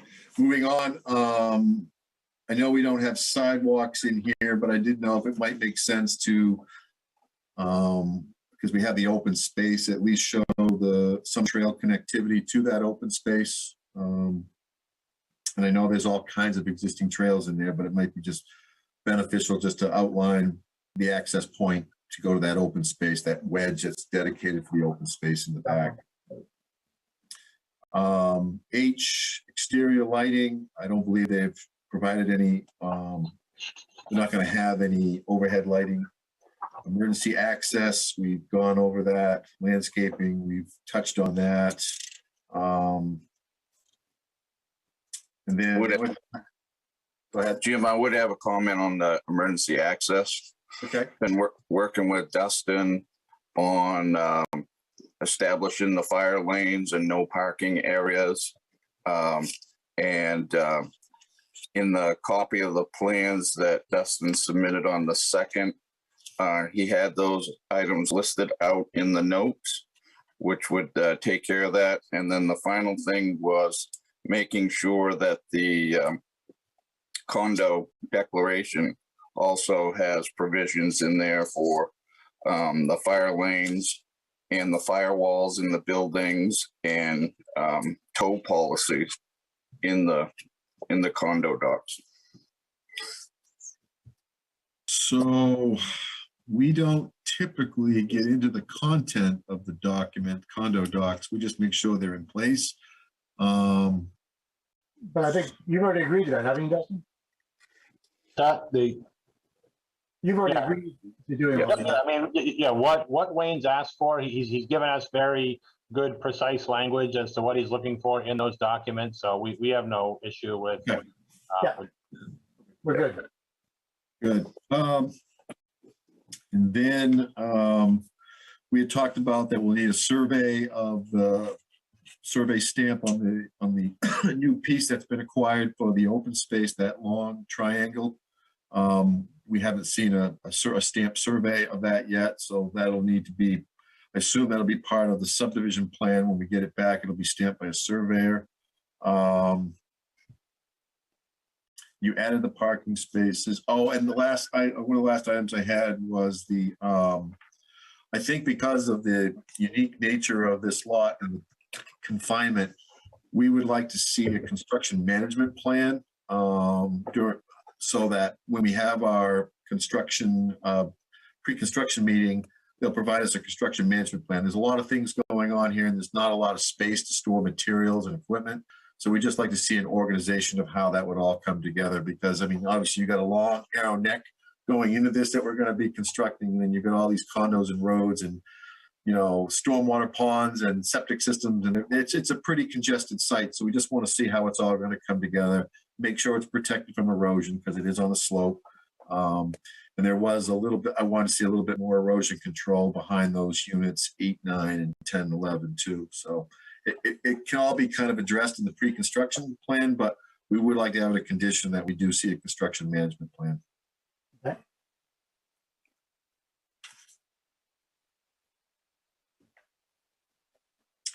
And I think that is pretty much it because we've gone over the wall at the Kish lot. This is not a public hearing, but I see that Jennifer, you've joined us. Do you have a question for us or just kind of like to watch? No, just listening in. I work for Remax by the Bay, so just keeping an ear out. Okay. That's all. All righty. So how to proceed? I mean, it sounds like we are certainly at a preliminary approval plan. And then with the only thing hanging that would be the verbiage for how we're going to handle the 2 road cuts. And then what we've talked about, the driveway cut for the Kirsch property and odds and ends. Yep. Right? Yeah, step walls. Step walls. Yep. We got walls, and then we want the auto start for the pump station generator. Right. Yep. So for the board, it's sounding like a preliminary approval vote for this evening and then final approval when we get the rest of the stuff in. Or we could go with final approval and with the whole list of conditions, which would put all those things into conditions that we're waiting for. Dustin, I know you probably want to get going, right? Yeah, I mean, it sounds like, I mean, I was taking notes as we went down through here. It sounds like the conditions are we've provided that grading plan for the driveway. We just need to basically transpose that onto our actual plan set so we don't have 2 plans. And we'll work with Jim on the extent of, guardrail or anything like that that's needed. We'll make sure he's happy with the final layout of that plan with the grading. And then as far as those stone walls behind those 2 units, we'll just step those up the hill. We don't need to have a big, backyard area like we're showing. I'll just step those up the hill so we don't have tall walls there. That's not a problem. And then we've already agreed to the standby generator. So I think those were the ones that I had on my notes here. And it seems like that would be pretty straightforward for me to add to the plans. And it's stuff that you've already seen as far as that driveway and everything goes. And I think we're all in agreement with the neighbor as to what, the way we've drawn it up is we're going to just transpose it onto the other plan. So we'll need a grading easement. Yep. Yeah, that would be a condition, as it would provide that executed drainage easement or executed grading easement or license prior to starting construction. All right, so how does the board feel? I mean, we don't normally go with final approval with this many conditions sitting out there, but we've been working this project for almost a year, I think. So we're pretty familiar with it. What do you guys want to do? I'm comfortable with it. It seems pretty well in order. Jim, are you comfortable with it, with the list of conditions? As long as we can, I guess I would like to, if there's one thing, if we do these list of conditions, I would like to see the execution of the grading easement and all this prior to you signing the final subdivision plan. Okay. Not before construction. I'd like to see it before we sign it, just because that's kind of an important item. Yeah, that's fine. We can get that done between now and when everybody gets in the same room again, whenever that's going to be.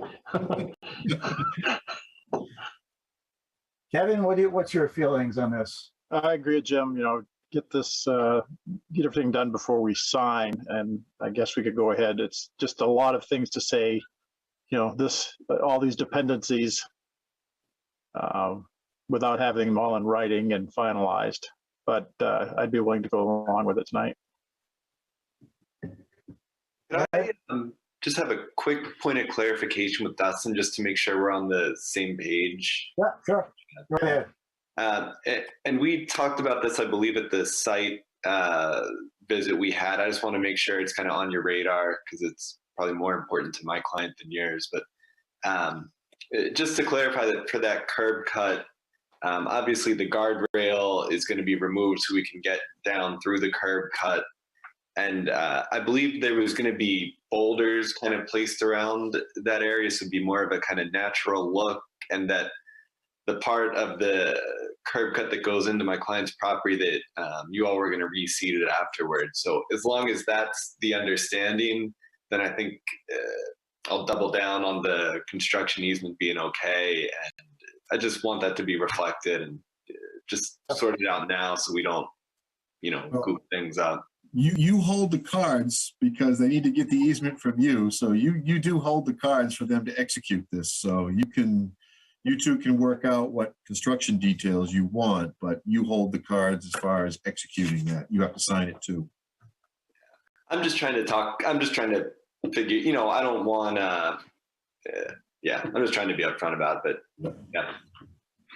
And I don't personally care whether it's boulders or a guardrail, but you know, we got to have some kind of, we've got a pretty big vertical drop there on the edge of that road. So we need some kind of restriction to not let vehicles in the winter slip down over the embankment there.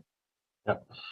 And that is what we talked about at our site meeting, was that by being able to grade onto Miss Fish's property with some fill slopes, we're going to be able to revegetate that, put in some, you know, boulder, small rocks as, you know, edge protection versus a, you know, guardrail that's very, you know, industrial looking.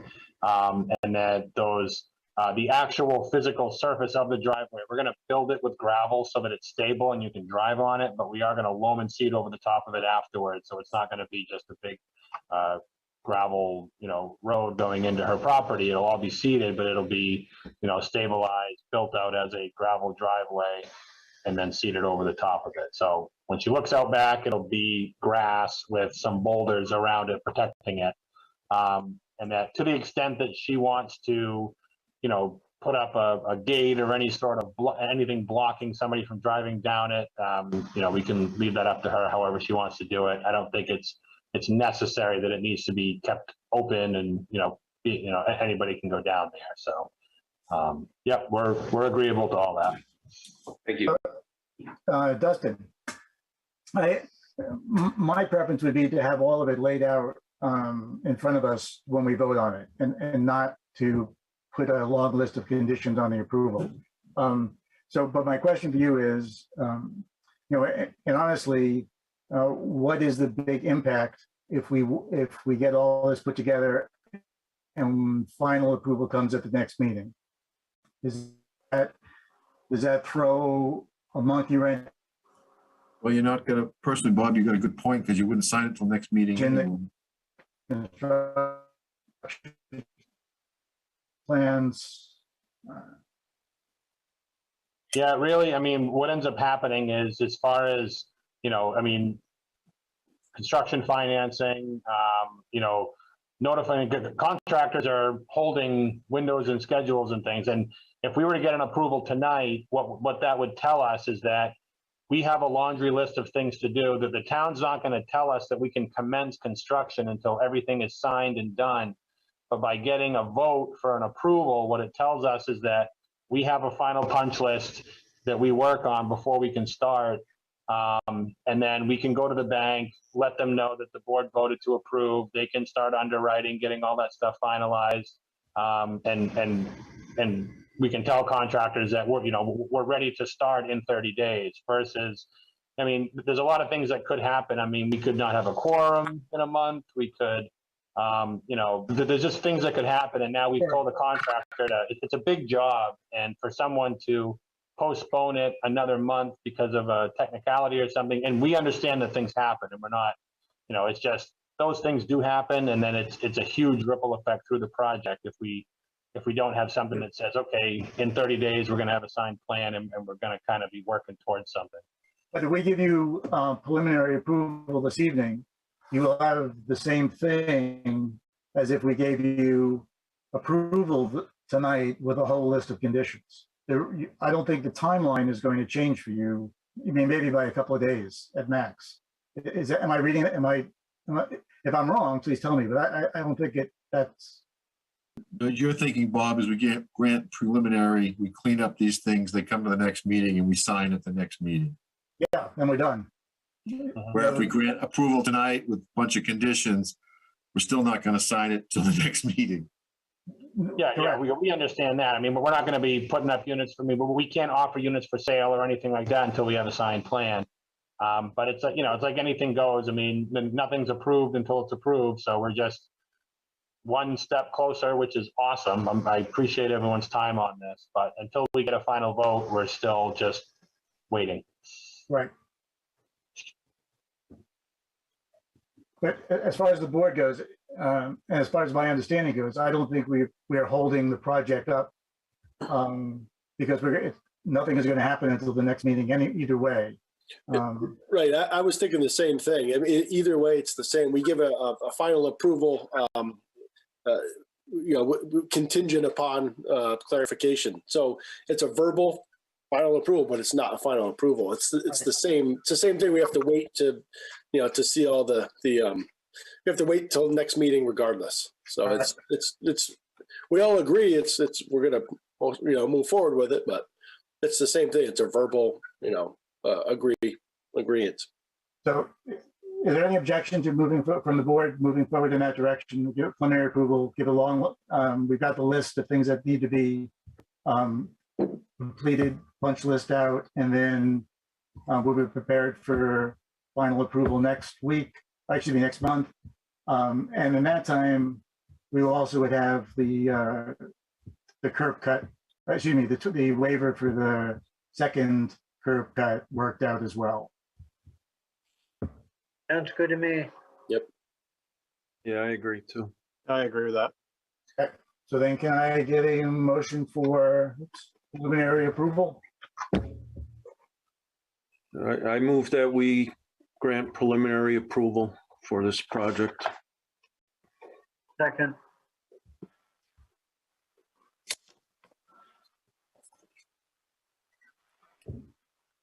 All right, so the motion is for preliminary approval for the Raymond Hills Village applicant Raymond Hills LLC. There's been a second. Is there any other discussion?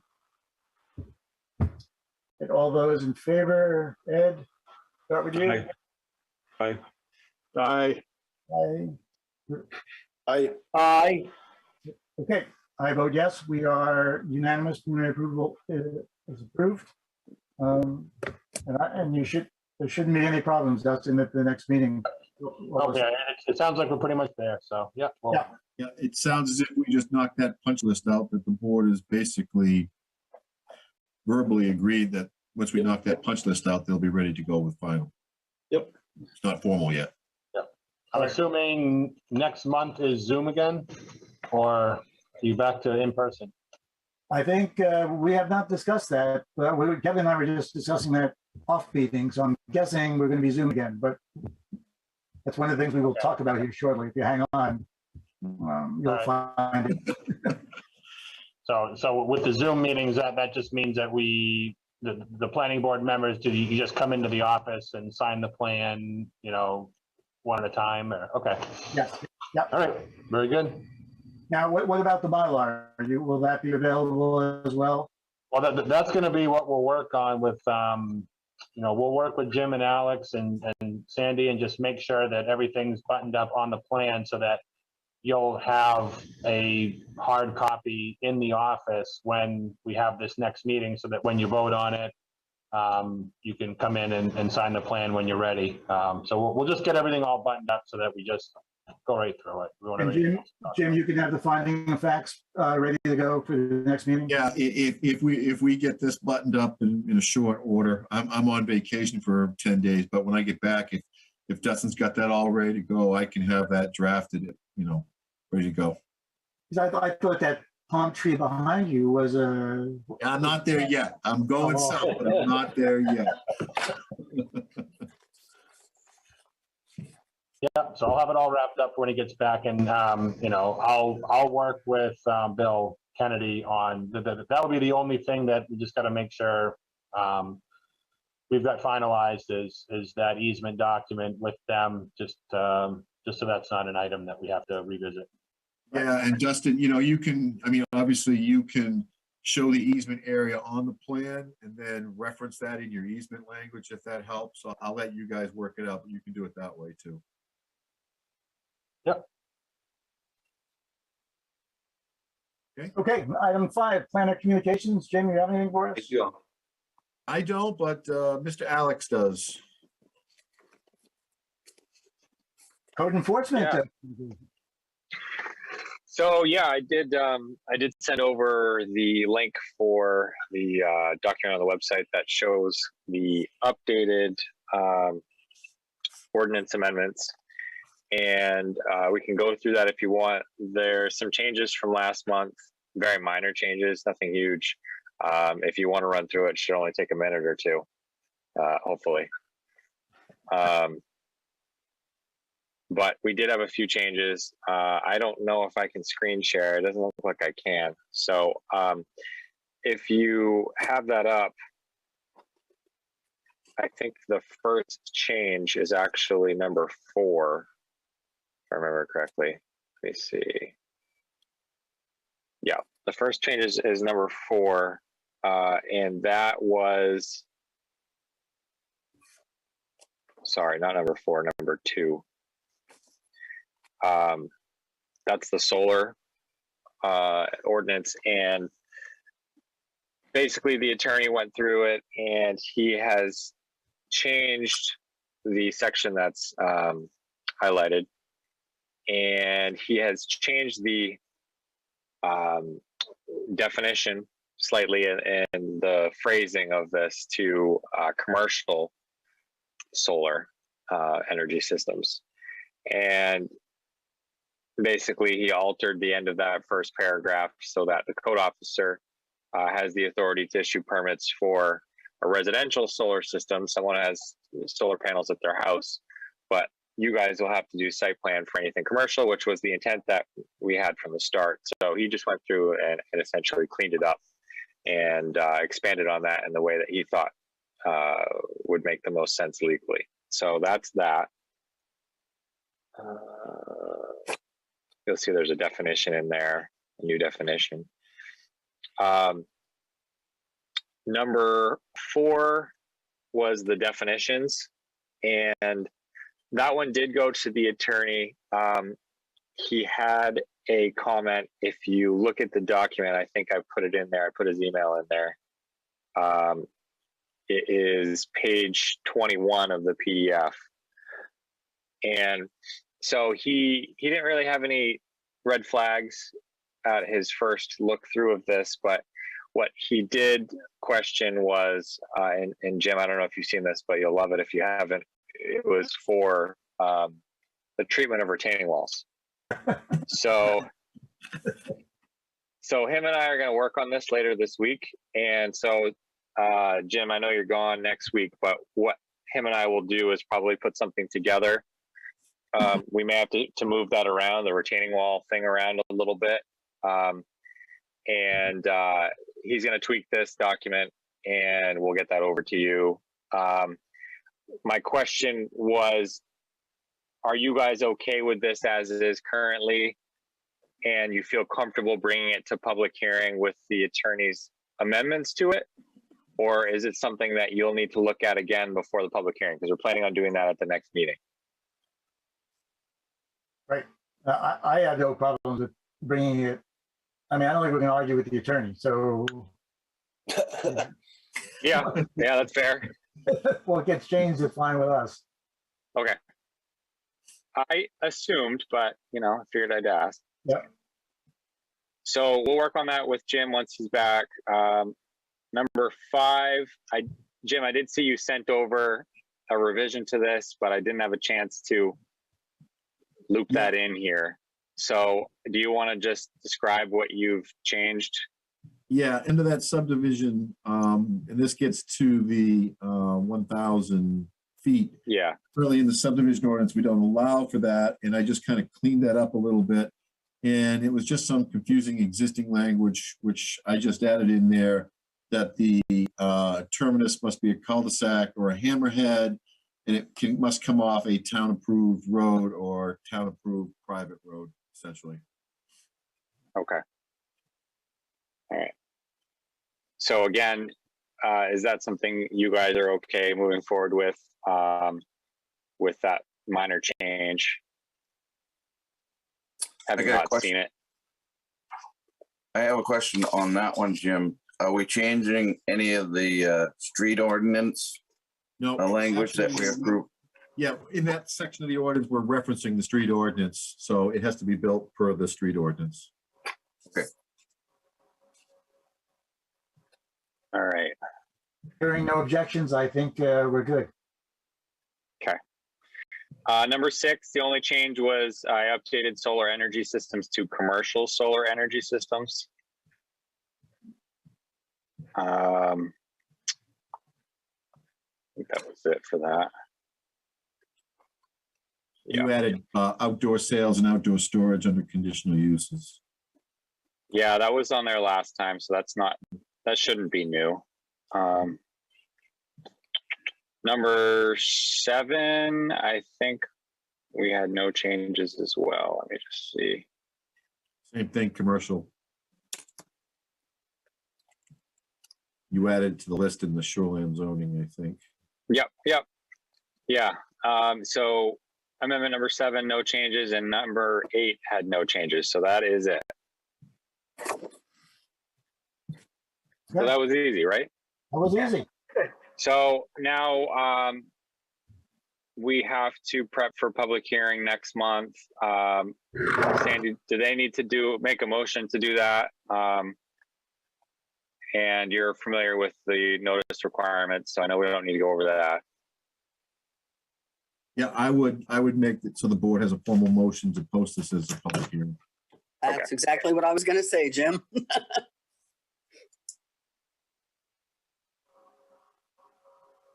So we need a motion to post ordinance changes 1 through 8 for public hearing on the next April something. April next meeting. Calendar. April 13th.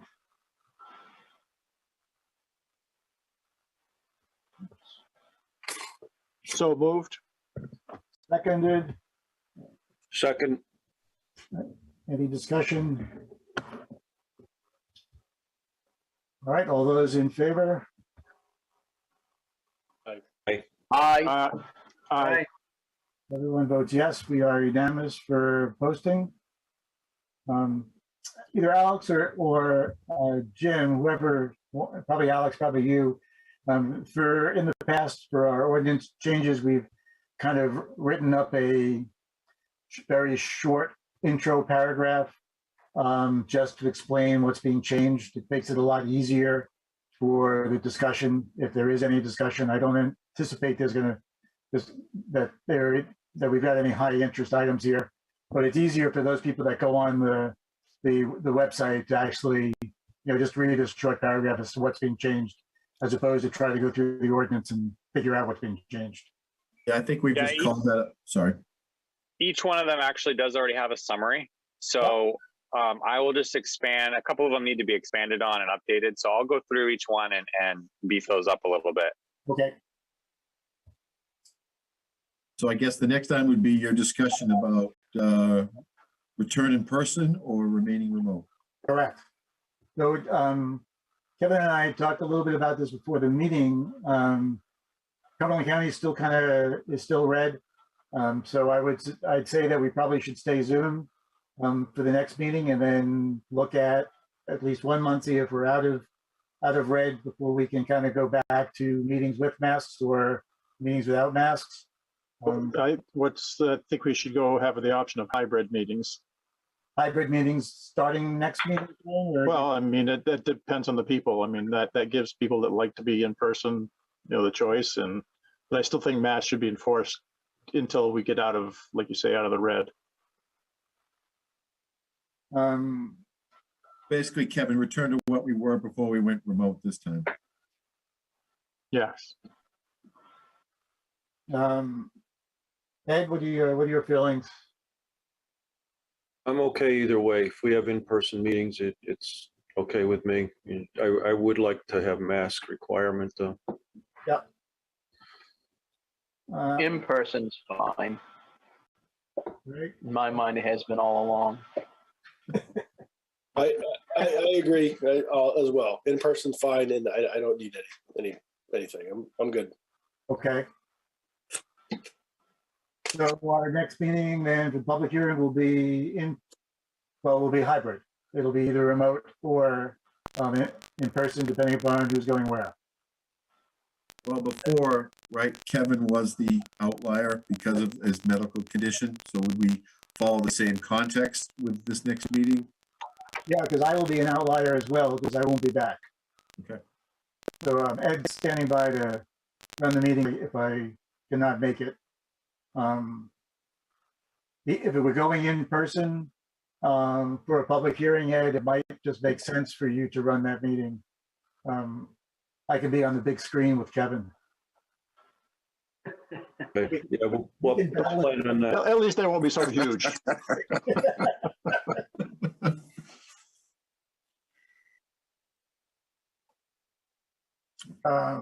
that sound okay with everybody? I don't think we need a motion or anything, because that will just return to hybrid meetings on the April 13th meeting. Yeah, Sandy, are you clear what needs to be posted on the website or on the notices? Yeah, I'll take a quick review of all of it, but yeah, I got it. Okay. And as far as new business goes, Bob, I do know that Sebago will have that subdivision coming in for on Raymond Cape. Right. In the April meeting? Yes. Okay. So you'll need to get a hold, Sandy, you'll have to get a hold of Will Haskell. Yes. For Jim, for site plan? Subdivision, I believe. Yeah, but site plan review or preliminary? That's a subdivision. Preliminary. Preliminary. Okay. Right, it would be preliminary. Okay. And I don't know, you guys have to determine, did that have, I don't think that's at a public hearing, so this one will probably be a public hearing too, right? The first, they only came in for sketch plan. Sketch plan. Yeah. Well, at some point you got to have a public hearing. That's all. Just, I'll let you guys. Right. I'm walking away. Well, do you think it's going to be a two meeting approval? Typically, that's the way we've done subdivisions in the past. We've done preliminary, and then we've done final, public hearing and final. Yeah. So that's a major. So I mean, that one should be probably two. I mean, typically majors are usually 2 meetings. Yeah. So let's do the public hearing next time, and then we'll do it at the next round, the final round. It's up to you guys. I mean, well, we have the the public hearing for the ordinances, so we'll keep them separate. Okay. Yeah. Okay, so this one we won't advertise as public hearing. Right. Gotcha. That's for our ordinance review. Right. Right. So, Ed, just actually remember, but each of the ordinances we have to approve individually, and we forward with a vote to the selectmen, either forwarded being approved, or just forwarded without action, or forwarded recommending non-approval. So there's you have to open it up for public hearing to on each one so the public can discuss each one individually. If there's no public comment, you can just move quickly to a motion Right. to submit it to the. Yeah, I just want to make sure, if if for some reason I can't log on, I just want to make sure Ed was aware that there's three different answers to each of the ordinances as to how you make the motion to send it to the selectmen. Okay. Okay. Maybe it might be a good idea if I talk to you offline and have some questions. Okay, sure. All right, anything else? All right, is there a motion to adjourn? Move to adjourn. Everybody wants to stay? Second. All those in favor? Aye. Aye. Aye. All approved? Motion passes. Ed, do you want to stay online right now, or?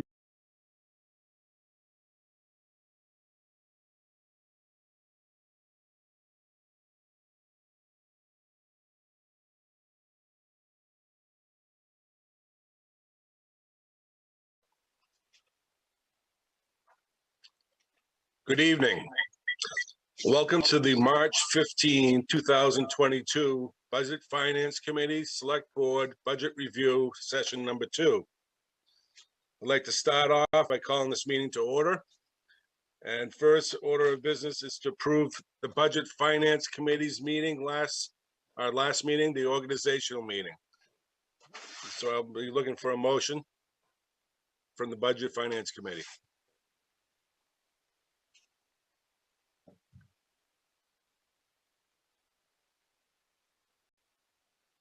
I'm looking. I have a motion.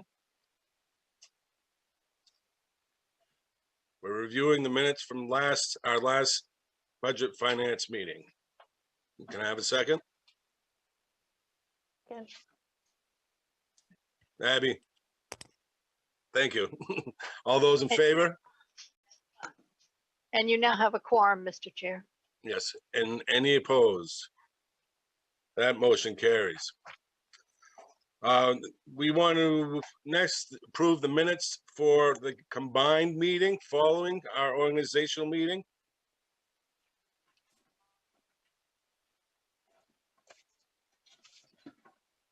Do I have a motion to approve the minutes of March 1st, 2022? I move the motion to approve the minutes from March 1st. Thank you, Karen. Who's that, Ralph? Any questions, omissions, additions? All those in favor? Any opposed? That motion carries. We're going to move right into the new business, which is department head review, and we're going to start with Public Works. Thank you, Bob. Good evening, everybody. I'm just going to go off the budget summary instead of going line item by line item and cover the items that we're changing. The first would be in the software account 3210. We're increasing it by $1,000. This covers the mechanics program for truck repairs, and we're adding a new Public Works program to track work orders and paving, and also inventory for the shop. The other item is buildings and maintenance is 4005. We've moved that to build town buildings, a separate account altogether. It's been pulled out of Public Works. 4015 would be equipment maintenance. We increased that by $5,000. We've seen a pretty substantial increase in parts and petroleum products, as we've all experienced. Clothing and uniforms, which covers the crew's clothing allowance and the mechanics uniforms. That's account 6015. We increased that by 620. It was an increase for the uniforms. Street signs, count 6082, went up by $1,000. Again, we've seen an increase in materials. Mostly the signposts is where that cost is. Count 6083, road salt. We're going to increase that by 17,000. We're currently budgeted for 1,300 ton per year. We're looking to go up to 1,600 ton per year. We've seen a substantial increase in traffic and the way the weather's coming in. The salt's a very important part to getting the roads cleaned up and keep them clean.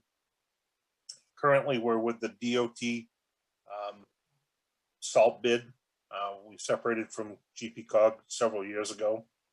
It's been fairly stable. We're at $54 a ton. I bumped it up to $55 a ton, anticipating an increase for next year. Utilities went up by $1,000. That's to closely reflect the spending. That gives us a total of $7,500 in the Public Works operation budget, not including salaries. The next one would be solid waste. That's under a contract. That went up by 2% this year. This would be the second year of I believe it's a 3 or 5 year contract on that.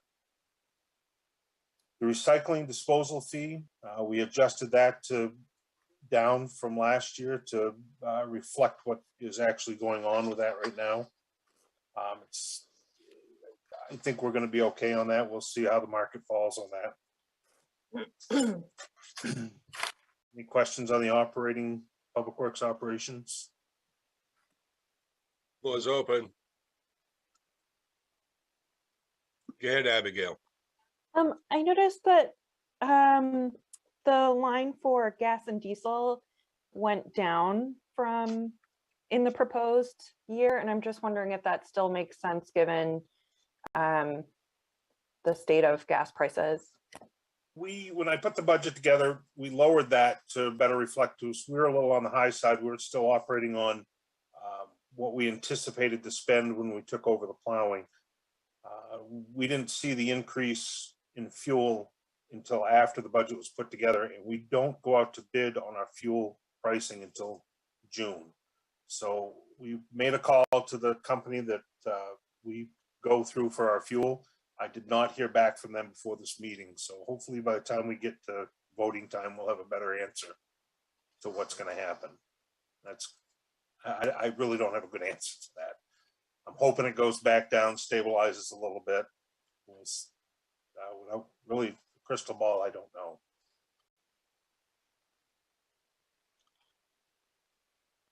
Any other questions for Public Works? One to CIP? Sharice has her hand up, Mr. Chair. Sorry.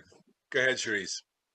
Oh, it was basically just a formality in that I had sent today, well, actually some on Friday, some updated budget worksheets. And that was for the CIP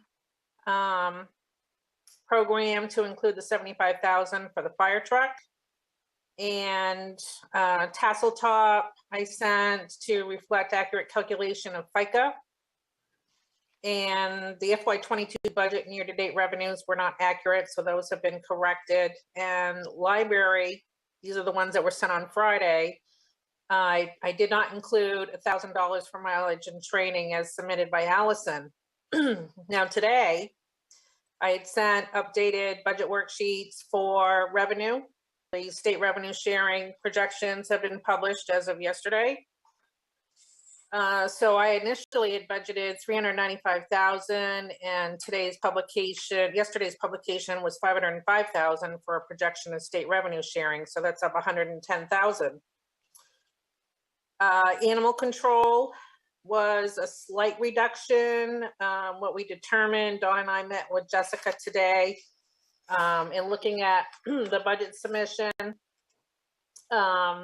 Casco's Refuge League assessment was included in their budget. That's shared equally between Casco, us, and Naples. So that has been removed. So that's a slight reduction there. And then we received the actual assessment from the county. So those are updated budget worksheets as well as the appropriations summary. So I'm not sure who has or has not received it. So that was my question for you, Bob, if you had gone ahead and forwarded that on. I think I sent one document forward to the members. But, you know, I work all day. By the time I get home and check my mail and get ready for the meeting, I didn't have time to go through everything. Okay, no problem. I can do that if you like, tomorrow, if you like. And then a couple of action items from the last meeting was, in which have been provided, was the balance in the Raymond Community Assistance Fund. It's a little over 44,000, so it's a very healthy fund. We've had some substantial donations. And there was some discussion on the Maine Small Business Health Insurance Premium Relief Program, and that was actually geared to the employees that contribute to their share of the health insurance plan that they sign up for. So those have been reviewed, adjusted, and refunded, and new biweekly deductions have been made as of last payroll. So I think that was it for me. I believe Dawn was going to talk a little bit about the TIF, since that was a budget we talked about at the last budget committee meeting. But I also wanted to ask, when we get to the recreation budget, the Raymond Rattlers, the snowmobile club, they typically ask for $2,000. And I did not reach out to them, neither did Joe. So just looking for direction from the selectmen to see if you want me to go ahead and reach out to them. They didn't submit anything. Not sure if we should just assume that, you know, we're going to fund them, or where do you want to go with that? Question real quick. I'm a little lost, Therese. I guess you're kind of jumping over a lot of them. Last time, I must have just missed something because we were doing public works and you just jumped on a bunch of different things. That's why I'm a little lost. Yeah. So today I sent updated budget worksheets. Right. Yeah. But some of the stuff that you just went over is like animal control and the provider agencies. So when we get to those, that's when you can add that in. So I'm looking around through my paperwork, I think is what it is, trying to figure out what you were just talking about and jumping around. So I want to make sure I didn't miss something. So, all right. So I can do that when we get to those particular budgets, but you know, we have already talked about revenues. We've already talked about employee insurance. That's why I wanted to touch on that a little bit, and the request for the Raymond Community Assistance Fund balance. And we can talk about those others and the CIP for the fire truck set aside. It's fire apparatus, but it's a 75,000 specifically for ambulance replacement. So those were some budgets that we talked about last meeting, and the others I can touch upon when we get there tonight. Sorry about that. No, it was all of a sudden I'm looking down going, wait a second, what am I missing? Okay. Yeah. Nate. All right. Can I say one thing, Bob? Sure. Yeah, sorry for the confusion. We had hoped to start off with a summary of the changes and some additional information. So we didn't mean to confuse the Public Works presentation, but we're happy to do that at the end or wherever it's appropriate. So sorry about that. It's okay. Nate, do you want to continue? All right, we'll go into the CIP for Public Works. First line item be equipment. We're adding $10,000 to reflect the increase in equipment and repairs. Out of CIP, we purchased our new equipment and major repairs on the equipment that isn't in the maintenance stuff. For instance, on the major repairs, we had to put a motor in one of the dump trucks this year for almost $40,000, and that came out of CIP. The plan this year is to replace the 2004 Chevy pickup and rehab the 2009 International dump truck and replace the 2009 Cat excavator. The pickup's been ordered. Won't be here until after July. We have not done any pricing on the rehab or the excavator. We're going to try to fit that into what we have for budget. Municipal facilities, I'd like to add $50,000 for one-time expense.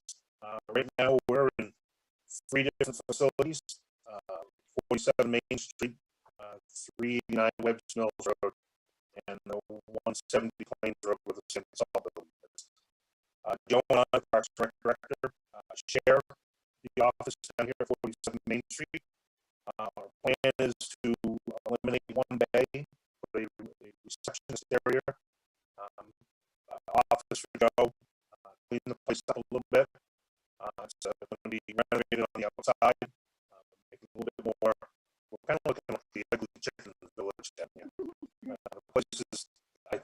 building's fairly decent. It just needs to be fixed up a little bit. Roads and paving, I'd like to add $100,000 to that, again, to reflect the increased cost of paving, anticipated increased cost. Our plan this year is to do an overlay on Mountain Road. We rebuilt the further section from Canasta Road to Tenny Hill last year. And we did the section from Tenny Hill to Spiller Hill probably about 7 years ago. And I'd like to get a surface on that before that goes beyond repair. We also got to do the Shaw Road surface on that. That was rebuilt last year, or 2 years ago, I'm sorry. And start the repairs on Canasta Road. Cost on that Mountain Road and Shaw Road combined is about $300,000. Canasta Road, I'm figuring about $100,000 in construction, and any unanticipated repairs that always come up would be about $35,000.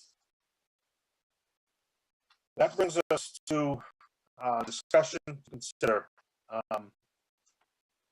We've been tossing this around for a few years, and I guess we finally decided to put a number on it. And an opportunities come up that we're not going to, I think we really need to take advantage of. We're going to end up with Jordan Small School handed back to us in 3 to 5 years.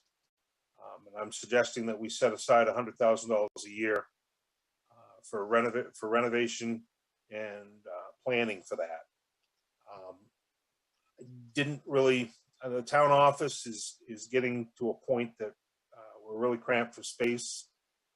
We've been always looking for a community center. Now we've got Parks and Rec. I think this is a tremendous opportunity for the town. We're going to have the property back, but I think we need to start planning for it. And the other item would be $100,000 to go towards a public works facility at the 170 Plains Road. Again, this is just a suggestion. I needed to put a number on it to get the discussion out there and talk about it. We're in 3 separate locations right now. It works.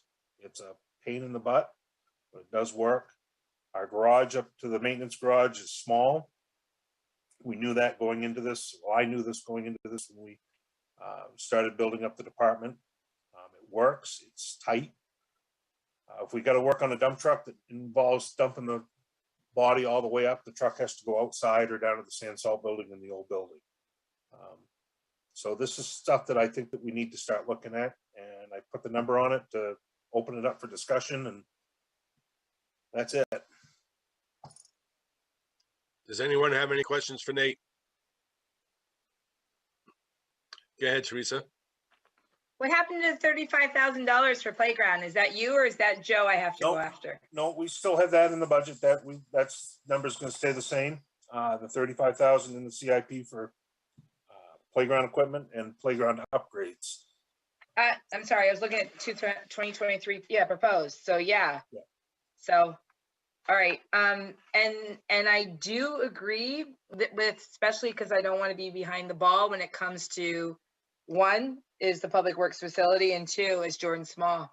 You know, take advantage of it and start getting prepped for it now. I don't know if $100,000 is the number where it needs to be at, but it. Shut up, Nathan. Okay.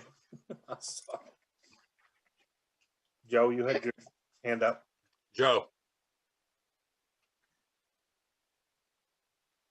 go ahead. You're muted. Okay. Yeah. I think it's too early to be setting aside that kind of money. If you're going to be renovating the Jordan Small School or building a new facility, you'd probably be better off bonding something like that instead of setting aside all kinds of funds.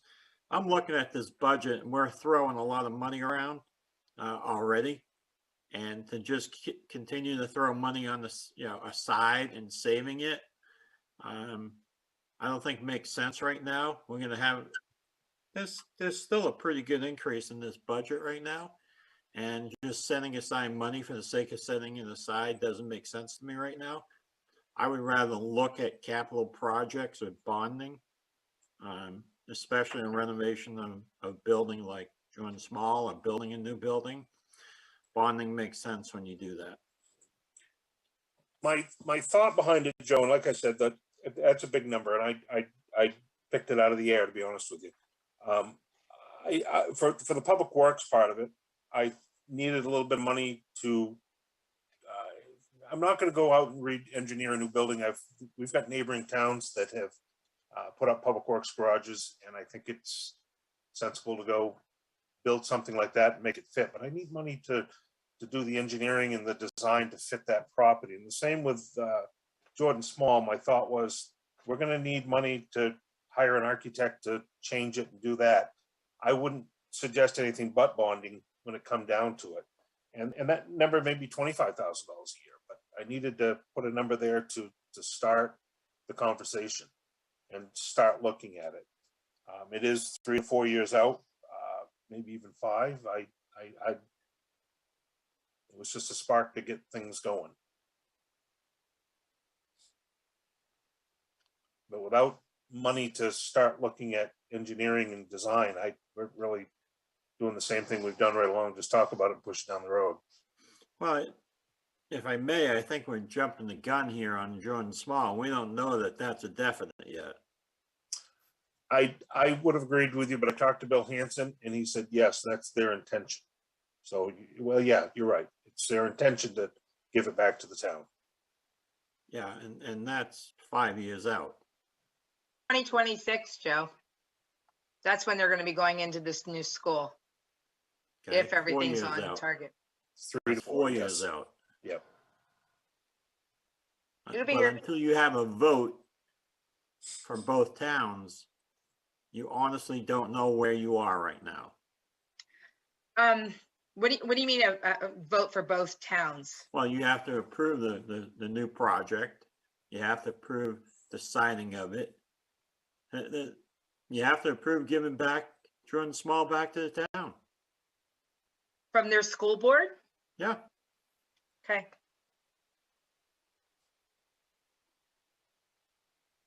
But I mean, you might have some funds available somewhere in this budget to start an engineering project, but doesn't even make sense to do that for a year from now. I mean, how far out you want to look? Because things change in a matter of a year or two.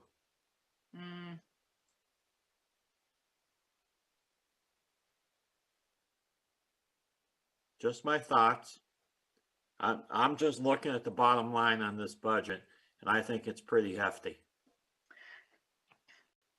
We've added a lot and we've done a lot and the town is growing and I feel we need it. I do. That's just my 2 cents, Joe. Yeah, that's fine.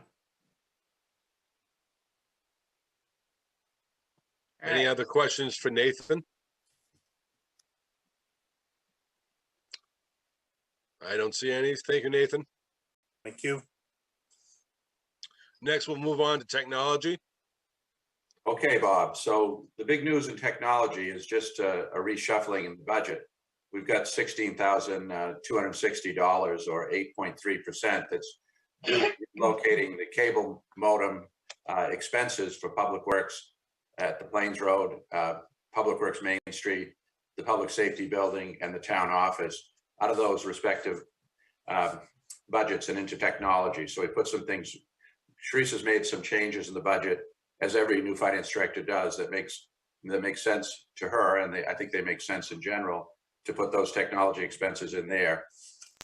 Aside from that, you have some incidental increases throughout the budget, and there's a detail, of course, in the budget from Kevin, and I wouldn't pretend to be able to talk about the details of the different technological improvements and costs and so forth that he's planning for, but he is here tonight and could answer questions. But the biggest part of it is just a change in the structure of the budget. Well, one of the things I would be interested in, since Joe brought it up, we're trying to save in the CIP, over 6 years, basically enough money to get a fiber network for the internal town's intranet, because we have a really hard time with communications. We're spending a lot at each location for cable modems. But our biggest concern is backing up from the public safety building, offsite backups, and having the offsite backups from the town office going down there. We just can't get it done in the time allotted because the line's so slow. But is that something you said, Joe, that bonding would make more sense than doing this over a 6-year period? You know, like at $100,000 a year? Actually, CIP? that's actually in the TIF. I didn't touch on that because I thought we'd talk about that separately, but I think we moved that expense to the TIF, Sharice. That is correct. Yeah, I, in talking with Kevin as well as a representative from Bernstein Shore, because the public safety building serves the TIF district and they're part of this fiber network infrastructure project, that we could prorate a percentage of the total cost of the estimated total cost of the project to the TIF. And so, you know, we thought maybe 10 to 20% of the total cost and allocate that from the TIF funds. The other thing, in talking about Jordan Small School, we might as well touch on it since the topic has come up, in that, you know, and I know it's preliminary and kind of maybe premature, but in talking about the Jordan Small School, you know, I believe we're possibly looking at having a community type facility, community building or community center. And if that's going to be serving the general public, then that could also be an eligible use of TIF funds on a prorated basis, of course. But that's just another thing to add to your thought process when, you know, looking at Jordan Small School. To me on that, I'll just weigh in and say that I think it's a blend of what I've heard. I think that we want to do some pre-planning, but, you know, perhaps this is too early. And as Joe indicates, I mean, things are going to change. Maybe the engineering doesn't change so much, but the cost of what we're planning will change.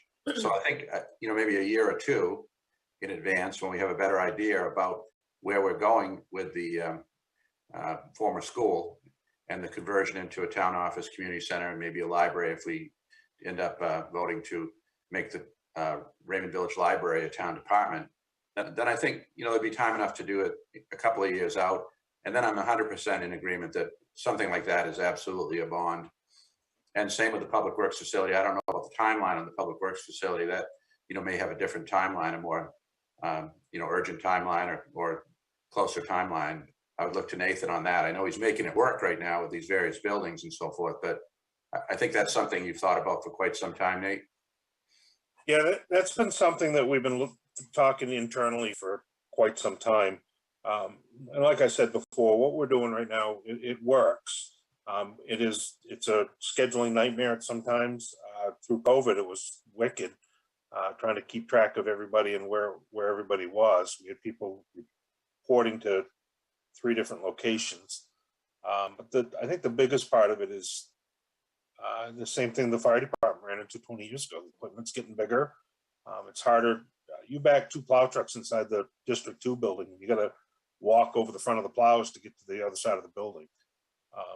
The guys are all used to it, and I mean, we've made it work. But yeah, it's coming up. We've got works with Naples and Casco. We're working, trying to work with them on maintenance and combine maybe 2 or 3 towns into it. So we're looking to grow. We're looking to and cover the cost from other towns, cover our costs from other towns, some of it. So yes. The time. Well, the answer there is they're 2 separate and distinct projects that we'd have to talk about and decide, you know, what timelines work. But the school is definitely out there, but something we ought to be thinking about, and maybe not this year, but in a subsequent year or 2. My thought, yeah. My thought was with the school and the public works garages, you'd be able to do 1 bond instead of 2, and I don't know even if that's feasible. The thing is, you could do that, and that might make sense, but they're both large enough projects. I'm telling you that renovation project is going to be significant. I mean, it's going to be equal to, possibly greater than, you know, new construction, but there's a lot more square footage there, and it will be a, you know, a more functional building, I think, for the town, should we get it. And as far as the public works garage goes, that's also going to be a order of magnitude project that would stand on its own as a single issue bond. Yeah. That's not to say it wouldn't make sense to put them together if they came together, but they're big enough so they could be apart. Yeah. My opinion, anyway. Yeah, Joe.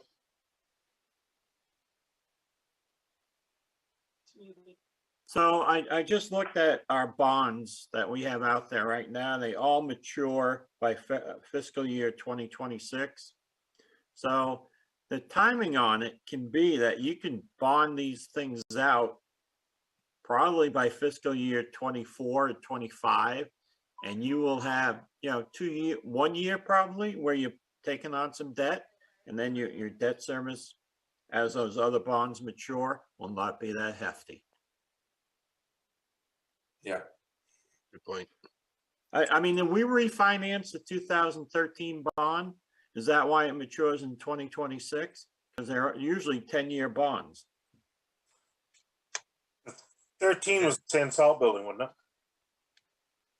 Yeah, but those are usually 10-year bonds, and unless we refinanced all the bonds when we took out the one in 2016, is that what happened? I don't think it did. No. So it matures and should mature sooner than 2026. Yeah. That was a 15-year bond. I thought that might have been a 10-year bond. I thought the Sand Salt building was a 10-year bond. I thought we always bond for 10 years. Yeah, that may be an error. We'll have to look into that one, Joe. Okay. Yeah. Because if you get rid of that 2013 bond, which is probably due this year or next year, you have some wiggle room right there. So just a thought. Yeah. Yeah, 'cause I've got two bonds. I've got the paving bond and the Sand Salt building. I think they were both 10. Yeah. But So one we'll was look at- we'll look into that. 2013 and one was 2016, or 15. Yeah. So, We'll look into that and get back to you. I'm not sure what's going on there, but I think Nathan's correct. Any other questions for Nathan? Go ahead, Teresa. Nathan, Yes, ma'am. did you budget in here at all for the library? Should it come under the town as far as taking care of the building? I did not.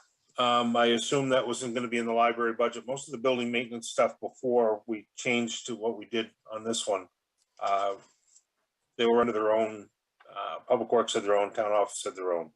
So the Okay. answer to that is no, I did not. I would have not been involved in any of the library stuff. Okay. All right, we'll move on. Let's go to animal control.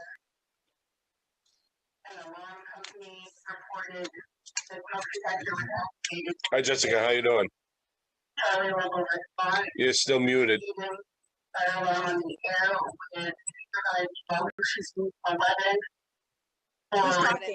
There you go. Sorry. I'm clicking, but nothing's happening. Good evening. So for our budgets, there's not much of an increase at all. If anything, basically what I've done is moved some of the money around so that we have better access to training and whatnot. I've asked for less money for the assistant ACO. So we could offer a larger stipend for 19 weeks during the summer when we need them most. The situation that I'm running into, they want to work in the winter and then they quit in the summer. But basically that's really the only changes here.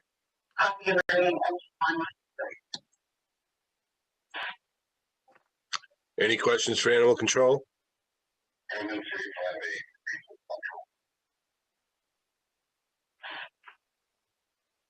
Go ahead, Teresa. I think we just got a new vehicle for you, right, Jessica? Yes. Yep. Okay. So, and then Yep. we're going to split that. Sharice, I think, is billing the other 3 towns. Correct. Yep. Okay. Yep. I appreciate that. Thank you. Yes, once we get it outfitted with the cage and the laptop shelving and whatnot in the dog cage, then I'll invoice the other 2 towns for the new vehicle. Cool. Great. I think Nathan's just about to do that. We're going to have the equipment flipped over starting this weekend, and then it'll go out to have the decal package, and we'll be done. We can put the interior of the new one into the old one and sell the old one, and we should be done. We'll give Jessica something to use over the weekend so we can get that accomplished. Cool. Yeah, Good. Thanks. Should be going, the car's going down Friday. I was gonna give her a call, but we gotta catch up to just and swap. Friday? It looks like Friday. Okay, Seem to think it'd be a weekend and we'll have it back first of the week. perfect. Thank you. You get to drive our fine green half-ton, we call it the green truck. Yes, Surprise. it's an honor. It runs. As long as Good I don't luck. have to put something in my car, I'm happy. So, Kevin? I just have a question for Jessica. Was Naples going to give you some office space? yes, I actually have some office space that we're working on. It was kind of hard during the winter because I got plowed in. We had an ice dam going out front. But yeah, we're working on retrofitting that again. Is that the building that Marine Safety moved out of? Yeah, yep. Okay, yeah, because we're going to try to get you some wireless access point service from the Marine Safety building, and that should be within the next That couple would of be months. great. Yeah, because I have a modem over there and a couple wires that come in, but they were telling me that I needed to have some kind of switch or whatever. So I figured I'd just get in touch with you when it was ready. Okay, all right. So, yep. And that building's going to be excellent because it actually has a spot where we can hold an animal. So in the summer, if I do have a call, where we have a dog and I'm busy with something else, we can always put the dog there.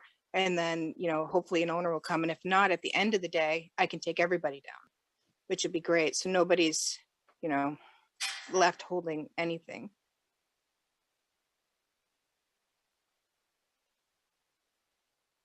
Any other questions for Jessica?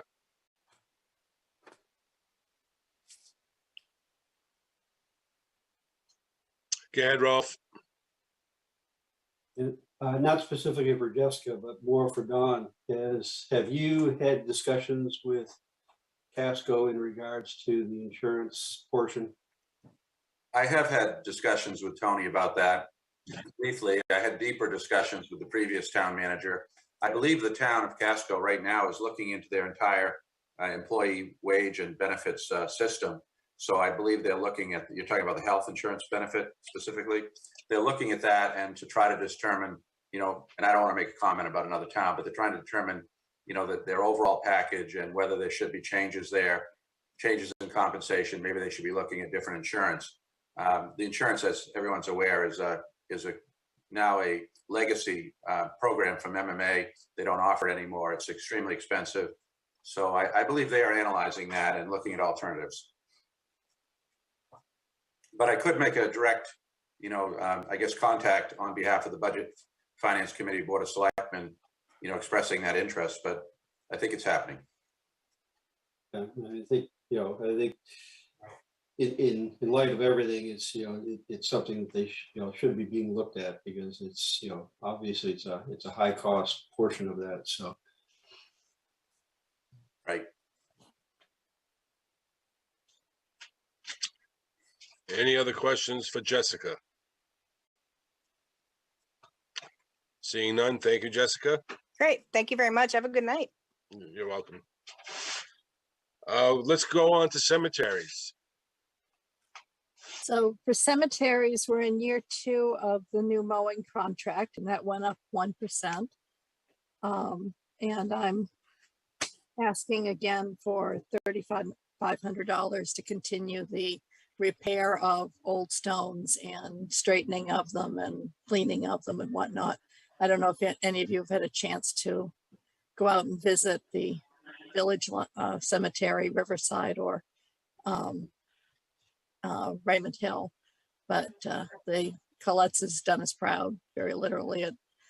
They really have come out nice, and they've fixed all the stones. We're only going back as far as the oldest stones, the newer ones, especially in the village toward the rear where it's more active, the families are maintaining. But for the old marble stones, that's what we're concentrating on.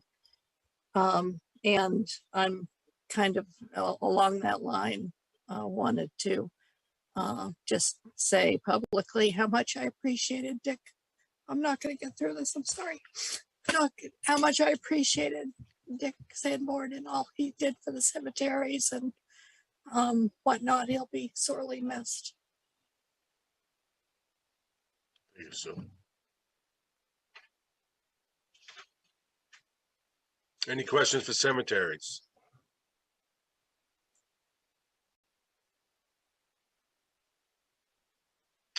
Seeing none? Parks and Rec, Tasseltop. Joseph? Hello, everyone. I'll start with Parks and Rec. It's 40-12-10. I'll go through the changes. 3005, the contracted fees and services, that's going up. For a couple of reasons. One, I extended the use of porta potty time at our parks. So we extended that a little bit further into the fall, which seems to have made a lot of our travelers and tourists very happy. So that's why there's a little increase. Also, IDS contract got moved from Public Works to there. So there's an increase in that line. The next increase is 3230 travel and training. That's just because we've added a parks foreman. We're going to also look at getting him certified and also have additional trainings and conferences they can go to keep learning and growing his skills. 3235 dues and publications. Again, just one more person. So we're going to have to increase that to cover the additional dues. Raymond Baseball, we've zeroed that out as line 3315. It says move to special revenue. It's really going to be the maintenance of it is going to be rolled to projects and maintenance line 4025. And if we do run a baseball program, then that would be run out of the special revenues account, and any other additional equipment needed for the maintenance of that would be there. The reason why that's also zeroed out is that was a 2000, I guess, sponsorship or donation to Raymond Little League. The board voted to merge with Great New Gloucester into a combined Little League. So they will be taking all the registrations. I'll do the maintenance for the Raymond residents for the T-ball and coach pitch at the Sherry Gagnon Park. The Raymond Rattlers line, the 3320 that I think Charisse just mentioned in the beginning. Raymond Recreation is still going to be the 2000 for Camp Agawam field rental.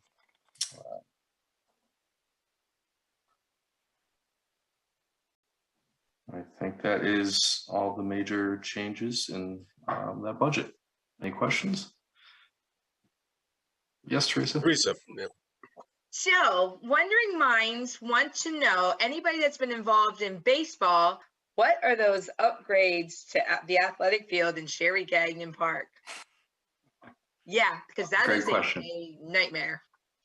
Yes, it's as Nathan, his crew, my parks foreman, and I have been battling that park. It's just there's so much clay. It's not graded. It does not drain. So I have a kind of a master plan for the park and try and transition some of the spaces into more leisurely recreational activities. Something that's not athletic field based, so we don't get any mowers stuck or have to pump the fields. So in my initial needs assessment, I think the outdoor tennis court and pickleball courts would be a very good venture for the town. So that's my would be my first proposal for those changes. You got to touch base with Marshall because he wanted something else, and I think it was God, yeah. I'll have Marshall text you. Pickleball.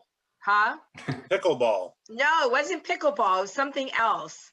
And he's really wants him on that field down there. So I'll text Marshall and find out what it is and let you know. But yeah. So things are going good, joining all the recs? Yeah, yes. All the programs and events, well, that was previously run by Raymond Rec Association, besides the ski club that got canceled right between the Omicron coming real fast. So we've gotten everything going. We've added extra karate session because our first one maxed out. We got the Raymond Running Club going back. That already has 22 registered. I just opened that up last week. So it's a very nice thing to see the activity from the community. And I don't know if everybody knows on here that we now have a bus for Raymond Rec. Paint it green. Yeah, whatever. It's But supposed to be bluish green. yeah, it's what It looks great in the whatever. sun. Just don't look at it on a cloudy day. So which is really good, and I'm hoping to see the ski program. Great job, Joe. Thank you.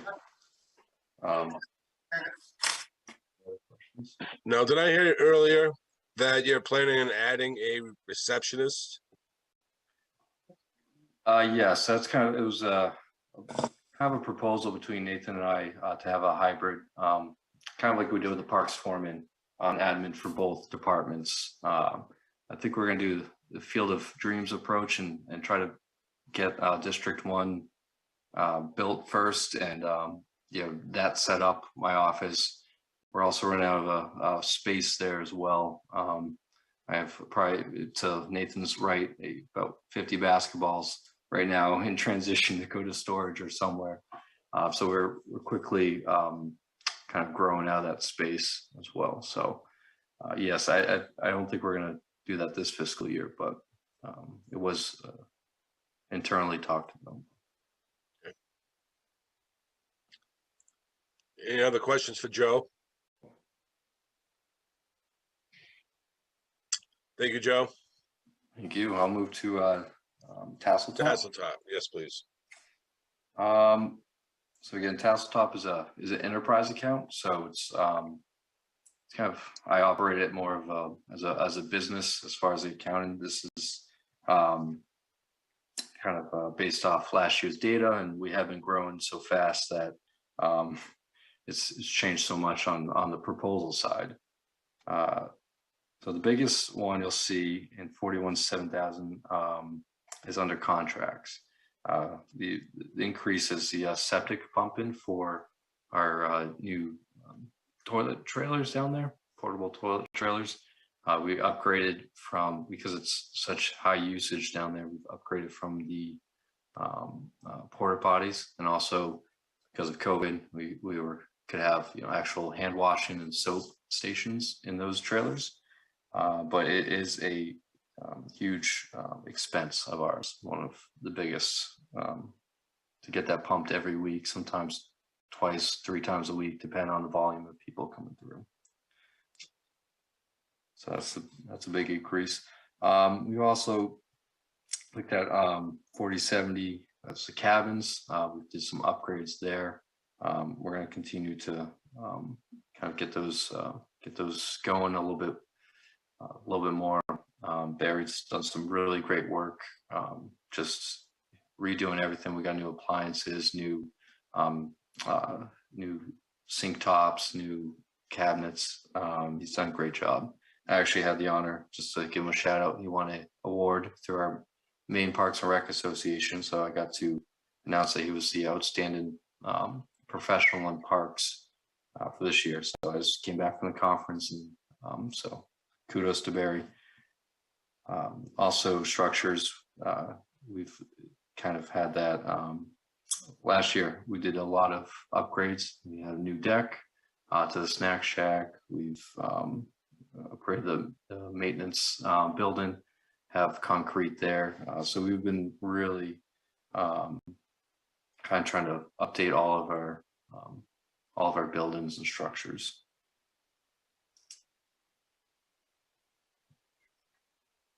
Let's see. Joe, what was the name of that award again, please? It was Outstanding Parks Professional Award. Thank you.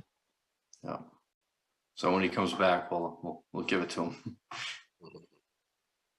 Any questions on the expense side of things? I don't see any.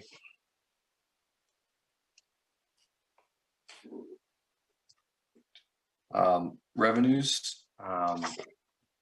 We increased revenues, which was great. Last year we it's hard to calculate because the fiscal year runs about a third through it. But as a season, we've increased $118,000 in seasonal revenues. So this half of going into May and June, we'll definitely have an increase there. So we kind of adjusted the proposed revenue line. That kind of increasing it really, what helps was just cycling through the gate memberships, people coming in at any time of day. If we have a parking spot, you can come in and either pay or show your membership and use the park. And that's been a very good model to get as many people through as possible.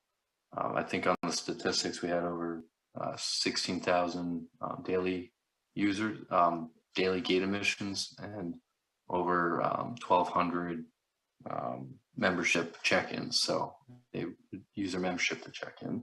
So that's been a big increase. The cabin rental, we've increased the number of weeks we can rent to 21. And I think we already have booked 20 for this season. So that's helped at least give us a baseline of revenues, knowing that we'll have those come year after year. So if we do have a rainy season, we at least know that is cabin rentals will be here. So that is it.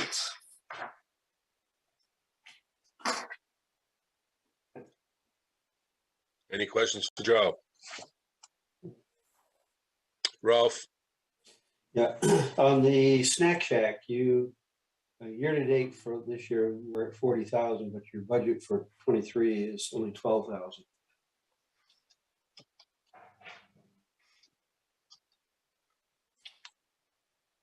Is that, oh, sorry, is that under revenues, Rolf? Yeah, that's okay. 5101. Yeah, if I could, Ralph, we've got new budget sheet. So that's what the comment was that I made earlier. The FY22 budget and actuals were not in the initial submission correctly. So I did email out corrections last Friday. So the budgeted amount for Snack Shack for FY22 is actually 6,500, not 45,000. Okay. Yeah, this season, yeah, we're around $13,000 in Snack Shack revenues. So that 12,000, I think, looks a little bit closer to the actuals that I have and Sharice has.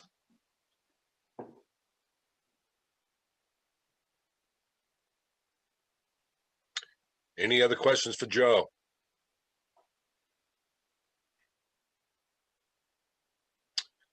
Thank you, Joe. Thank you. Let's go to provider agencies. All right. So for the past several years, you've allocated $2,000 for discretionary funds for me to use to fund provider agencies that provide, the highest level of services for the town. And that's actually worked pretty well. There are still a number of agencies that are making requests that have a lesser, presence, but we do try to find the ones that have the most impact and are making, I think, the most, I guess, good for the community. And so I'm comfortable with that. And that's what we put in again. It looks like Sharice has put the Chamber of Commerce in with the provider agencies as well. And we've kind of funded that through this fund. And I think the first year we did it, I don't remember exactly where I got it, but it was a de minimis amount. I think it was $250. And so Robin Mullins is here from the Sebago Lakes Region Chamber. I think she wants to talk about the chamber. I don't know if we've ever had a chamber person here before. And so I would tell you that she has provided a lot of value add for the town, for the towns, particularly through the COVID pandemic.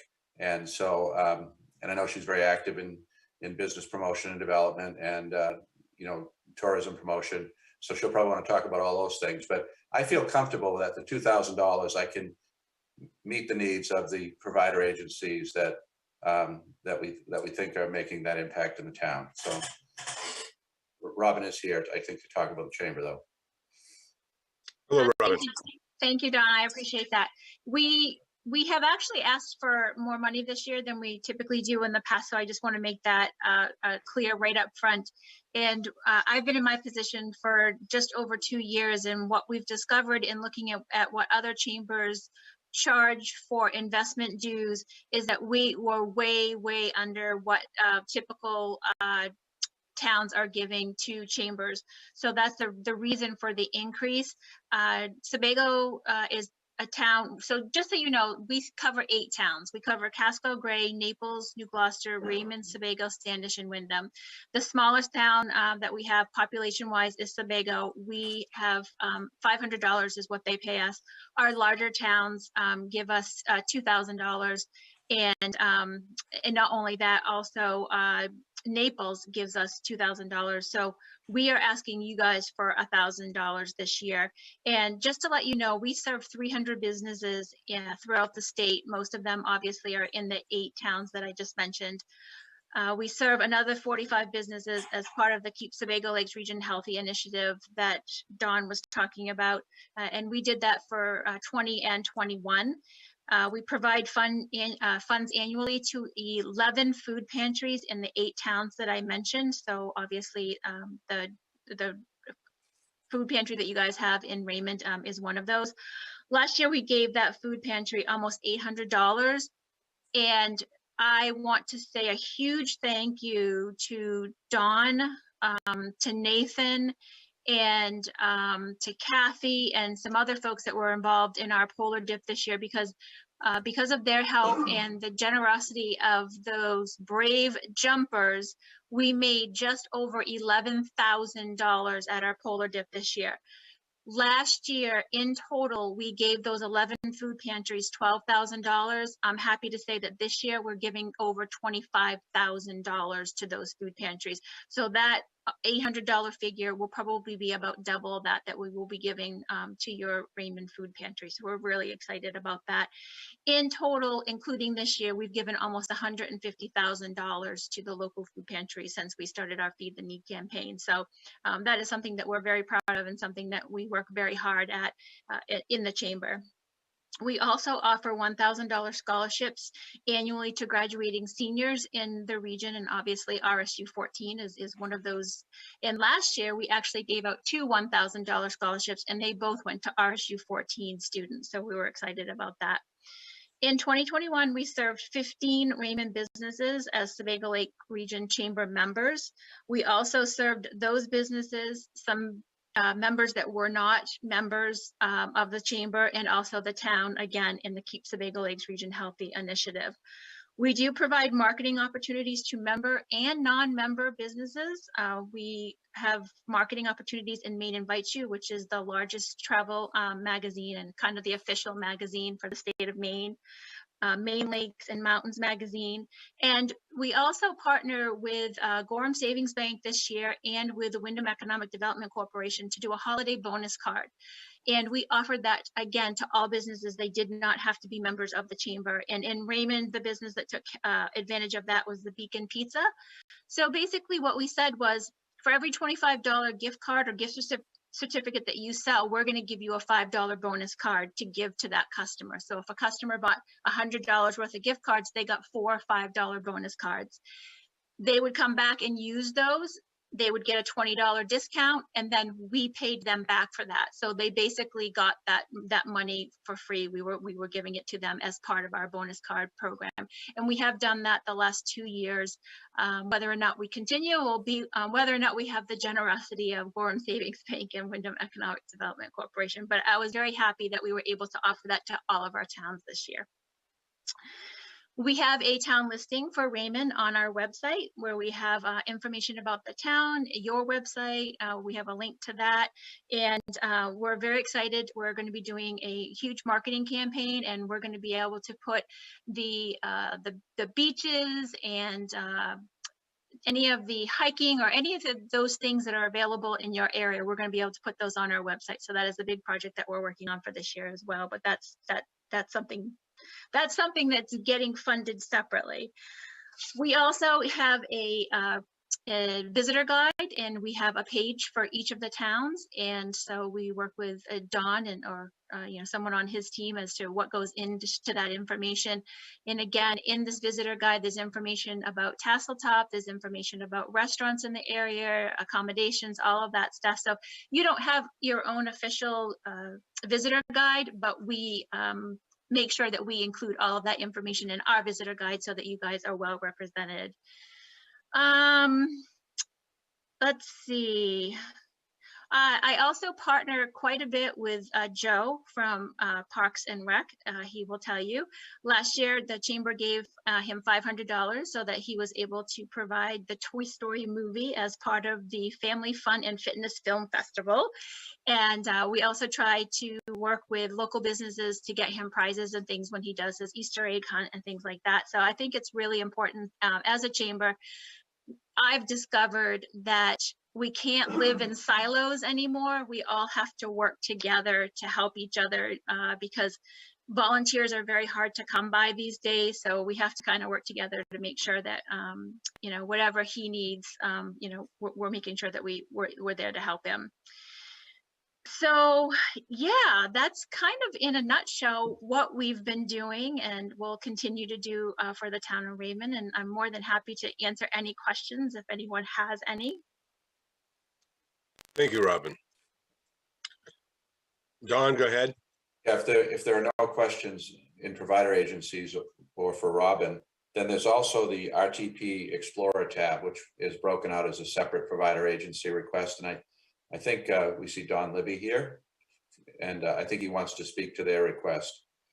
Absolutely. Thank you. Appreciate the time tonight.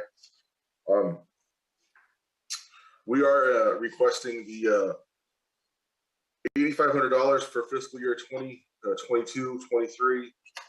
It's the same amount that the other towns of Bridgeton, Naples, Casco, and Wyndham are providing. Service, we believe ridership's going to be up this year, especially with the increase in fuel costs. We're getting a lot more riders, especially in the last week, 2 weeks, than we have in previous scenes when the fuels have increased. I think a lot of people are taking that into Portland, and I see that as a continuing trend.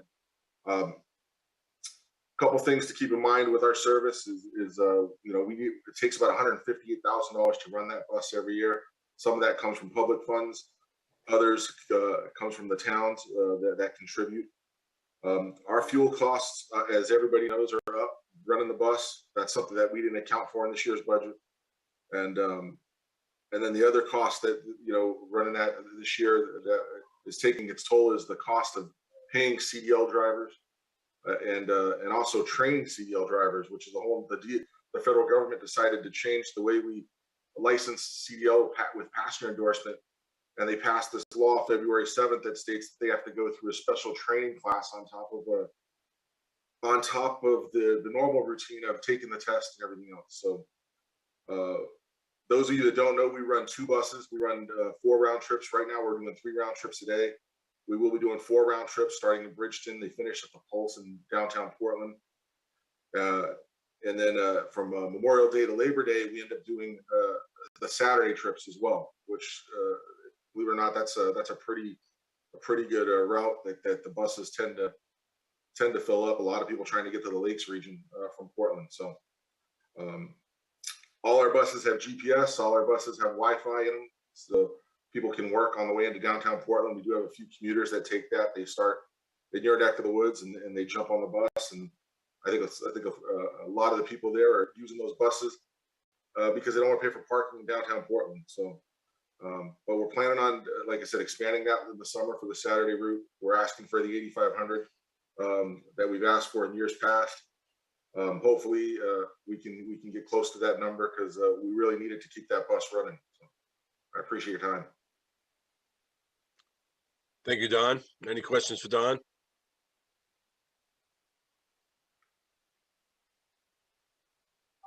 Teresa. I don't have one for Dawn, but I have one for a different agency. And I know Sharice was talking about the Raymond Rattlers. Is that where this would go? Well, actually, there's $2,000 in the Parks and Rec budget earmarked for Raymond Rattlers, and that's where it's been previously. You know, that's the snowmobile club, and that was the one that I was looking for direction. They didn't make a submission, but I did not reach out to them either as an outside agency that we provide funding to. So I'm looking for direction, whether or not you want me to contact them directly. Just an oversight. I would. I think we've done it every year. I think we should still put it in there. So I thought that was under provider agency. So my apologies. No. Hey, Teresa, so I had a question from David through chat, but the same thing. Raymond Baseball, before the Parks and Rec Department was formed, and I think the same with Raymond Rattlers, was under provider agencies. And then somehow when the Parks and Rec Department was formed, I think those then fell underneath the Parks and Rec Department. So there was not a donation, they were actually provider agencies. So I just want to clarify that. Ralph? Yeah, the point of clarification on that, the Raymond Rattlers, the money that goes to them essentially is the pass-through of the registration fees that for the snowmobile registration fees. So it's not per se a provider agency that way. It's the conduit's going there, reimbursing that or moving that money that comes from, from the registration fees through to them for the trail maintenance. And they're maintaining the trails, and the town has full access onto those trails. So it's a little bit different than, say, the baseball or something like that, because it's there's an income side that is offsetting it. So where should it go then? I mean, it's fine. We made the decision last year to put that under the Parks and Rec because it made sense to, as far as the overall recreation side. But I think it's important to recognize too that you've got an income side that offsets that. Okay. And the amount that was given to them was kind of pegged against what the registration fees have been. So it was, it's always been one of those trying to come up with this way to word that so that it didn't exceed what we got in for the revenues, but it was close to what we got in for the revenues. I guess the question is that, of course, we don't typically reach out to provider agencies. Normally they reach out to us. And so I think Teresa is saying that she didn't do that. She's wondering if you want her to do that because they have traditionally been in the budget. I think we should just count them in normally. Joe? Yeah, they have been getting this money for 30-something years. Yeah. It does come from snowmobile registrations. We put a cap on it for $2,000. Some years the registrations amount to $2,300, $2,400, and we still cap it at $2,000. Now, they're just Raymond people who get together and groom the trails. They probably don't know anything about having to apply to the town. Have they even gotten their money this year? I don't even know if they have. Yeah, they have not, Joe. They haven't reached out, Right. and I can do that at the same time, but I'm not sure who the person is I need to contact. Larry Wood, I think. I think Don Gunn is the president. No, I think it's Larry Wood still. No, I don't think so. Do you know what? I know Keith Thomas has come to the last meetings. I can reach out to him to say, hey. And Zach Davis. I mean, those are the guys who do all the work. And I wondered, another municipality that I work for in Bridgeton, they applied for a municipal and aid grant through the state to help with trail maintenance. And, it's just a grant application that they can submit, and it provides funding for trail maintenance, for equipment, for fuel, and that sort of thing. But maybe this organization isn't quite that. It's not quite organized that much. Okay. But yeah, Okay. if someone could let me know who to reach out to, I could do I'm pretty sure Don Gunn is the president because Don. he lives across the street from me here. Okay. Well, I texted G-A-D-I-N. Yeah, I'm texting Keith too, because I know he's on it too, so. Okay, so I guess that will take care of that one. And so that's pretty much the provider. Can I ask you a question also? Who are the agencies you distributed money to last year? The Southern Maine Area Agency on Aging. Was that the only one? A small amount to the Chamber of Commerce. And Crescent Lake. Crescent Lake was separate, wasn't it? $500, I think. Okay, yeah, Crescent, Watershed. yeah, the one, right. So I was under the 2,000.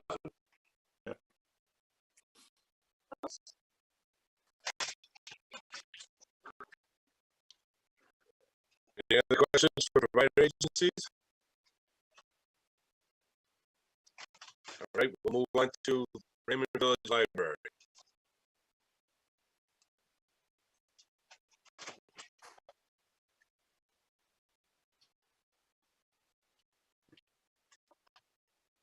Sorry, I had a little trouble getting the video started. I'm Allison Griffin. I'm the director at the Raymond Village Library. I believe our board president, Deb Hutchinson, is logged in here tonight as well. As you know, this year we are submitting 2 separate proposals for consideration, one with the library as an official town department, and one in the event the library remains an independent nonprofit organization. Under the independent nonprofit scenario, we would be requesting the same funding as the previous 2 years of $66,000. This would allow us to maintain our current level of services to the town of Raymond. And it would basically cover about approximately 44.2% of our total estimated budget for the upcoming fiscal year. Currently, our staff continues to provide in-person walk-in services along with no contact and home delivery options for those who are still not comfortable coming into the building. We've had a really successful year with fundraising and grant writing, which allowed for some recent changes. Most notably, we were able to increase our hours. We're now open, I believe, 37 hours a week instead of the 28 previously, including our senior hours. We were also able to invest some of those fundraising events into building up the digital and print collection and in doing some building repairs that had been in need of, it was on our radar for a few years that we finally did some of those repairs. We basically have circulated over 25,000 items over the past year, and we provide access to about 16,000 physical items and an additional 16,000 digital and e-books and periodicals. The upcoming year, we hope to provide the same services that we've provided this year and hopefully build on what we already have in place. And I can answer any questions that you might have about our services or our funding request. I mentioned the 66,000 we'll be requesting as an independent if we don't become a town department. I didn't get Sharice's email with the changes to the budget that were sent out, so I'm not sure how much of that changed from the original if we were a town department scenario, but I do have those figures as well. So if you have any questions, I'm happy to try to answer them. Thank you, Allison. John, I believe you have your hand raised. Yeah, probably the biggest change from what Allison and the library trustees submitted is in the area of salaries and benefits. And so the thinking there was to try to get Allison and the other employees to the midpoint of our KMA survey, taking into account wages that are paid in like libraries. And so there's some difference between where she is now and that number. And then there's also the cost of the benefit package. And of course, it's a whole different setup. I mean, it's not the nonprofit. It's more, as she said, a town department. And so there are going to be some lines that are new and aren't in that nonprofit budget. So that's all detailed in your budget book. And so it is a significant, increase for sure. And but I think that it's something that's been a long time coming, something we've thought about for, at least I've been here for a couple of decades, and it's been bandied about all that time. And so I guess if we go to the townspeople and see what their thoughts are, then we'll know the answer. But I'm hopeful that they do become a town department. I think that, the offerings can be expanded even further, and we can make it a sustainable service for the town. I know it's an appreciated service. I think a lot of people already think it's a town department, so they're doing a pretty good job that way. And I think that they're committed to trying to do some level of fundraising. They'll talk about that. And so, we can mitigate the cost somewhat that way. But it's not going to be less expensive, but it's going to be a better service and more sustainable service. And so that's what I really have to say about it. And I think probably the biggest difference, as I said, are in those areas. I think aside from that, I'll let Sharice speak to it, but I don't think we changed a bunch of things, did we? No, the other thing, just to touch upon, was that we did not build in any of the library's ongoing revenue source in, in the event that they do become a town department. We didn't want to just make the assumption that all those revenues would transfer over to the town, so there wasn't anything allocated in that respect. The other change would be their internet presently is funded by the state, from what I understand, and that would no longer be the case if they were a town operated department, but that's I think estimated to be $6,000 per year. Joe? Sharice, I'm looking at this sheet you sent out today, right? This new sheet. Yes. So if I'm reading this correctly, the operating budget's about 136,000. Taking the difference between what the town typically appropriates and the 202 you have at the bottom. Yeah. Is that correct? Yes. Right now they're combined, right? Yes. Yeah. Is it meant to be that way, or? Well, it's, we got to build it in. I think we were talking about the warrant articles at the beginning of tonight's meeting and how we're going to present that to the voters, and one passes, the other one fails, and it would be, if it does pass as a town department, then it would be a net increase of 135,000 roughly. But again, we did not be a net increase of 70,000, because you take the 136, you subtract the 66, it's really an increase to the town of 70,000. Mm-hmm. Right? Am I doing that right? Because we normally put in 66,000. Right. Yeah. So what happens to the library's money that they currently have in their fundraising and certificate of deposit, which I know is, from what I remember, over $100,000? Is that correct? That's going to, go ahead, Deb.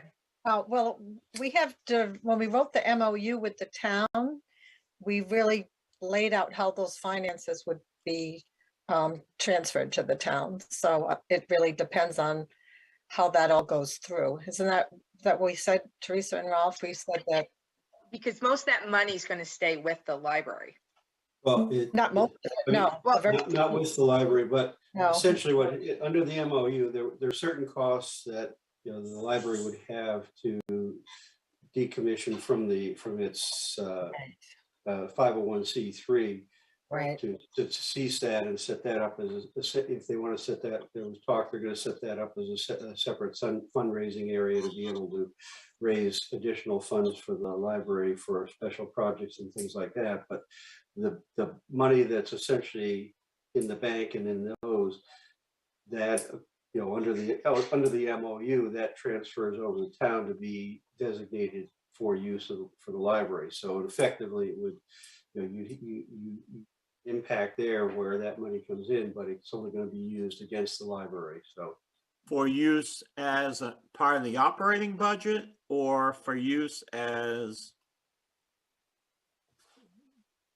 I mean, it'll be designated. The MOU says it would be designated for library use, so that can be used. But what does that mean? Oh, the memorandum. Someone's asking memorandum of understanding. It's kind of like it's an MOU. Yeah. Sorry. But I'm trying to figure out what does it mean? It's for the library, but it's not part of their operating budget, right? It can be used toward operating, can be used for maintenance, can be used for but it can't. Essentially, what it was saying is you can't take it and use it to use that money to Parks and Recreation. Right, that was. Right, yeah. it's only for the library. Yeah. Right. But think no effectively- defined purpose. Like, is it used for capital improvements or nothing No, defined? No, there was no designation against that, only that it could only be used for the, for the library. So that could be maintenance, it could be operations, it can be whatever, but it can't go to other town departments. Because people donate specifically to the library and want the money kept with that library. And then they're also looking to have friends of the library to be able to do more fundraising. For capital improvements or buying books and whatever. Right. Right, or any special programs that we want to do or anything else. And To help offset it. Yeah, yep. So we're looking at a cost for the town of about $70,000 To have the library become a join. town department. Yes, because we normally budget 66,000 anyways. And we're adding that 136 for people that don't understand. And how much is in that other fund with the library right now? Allison, you would know that. Yeah, I'm looking for that sheet. I'm gonna have to pull that up or ask Nick to provide that, but I can get it to you. I thought I just saw. That current figure that you asked for, Teresa? Yeah, that's what I'm looking for right now. It was 400 and. Well, that's the net worth of the whole library is 400 and some thousand. But that includes the building. That I includes assume, the and building land. and Everything. the assets. Yes. Yes. I'm just talking about the cash. My recollection was it was about, in the order of, between 100 and 120. It's actually, my phone is frozen. So it's in Nick's notes that he just gave us for the meeting for Thursday night, I think. I mean, but If there I was, can pull that up. but out of that money that's there's some that has to reside to do, for the transitioning and whatnot because of the changing over to the 501c3 and changing that over and things like that. Right. So We said. the full amount that they've got in the bank wouldn't Right. come over. It'd be- We- it's we that were- line, so. We just requested 15,000 for that. Just to keep for startups for the others, for the friends and like postage That and money. stuff like that they would need. What I'm seeing is approximately 141,000. Bob Jones has been trying to raise his hand here. Yes, Bob. According to the financial statement or financial position as of December 31st, they had total bank accounts of $287,574. Yeah, but there, what's in there is money that also is accrued towards that was a grant that's in the process of being spent down. Right. Isn't that right, Deb? Is that the capital fund? There's the capital fund, but there's they had received a grant. Yes, that's going to be used up this year. And I can't remember what the project is, but so money that's in the bank is part of that is that grant. So that's not Wasn't it available because that's going to be spent down. It was the Stephen King $30,000, and we had a state grant as well. Mr. Chair, we also have a member of the public that has a question. Yes, David Prezone. You're muted right now.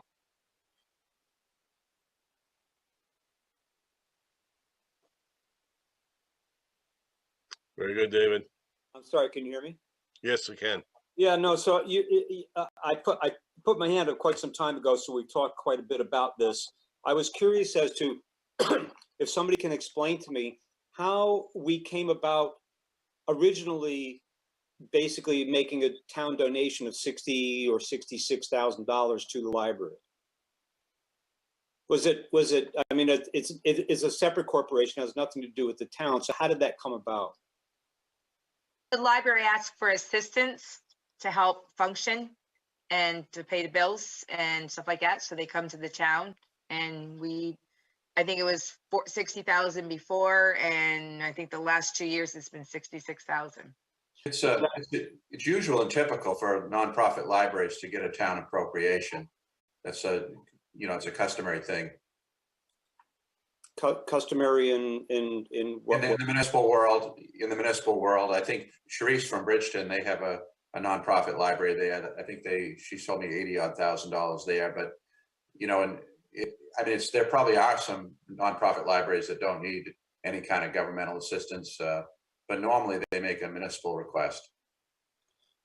And do other not-for-profits make a similar requests? We have lots of nonprofits that make requests, yes, but this is different in that it's a direct service provider to Raymond people. It's based in Raymond. I think that differentiates it somewhat. And it's a service that more likely than not, if they didn't exist, the town would be providing on its own, which is now what's being proposed. Understood. So is that a similar situation with some of the other not-for-profits that have requested? Do we make a donation to other nonprofits at this time? It depends on what they are. No, I mean, currently in last year's budget, did we make a donation to other nonprofits outside of the library? Yes. Can you tell me who those are? The Southern Maine Area Agency on Aging, the Chamber of Commerce, what was this? The Crescent Lake Association, and I believe we have smaller appropriations for the veterans group in Naples that takes care of the veterans groups. So some small appropriations in the budget for some nonprofit organizations. We get a number of requests every year. Some have, you know, a direct impact on the town. Some not so much. Some are, you know, really quite distant in terms of what they provide and where they provide it. But we do receive, you know, a significant number of requests. And so what the selectmen have decided was to develop an appropriation that would be discretionary for the town manager to administer. And that's the $2,000. That's what I have. The Lake Region bus has typically been separate. The Hawthorne House is a non-fund, what we've done. Yeah, that's also separate. That's a good point too. That's also separate. That's another nonprofit. So there's some nonprofits through the budget. Am I missing any others, Sharice? Yeah, the 15,000, which is funded through the TIP. The Historical Society, and let's see. Well, maybe that is the Hawthorne. No, those are two different Raymond ones. Water. Raymond Waterways, you have. Yes. Right, right. But so there are a number of nonprofits that we fund. Yes. I appreciate that. Thank you. Okay. Any other questions?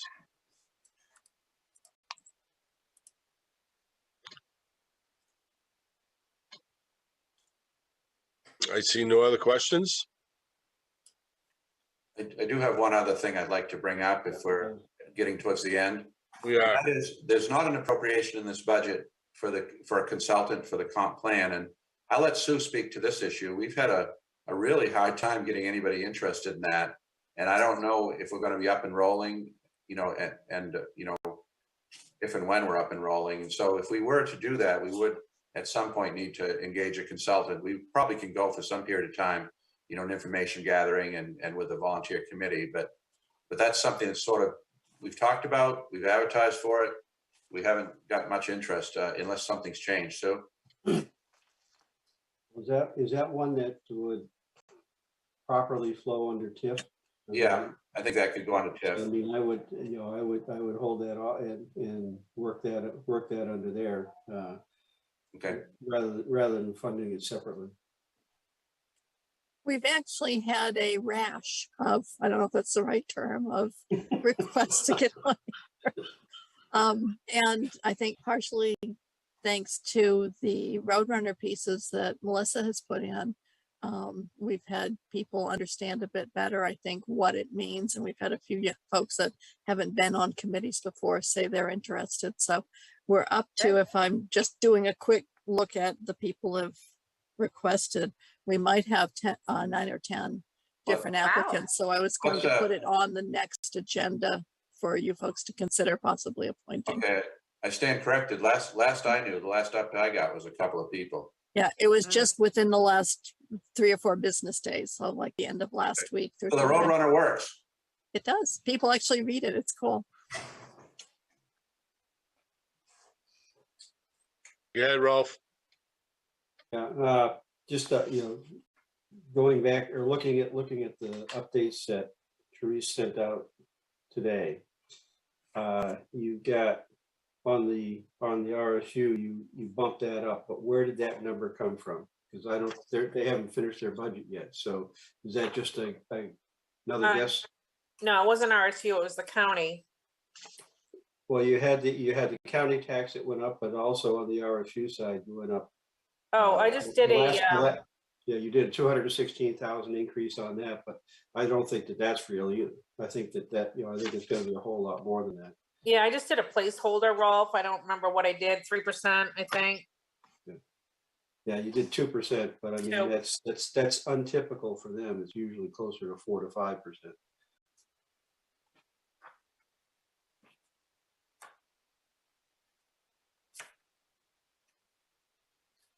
And on the county tax, did that go up because our valuation changed, or is it a combination between the valuation change and the increase in the budget?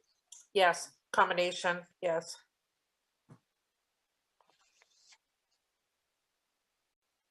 At the top, Therese, I can't remember, did you cover the increase in state revenue sharing that we got word of today? I did, yeah, at some point, and initially I had budgeted 395,000 for projected state revenue sharing because it hadn't been published as of yet, but it's now out at 505,000, so that's an increase of $110,000 for state revenue sharing. So that has been updated in the revenue spreadsheet for you. So that's at least one thing going the right way. Yes.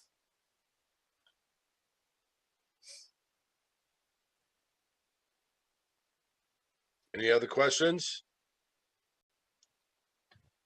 Any public comment?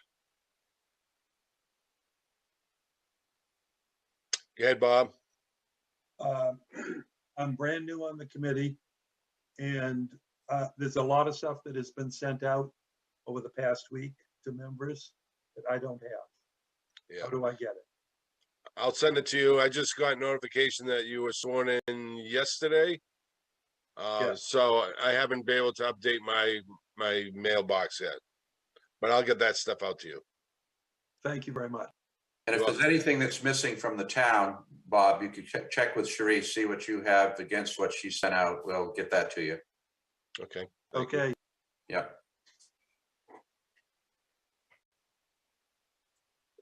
Budget Finance Committee comment?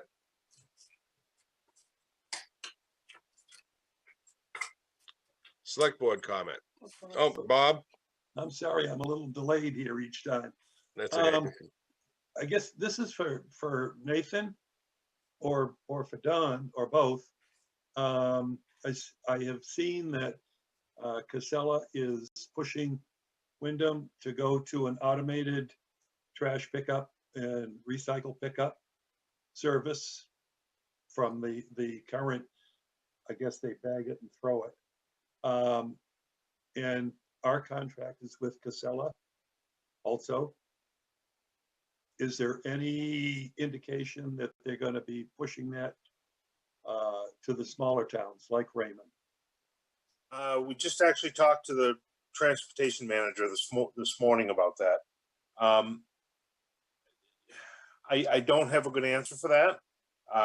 We're in a different situation than Wyndham is. They're pushing Wyndham to an automated system for many, many reasons. A lot of towns are starting to go to that direction. We just signed, like I said earlier, 3 or I think a 5-year contract. We're in this first year of the 5-year contract. I don't see it coming our way for a few years. Wouldn't rule it out. Yeah. The near-term answer is a no, but it is the future. Although the manager told us this morning, our manager for our town said that he doesn't know about Raymond as an automated pick town. There may be some barriers to that, and I don't know exactly what those would be, but it is the way it's done, and it is a significant capital expense. But as Nate indicated, we have a new contract. It's not something that's on the table at this point, but you know, of course, the biggest expense is the equipment that they need to do it. They're on their side, and so as these other towns automate, they'll have that equipment and they'll begin to serve the smaller towns. Then we'll have the capital expense of the containers. So that it is probably something that's coming, but when it's coming, I don't know. Of course, once you buy the containers and so forth, because they have less labor involved, there should be some contract savings. So, you know, it's as Nate says, not a great answer right this minute, but it's not something we need to talk about in this budget for sure. Okay, thanks. You're welcome. Select board comment. Sorry. Go ahead, Teresa. I just got a text back from Keith Thomas. He says he's at a Raymond Rattlers meeting right now, and he says we very much appreciate the heads up on this. So I told him to call Charisse tomorrow. Okay. Any other selectmen's comment?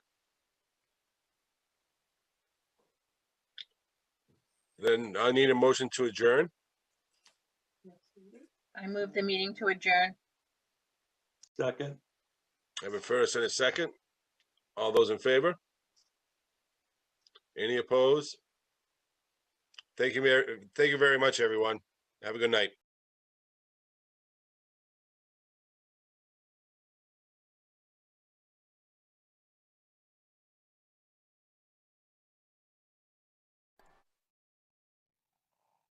Good evening. This is a meeting of the Raymond Recycling Committee. Thank you for joining us.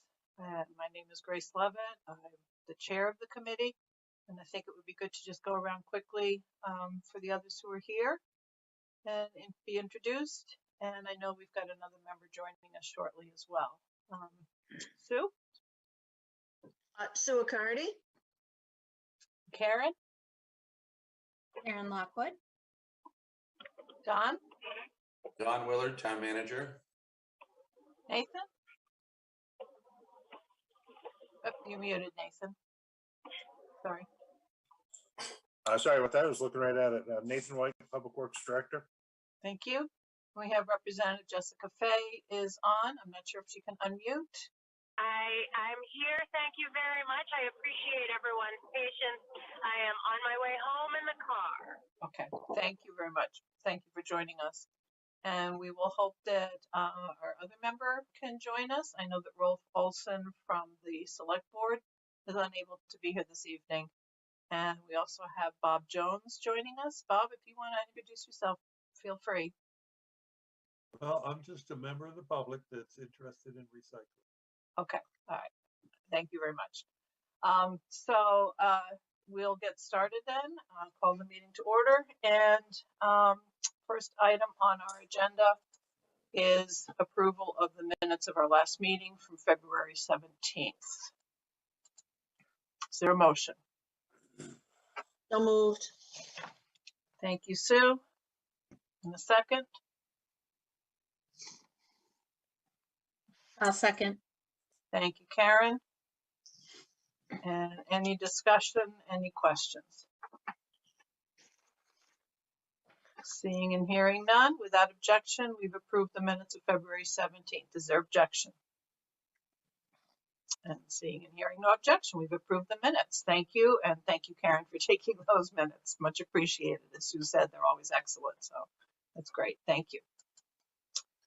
So we'll get underway. We've got some updates and some things that people have done since the last meeting. First, anything from either our town manager or from Nathan White on any updates from Casella, anything on that front? Well, we were asked to look into contamination rates on our recycling going into the facility in Auburn for Casella. At this time, most of our contamination is controlled on the street from the guys collecting it.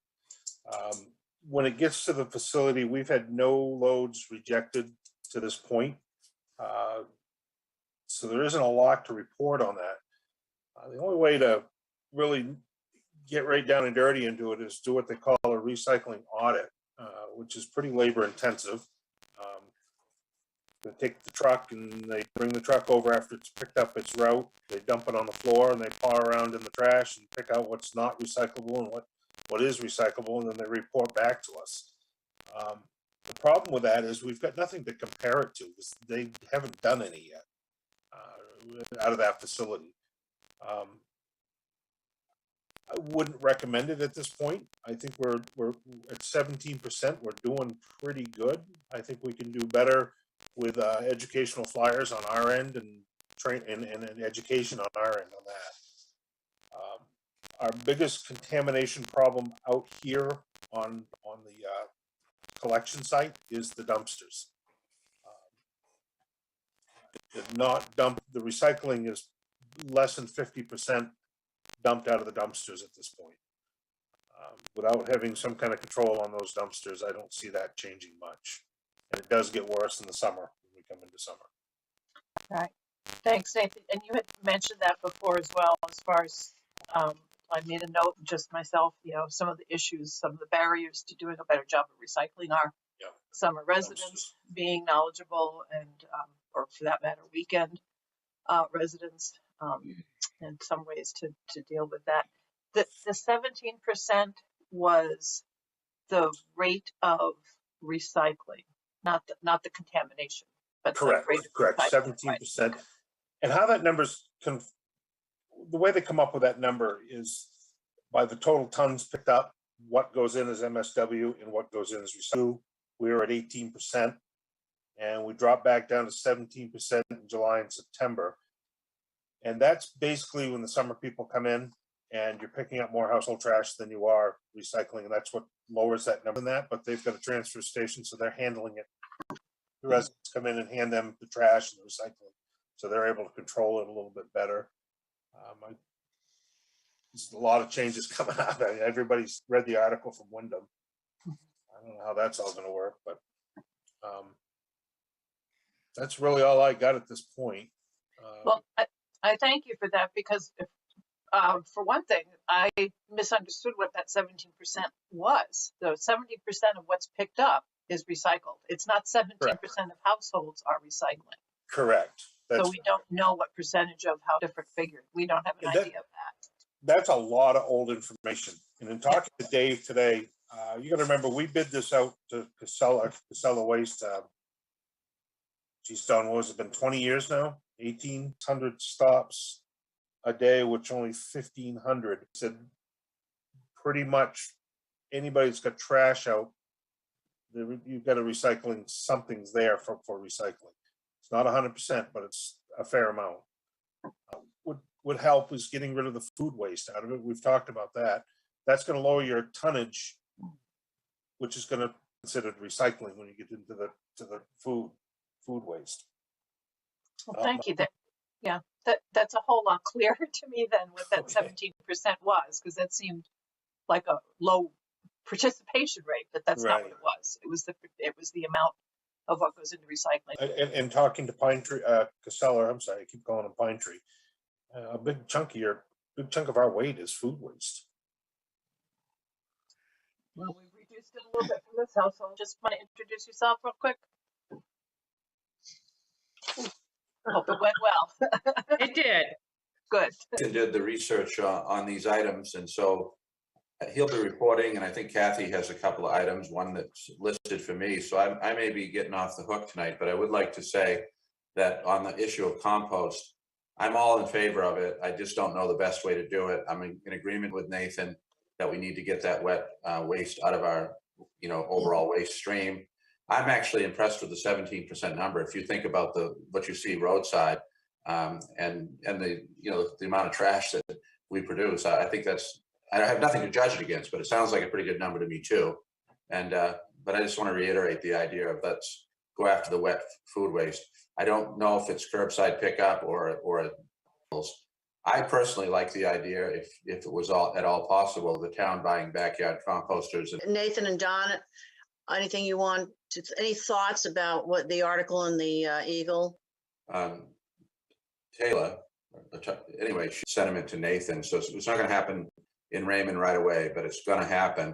And so I think later on need to be obtained to facilitate that. But yeah, automation's coming. We're not going to be the first town. And it's probably, I don't know if it'll affect this contract or not, Nate. What do you think? No, it won't affect this contract. And we've got an extension on the end of this contract.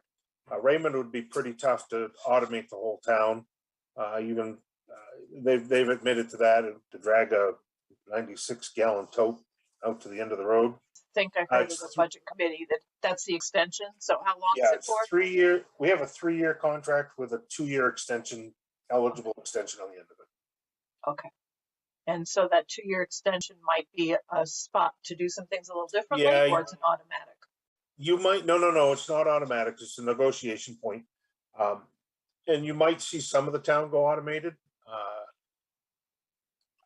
And I would think it would be along the 302 corridor. That's what Dave was talking about the other day when I was talking to him about it. You'd see a couple of the developments may be picked up, and there's a lot of, in the pickup, curbside pickup trash, there's a lot of moving parts to this thing right now.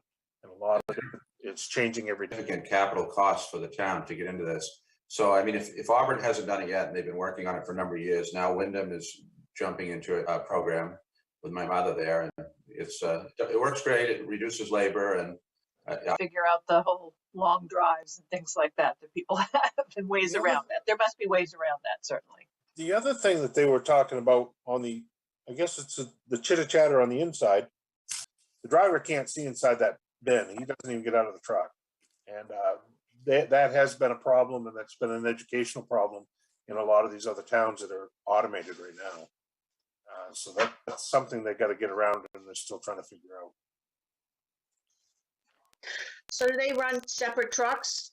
No, So they it's compartmentalized, the truck? Yep, it's a split truck. Okay. They call it a split truck. Yeah, you said it right the first time, but they call it a split truck. Okay. But people are dragging fairly large, so I see people with those yard wagons on our street anyway, and they put them in that and roll them out. So, I mean, they're already bringing. There's a little bit to what the total is going to be set on. They can't be cocked off sideways or crooked. And to the brochure. I just wanted to send stuff. How did people like the logo? I think from most I heard you liked the one with the recycle was not as visible there. Was that right? So you could do it with the that. And in my feeling, it doesn't. So it was easy just to put something in to say, zero sort and easy to do. So then I did those two. To me, a big question that I would have to do a better job of saying what you can't recycle. So thinking of department, I know the school does their weekly Friday send stuff home. I don't. it's when it comes to Facebook, but they feel that putting other things that are not school related dilutes their message, dilutes their efforts. So that's a no, I think. Okay. But we could use, public places, some of the businesses in towns, the library through Raymond in it. There was one that just had recycling symbol underneath the Raymond. The words on the arrow. Use recycle on the arrows. Yes, on the arrows itself. I can look and see. And I was just trying to look at stuff, but I can look for that, Karen. I think it would be cool. Simplest and most direct one as you would judge it. But I think Kathy's done a really great job, and I'd be happy with any of them, really. Yep. Ditto. Hey, it's Jess. Can I weigh in? Please do. Thank you. I just wanted to say thank you to Kathy. I've tried to put together things with clip art, and I know the logo, the better people look at. Okay. I'll work on that, and hats off to Chris. We'll keep working on that this week and get it out to you guys. Other than that, with the flyers themselves, do you like those directions, or are you looking for something else? Put our logo on it, but it had the same info, but it did have, hey, a number if you want to call, check out the website. So that's a good idea, Grace. What did others think? Hard to right. Yeah, you know what I mean? But pictures are always good. But the first one I thought was really good too. It was pretty clear. The only thing that we had in there was plastic bottles. But So there's more plastic that they'll take than we have in those that, Right, and in some websites, Sue, in looking at Casellas, they say, don't do this and don't do that with some plastics. So they are kind of contradict, you know, one of their Yes. flyers say, oh, but there is more they said they take all the, those little containers that come with salads and at the supermarket and takeouts and stuff, and they're very flimsy plastic. And they said, oh, we take them, but I don't think there's a market for that. So I'm not, okay. Yeah. Well, they do take yogurt, the big plastic. Beyond what a single municipality can do, but there has to be a nationwide, maybe even worldwide view of how we package things, and there are alternative ways to package. I look at my wife. I think that there must be some, more environmentally friendly, organic sort of container that could be used, but that's the idea. Because I have tons of them because I say, well, I'll recycle them, I guess, but throw them in the trash. It's just state and other states and really other countries are working on that packaging issue. I do want to say it's a really great idea. I think even with maybe rental agents who are doing summer short-term rentals, that might be another point of distribution, just so folks who aren't here for long periods of time also understand that this is a thing that we do in the community. And then the third thing is kind of a wacky off the wall idea, which is, it might be kind of fun to use social media to reach folks that might not necessarily be interested in picking up a flyer. So we've got some really to reach people who aren't going to be in a place where they're necessarily picking up a flyer.